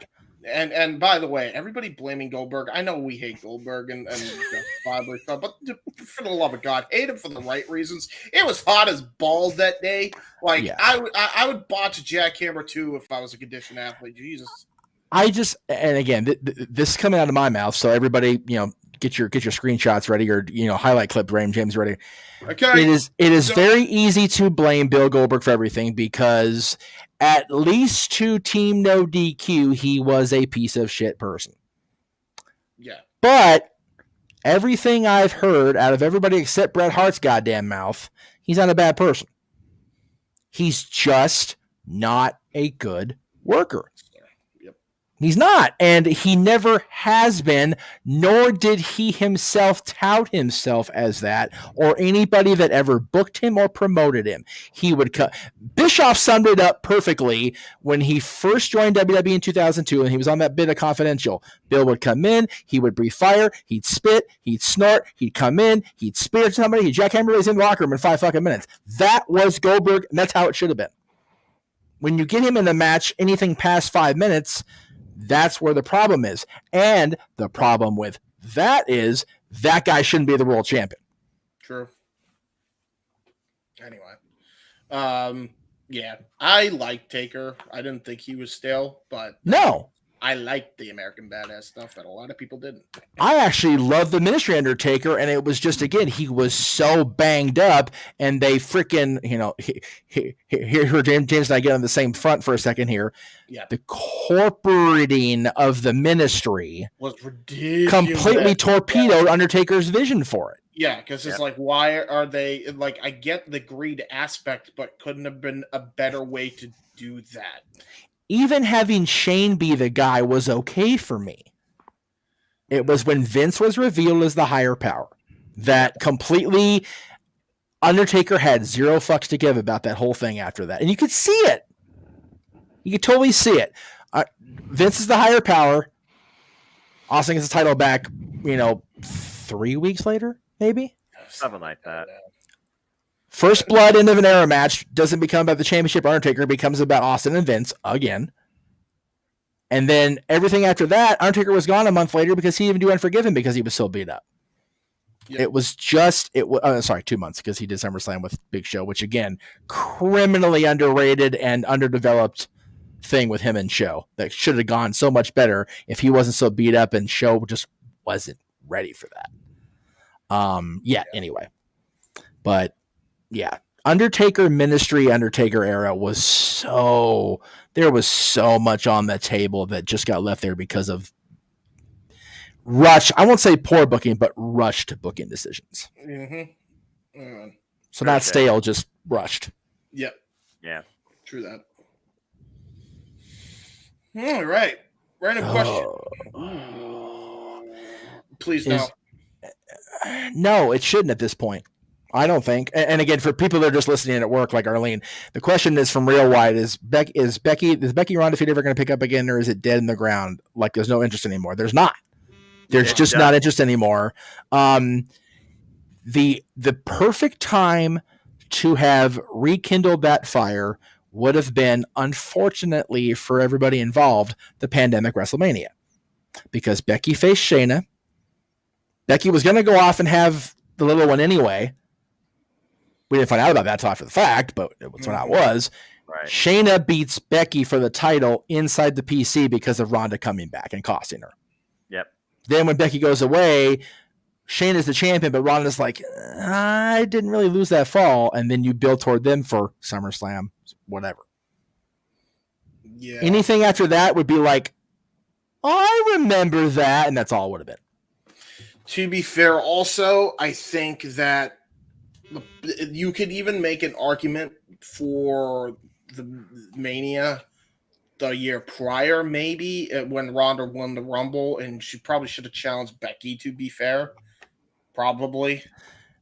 Okay, yeah, that would have been the absolute last point where it would have made a bit of sense. But it's like, the problem with that is, then you're expecting Ronda to give a fuck, which she lost all giving a fuck ability after 2019 happens. Also, technically, Ronda came back kind of heelish, didn't give a fuck to begin with. and freaking Becky was already a heel. Yeah, exactly. No. Yeah. When Ronda came back and won that Rumble, she was already in F-it mode and hasn't really come off it. And now she's not even on the show at this point because she's still nursing that injury. And I agree with Wyatt here. She's been 1 foot out the door since Survivor Series out here when her hometown crowd turned on her. Yeah, that was the turning point. She just came back for fulfilling the contract obligations, and then came back because she felt like maybe she could make it work, and she hasn't. I love Ronda. I started watching UFC the regular because of Ronda Rousey, even more than Brock, even more than Punk. And Punk's UFC career was what it was. Brock was a badass. God, if he hadn't gotten sick, my God, how badass would he have been? Jesus Christ. But I think that rightfully so, by the way, her priorities have shifted. She's married. She's a mama now. Yeah. I think she felt like she had to come back and give it the old college try again. And she's still a fan. It's just not her bag, baby. It's just not. Not anymore. anymore. She must be a tag champ with Shayna. Which is fine. If they made the tag titles relevant, which we talked about this earlier, they still haven't done that the entirety of their existence. No. And the fact that they've had champions walk out and not be on the roster or on television twice, yes, it was the same person in the tag team both times with Mercedes, they've been doomed from Jump Street. Yeah. So, yeah, it's one of those things. Yeah, I don't know, man. Like it is what it is with Ronda. I think that Ronda directed her anger towards the people as opposed to directing it toward creative, and that's really ultimately what the problem is. I hate to be the guy because I've been a big Ronda mark for a long time, but yeah, I can't even excuse the way she's been acting towards it. And if you're gonna be angry and not give a fuck, at least put it in the right fucking place. At least, why is it that we're to blame? Why not blame the people that put you in that position to fucking begin with in 2019? Okay. Well, here's where I will argue with that, only because it was Nia Jax that took the opportunity for us to see Becky versus Ronda away from us. And Sure. Charlotte was put in that role, in that spot, and it was at least the LA audience. I don't know how the global audience reacted to Charlotte beating the shit out of Ronda, because I was up in that Staples Center going, "This is not good." And I've said this 100 times. I turned to Aaron and I said, "She's gone by Mania. This is fucked up. This is going to rent space in her head. This is her people cheering for Charlotte as the heel, beating the shit out of her." Yep. This is not good. Ronda is not the person that's going to be able to deal with this, because she's not that person. She's not that strong a WWE personality, and she has shown, even in real life combat sports, loss is not her thing. No. So the fact that her own home audience, granted she grew up in Riverside, but Staples Center, the Ontario, the Toyota Sports Arena, with all due respect, is not the prestige, county arena. Staples Center is the place to be. And that crowd ate her alive and spit her out like, McDonald's food after that match with Charlotte. True that. That's what set her down the primrose path on this. And then she finally got back with them at WrestleMania this year with an FU armbar by Sia. And you know what? She got that win here in LA, and people were okay. Well, still, people weren't happy with the fact that she didn't do a damn thing and still won the match. I was happy she was back. I was happy to see her back in LA. There you go.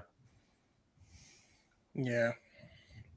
Anyway, Emmanuel says, going back to the whole Undertaker thing, who would you have enjoyed as the higher power? God. I'm going to go first here because when I was watching, I always thought it was going to be the Jackal, Don Callis. Should have been. Because he was the one that originally brought the Acolytes together and was the manager for a while. Yep. And then he disappeared, went to ECW, became Cyrus. Yes. But WWF and ECW always had that working relationship. So there's no reason why Cyrus couldn't have been the higher power. And now he's the higher power in the Ministry of Darkness, and he's the network opposing Paul Heyman and ECW. Right. And if it's not common knowledge, but it is that WWE's helping ECW, then he's just pissing up in everybody's Kool-Aid. Yeah. Because he's the one that directed Undertaker and the Ministry toward the McMahons. And he's also, helping, go against the people McMahons are trying to help. Again, 2020 hindsight's beautiful for booking purposes. But, I honestly, truthfully, right up until Vince appeared on screen backstage, thought sure it was going to be Jake the Snake Roberts. And had Beyond the Mat not been a reality at that point and seeing how far Jake was gone, I would have believed it. And I honestly, I take back what I said. I knew it was going to be Vince when he revealed himself only to Austin, and Austin was just verklempt like you mother. Like, it's like, God damn it, it's Vince. Son of a bitch. After all this shit, it's fucking Vince.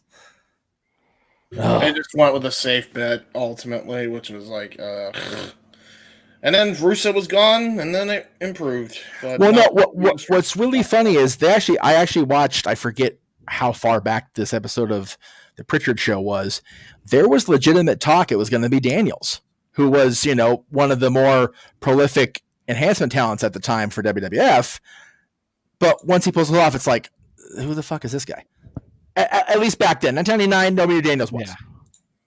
So when you think about it, the fallen angel, the Ministry of Darkness. Yes. Like, it totally works. Well, right. In the truest sense of, if people do know who it is, then you're gold. If they don't know, they can briefly explain it, which is fine. Well, I mean, if you do the reveal at the Arrowhead Pond in Anaheim, California, well, then maybe you get something going. Where the hell were they for that show? I forget now. I don't remember. Yeah, it was. I mean, because UPW was an Orange County based promotion.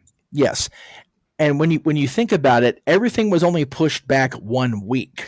Mm-hmm. So that reveal was supposed to be the week after Over the Edge. It's just, they had to delay for a week because, the whole problem of somebody passing away at a pay-per-view. It's a whole other show. Yeah.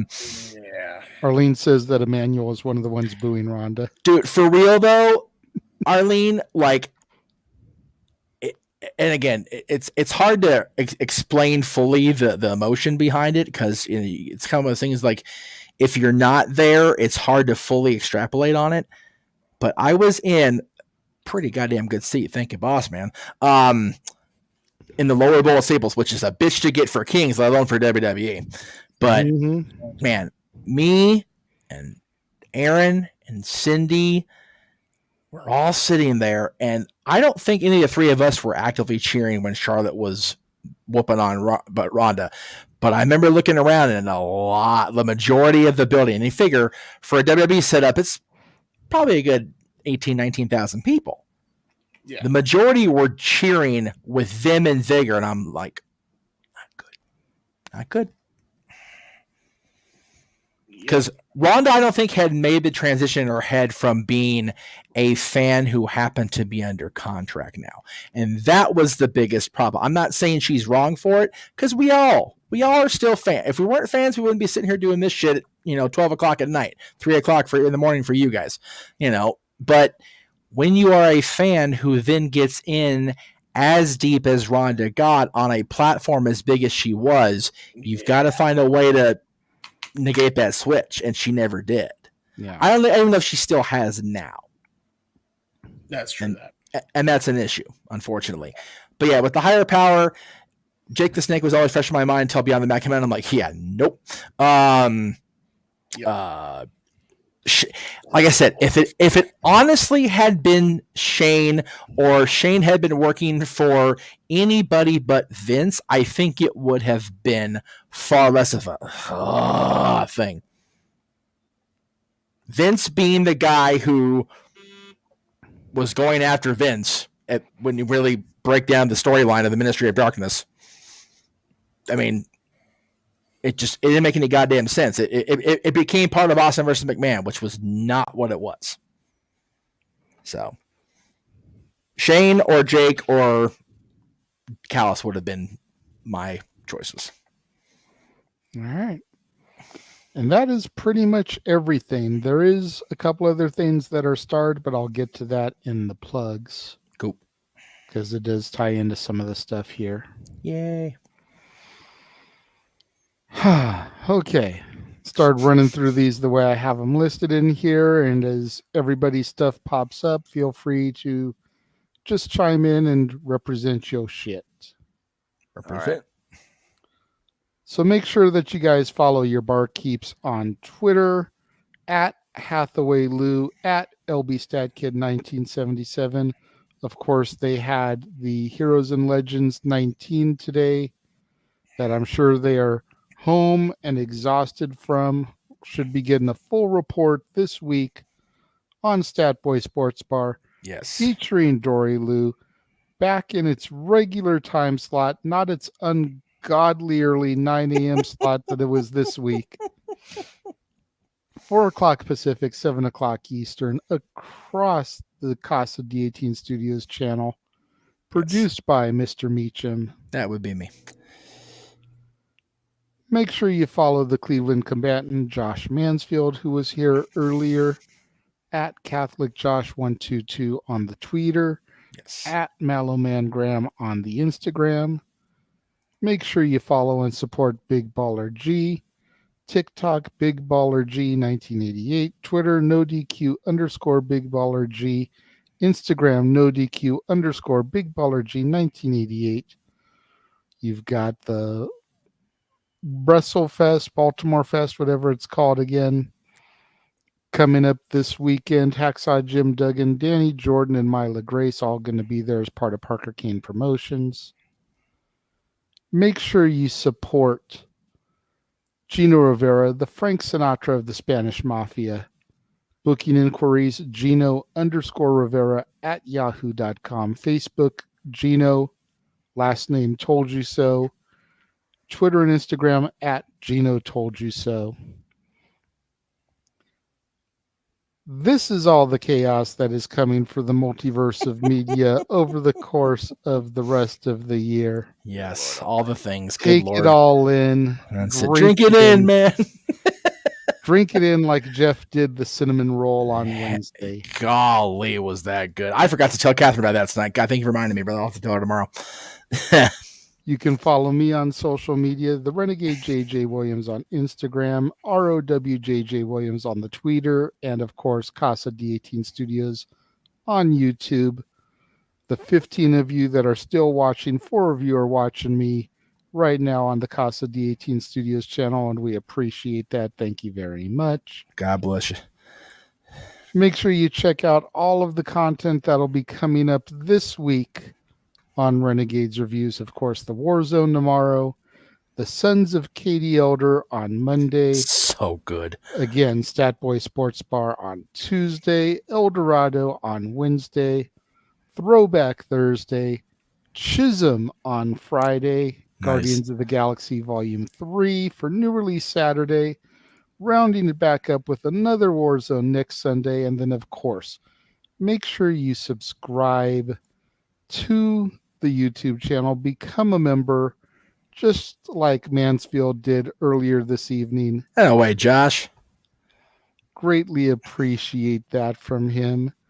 And before we get into the next plug, here is a quick video about the member-only section of the YouTube channel.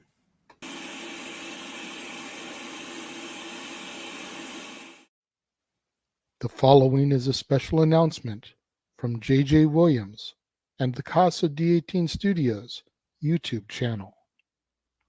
What is going on, everybody? Welcome to the members only section of the Casa D18 Studios YouTube channel. Now, in the coming weeks, months, and years, this is where you will find all of my non-archived wrestling content. What I'm going to try to do is review wrestling DVDs, much in the same vein as you will see my movie reviews over on Renegade's Reviews, as well as occasionally discuss the current wrestling product, much like the old school Renegade of Wrestling shows from the early 2010s. This is where you will find all of that content. I'm looking at doing it on Thursdays, as that's usually a dead day here on the channel, with the exception of the Throwback Thursday content that airs on the main Casa D18 Studios side of things. So for $4.99 a month, you guys will get access to all of that wrestling content that'll be coming to you in the coming weeks, months, and years. Those of you that subscribe early, like now, you'll get a few little hot take videos, maybe a surprise secret drop in there. But we're looking to have the content begin going live in July of 2023. First video debuting on July 1st, which is a Saturday, and then every Thursday thereafter, you'll get a brand new video here in the members only section of the Casa D18 Studios channel. Again, just $4.99 a month. It's a good way for you to show your love, your support. I hear a lot of you guys whispering and talking about how you would like for me to do more wrestling content. This is the way that you prove it. Show that love, show that support. Subscribe for only $4.99 a month, and you get access to videos nobody else will get access to. I thank you guys for watching this brief video explaining to you what's going to be coming up here in the members only section of the Casa D18 Studios channel over the next coming weeks. And I look forward to your support. Have a great day.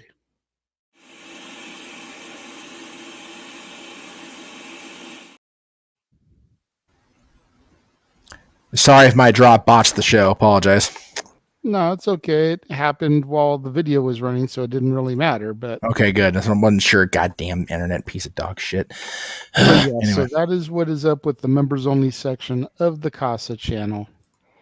You know, we got a bunch of stuff that's going to be coming here shortly. Really quickly before I turn the plugs over to Jeff's stuff. Yes. Earlier, my trailer ran, and Elizabeth Delgado said, "Are You There, God?" is a weird title for a movie if you have a strong belief in God, which I'm one of those strong believers. Title's interesting, though. Yeah. It's a movie based on a book by Judy Blume. Yes. Book came out almost 50 years ago. Yeah. And it's about a girl who, her father is Jewish, mother is Christian, and she's kind of being allowed to form her own religious identity instead of being force-fed one of them from her parents. So throughout the course of the book and the movie, she frequently tries to talk to God about day-to-day life, coming-of-age stuff for girls, body changes, and whether or not it happens for her kind of helps strengthen or weaken her belief structure. So it's definitely an interesting story to get into and watch. But again, it's based on a book that's been around for 50 years. It's not something that Hollywood just threw together, 10 months ago and actually came up with an original idea of, Good stuff, though. I enjoyed the book, even as it's one of the Judy Blume books is designed more toward the little girl side of things, but I enjoyed it. So moving on in the plugs. Ah, yes. Our buddies at No DQ, of course, the No DQ review will be tomorrow night. I had originally asked to be part of that, then I realized, working can't. But please tune in the No DQ review. Aaron and Richie are always hard at work looking for content to talk about. And they'll have the recaps of Raw, Dynamite, and SmackDown this week as we get closer to the weekend of doom that is Memorial Day weekend. You can find me on Tuesday nights across the multiverse of media. Yes, I will be here in the studio at the JMN Towers on Tuesday night. So God willing, come the creek don't rise, as the wrestling god would say. Tuesday night, 10:05 Eastern, after NXT's East Coast broadcast is done, you will find good old JM doing the talking of the wrestling stuff. Wyatt, we appreciate that very, very much. And we know that it is late, and we know that we tend to get a little long-winded, long in the tooth, if you will. Yeah, but, I think I can speak for everybody on the panel, including Josh and Big G, Stat Boy, Dory Lou. We appreciate comments like that absolutely more than you know. Yeah, I have found in the 3 years I've been back doing this full-time, 3.5 now, that the need for on couch no shit, right? He must be UK. He definitely is. The need for in-person on couch therapy has lessened greatly because I've been able to have these people for friends and be able to expunge at least my wrestling craziness to the rest of the world. But I digress. Yes, speaking of spreading the love of the world, let's get our buddy Lizzie Valentine, my buddy Liz, who I've known for, God, I'll be 20 years next year. She is trying to get on the cover of Muscle and Fitness. She's currently in second place in her group, and she's into the next round. So you can vote for free by linking through Facebook. You can also use that link at the bottom to sync your Facebook with it and vote from there. A warrior vote will not only get her more votes, but it'll help support disabled vets, which I can't say that enough. Please support our vets, because Lord knows we can always help those guys out and those gals out as well. My buddy Nikki Stevens, who I've known my entire life, even longer than Lizzie, is an employee of Fender Play. She is a wonderful guitar instructor. My son Dylan can vouch for it, as can I. But she has limited space available for new Skype and Zoom students. So hit her up on Instagram at Nikki_Nacho_Stevens. Excuse me. Sorry, Nikki. Bought your name there. So please hit her up, because it's always good to learn something new. And a guitar, I can't say enough awesome things about learning how to play a guitar or a bass. Good stuff. Please check this out on demand. It was a labor of love getting this up, and I wish I had been more coherent to watch it and promote it as it was airing, because it turned out to be really good. It's our Dads and Always in Wrestling top 10 characters from a galaxy far, far away that went up on Revenge of the Fifth. Or Return of the Fifth, because Revenge of the Sixth was a thing for me because I had to miss work. Great show, great episode. And our next episode, we're going to tape this Monday. It's going to go up this coming Friday, our top 10 heels of all time show. Again, we're going to tape that Tuesday. Looking forward to it. Stay up with Dads. We're going to have great content all year long. It's going to be great to talk about stuff in wrestling. I always love it. May 19th, of course, is Kane's Day. If you follow the storylines from back then, you know what we're talking about. If not, Google it, kids. You'll thank me later, possibly. You want to do your Delight style thing as part of your plugs now, or do you want to save it closer to the end? We can do it now if you want. That's fine. Kings fans are going to know about this, and that's fine if nobody else does, because I kind of went through it really quick. But this young lady's name is Sammy. She actually sung the anthem at a Kings game this year during our Hockey Fights Cancer Night, which is a league-wide thing for the NHL. But she actually is in Rent out here at the Pantages, and our buddy Mikey DeLorean, who is our Kings and Arena host on the regular, went and saw Rent last night out at at the Pantages. So we are so proud of Sammy here in the Kings family, and congratulations to you and the entire cast of Rent. I love that show. I love the movie based on the show, the play, and I am very happy for Sammy. She went from, having debilitating Hodgkin's lymphoma to singing the anthem at our games, to being on stage as a performer in one of the most successful musicals of all time, Rent. So we love you, Sammy, and hopefully we can go a little longer in the playoffs for you, so you have to make it a point to have to call out sick for Rent to come watch the Kings play hockey, because go Kings go, and go Sammy go. Right on. The next time you will see us all do a watch-along, yes, as mentioned earlier, will be New Japan Strong Resurgence from the Walter Pyramid in Long Beach, California. Yeah. Jeff and I were supposed to go, but unfortunately, as Noah always says, priorities over passions. Yes. The Nauska Mafia has beckoned.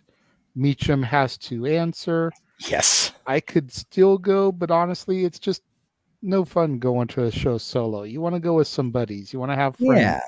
You want to hang out. You want to bullshit with them. Exactly. So I'm not going to go because Jeff can't go. Yeah. Kind of sucks, but at least I'll be able to be here, be a third man on commentary, give some history from some of these SoCal boys, these locals that are getting a shot on the show. And at least we can do what Safed is talking about in the chat and, go observe our mothers. Happy Mother's Day to everybody out there and go get a Mother's Day gift for my mama. I was going to do that at the end, but thank you. I know. It transitioned well enough where I felt that it was okay to jump over. I apologize. It seemed to work. So make sure you guys tune in next week on Open Mic Night. Yeah. For our game show night, we will be doing Family Feud. It will be me, James, hopefully Statboy and Dory Lou, versus the team of Josh, Big G, Emmanuel, and Arlene. Yeah, buddy. Should be a good time. Yes. See how things work. Your host, Noah Foster, be reading the questions. That's Mr. right. Meacham, producer man, has been taking the surveys across social media, which is why he will not be participating in the game. Yes. He already knows the answers. That would be cheating. Yes, that would be wrong. He'll be the one behind the board. And then we get to the really fun stuff. Jeff and I have declared the day for this one now. We just need to update the graphic so that it showcases the date.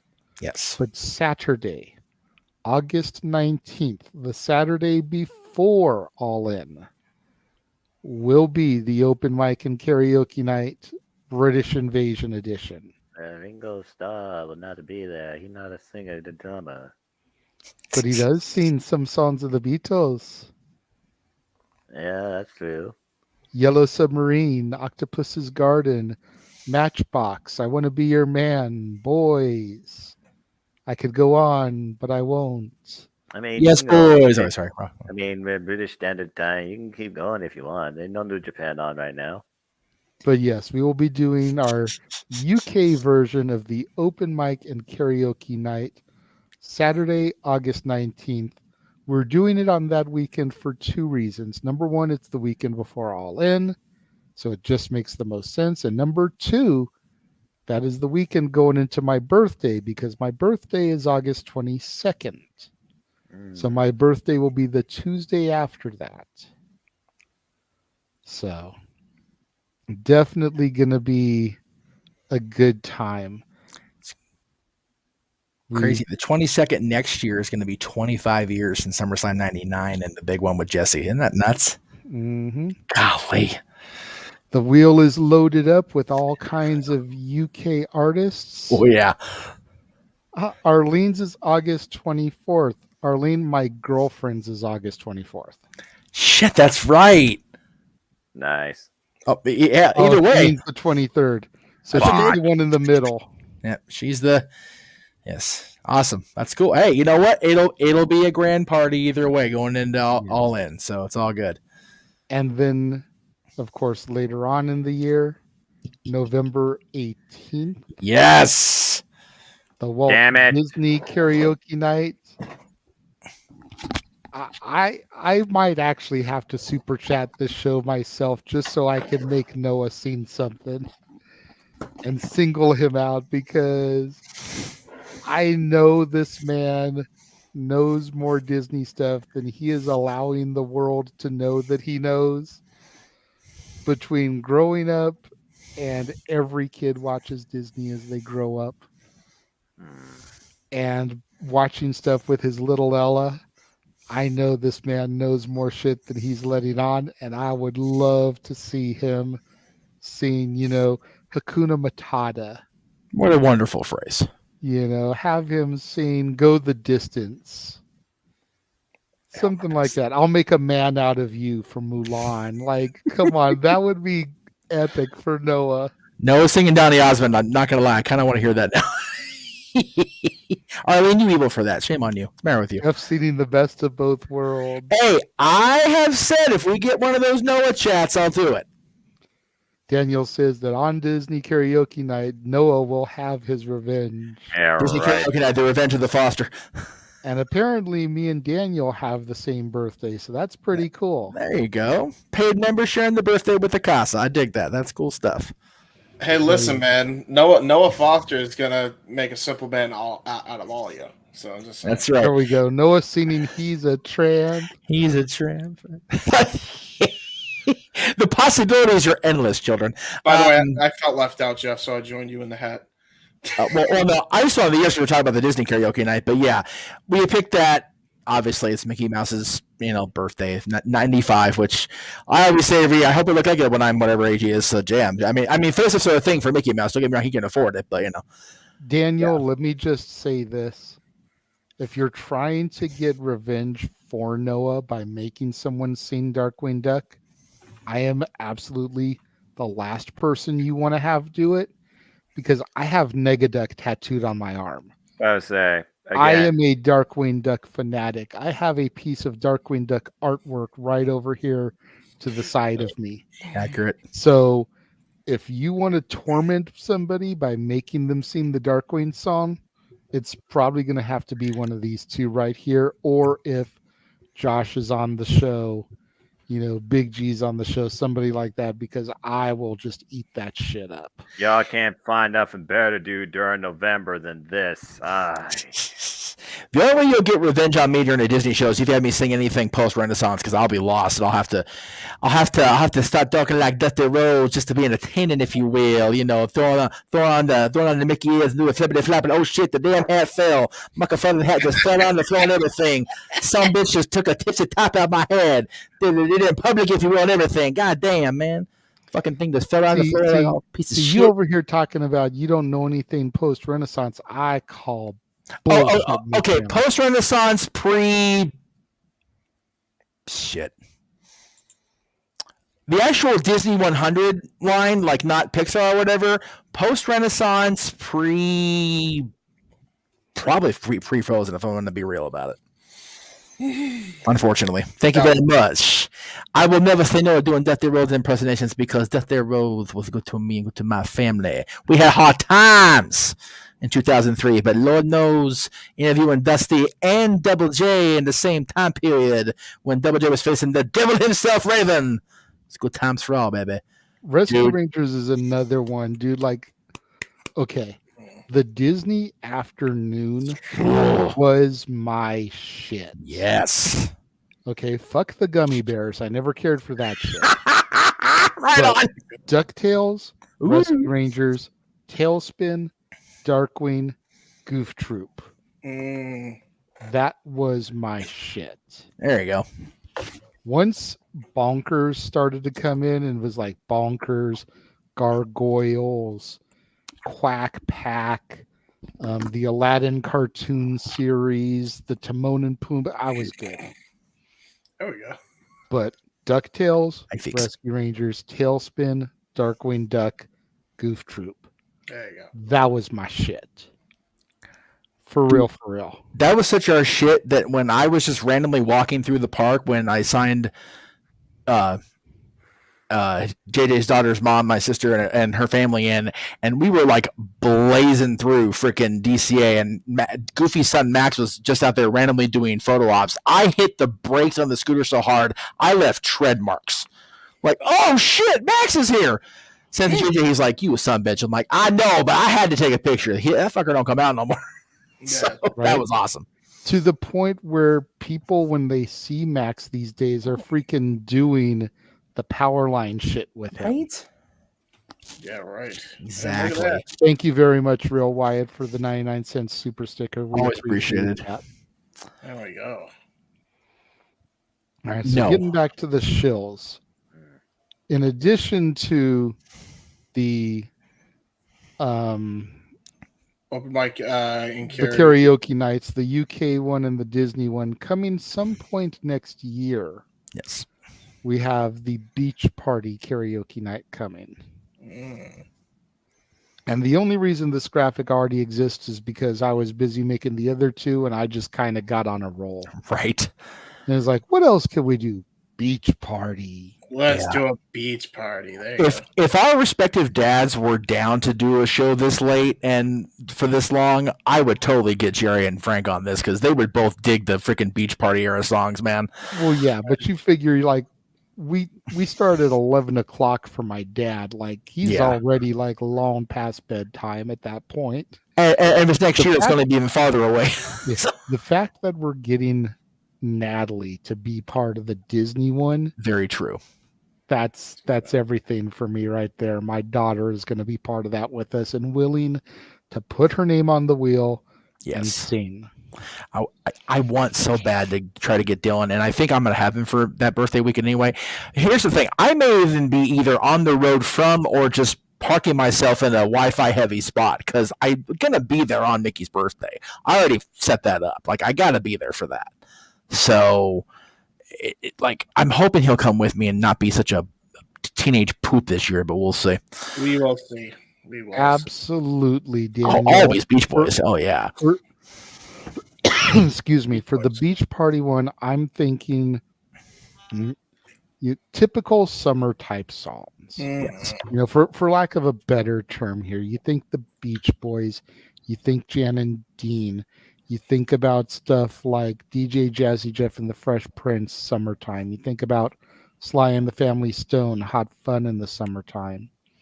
You know, you think about any of those type of songs, you know, Buster Poindexter, Hot, Hot, Hot, you know, shit like that. Anything that you can like really lump into that summer category. Summer Lovin' from Grease. You know, Never heard of it. oh hush, Noah, you know that song. Don't kayfabe. no, it it probably like that. does. To be fair, no, it probably doesn't.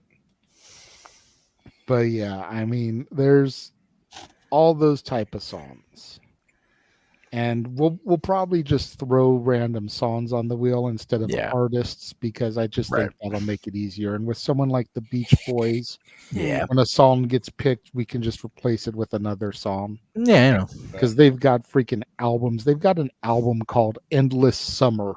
Yeah, I'm just saying. Yeah. Yeah, Kid Rock all summer long. Damn good song. Damn good song. And the Beach Boys have one called All Summer Long also. Yes. Yes. And yes, Real Wyatt. Go ahead. Yes, Real Wyatt. If Cody finishes the story, that week of mine is going to be all the Dusty impersonations all night long. I'm going to be talking like that for 4 hours, baby. Wearing myself out, going nuts, fucking crazy. Back to the shows. We'll go ahead and get to James's here. Yes. So mine is just one little thing. Even though I'll have more as time goes on, but I figured we've been going long enough. Everything that you guys saw is pretty much the plugs in the intro. But Indie Force came back. Episode 26 is in the books, where we talked about AEW All In, Jeff Hardy, Super Mario Brothers movie, John Wick 4, Street Fighter 6 demo, and more. A bunch of variety of topics here. But we also had a little bit of a skit here, which I'm going to play to make Jeff and JJ mark the hell out. And I'm also going to make Noah Foster hopefully smile. So here is our little skit that we made. And it is called History Retold by the Indie Force. Out of context.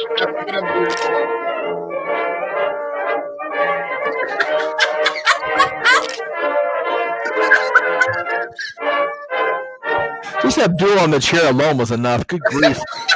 Fuck.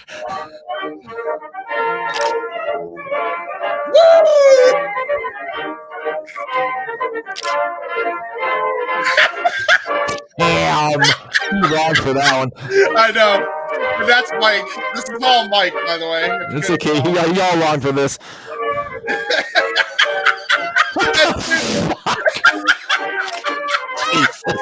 Whoa!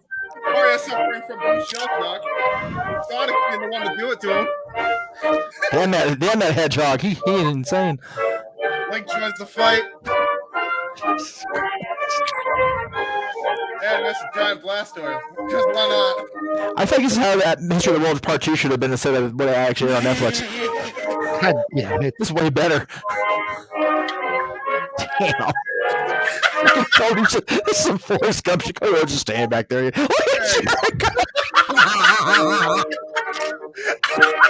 All for all. You knew this shit was coming. You knew that was coming. Yeah. Damn. Oh wow. There is so much wrong with this picture alone. Just wow. Good lordy.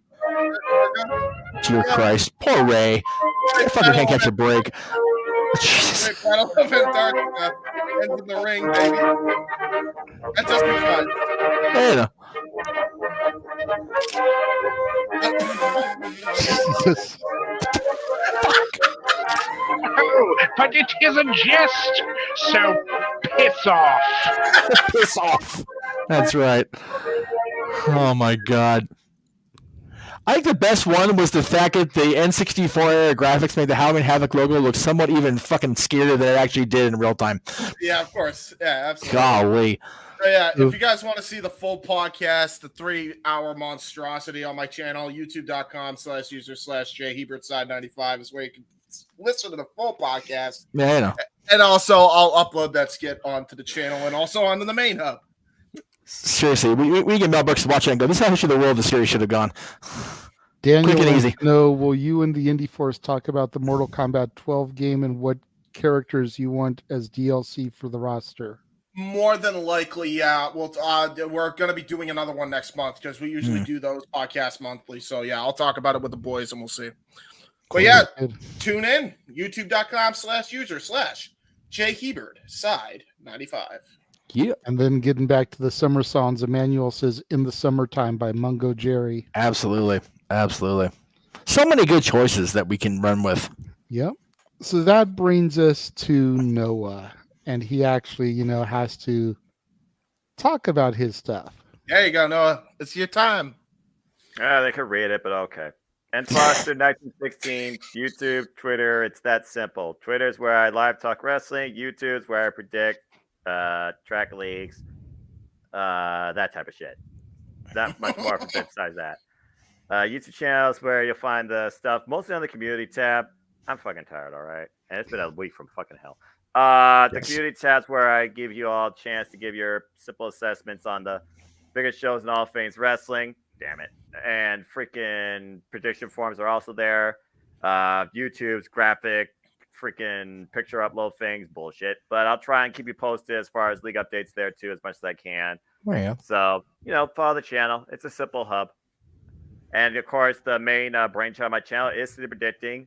One way or another, all 4 of those shows will be simply predicted within the same week, and none of them will be on the same day. There will not be no double feature, triple features, and I sure as hell am not doing all 4 shows back to back to back. In fact, I'm already negotiating days with JJ as I hope to evolve Simply Predicting beyond the Simply Predicting family I have and the Jet Vision Multiverse Media. So stay tuned for upcoming days and times on all 4 of those shows, 3 of which, of course, will be covered on the Jet Vision Multiverse Media because NXT during Double or Nothing. Yeah, I'm picking AEW over NXT because that's the pay-per-view, damn it.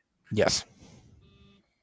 And then, of course, you see the summer of Simply Predicting. Yep, that's all summer shows until Ring of Honor adds something because they will.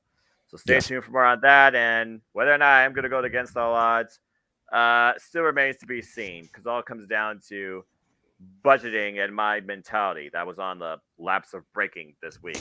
God help me. Yes. So that's pretty much that. And, of course, the recent thing I did, me and JJ did a simple take. Our simple review and after thoughts regarding WWE Backlash in Puerto Rico 2. So you can find that on both my channel and Cassidy 18 Studios YouTube channel. That was the last thing I did, I believe. I think that's everything. Yep, you got it. Fucking help. Hold on. Try and get this freaking good going. Whoa! Whoa! Throwing himself.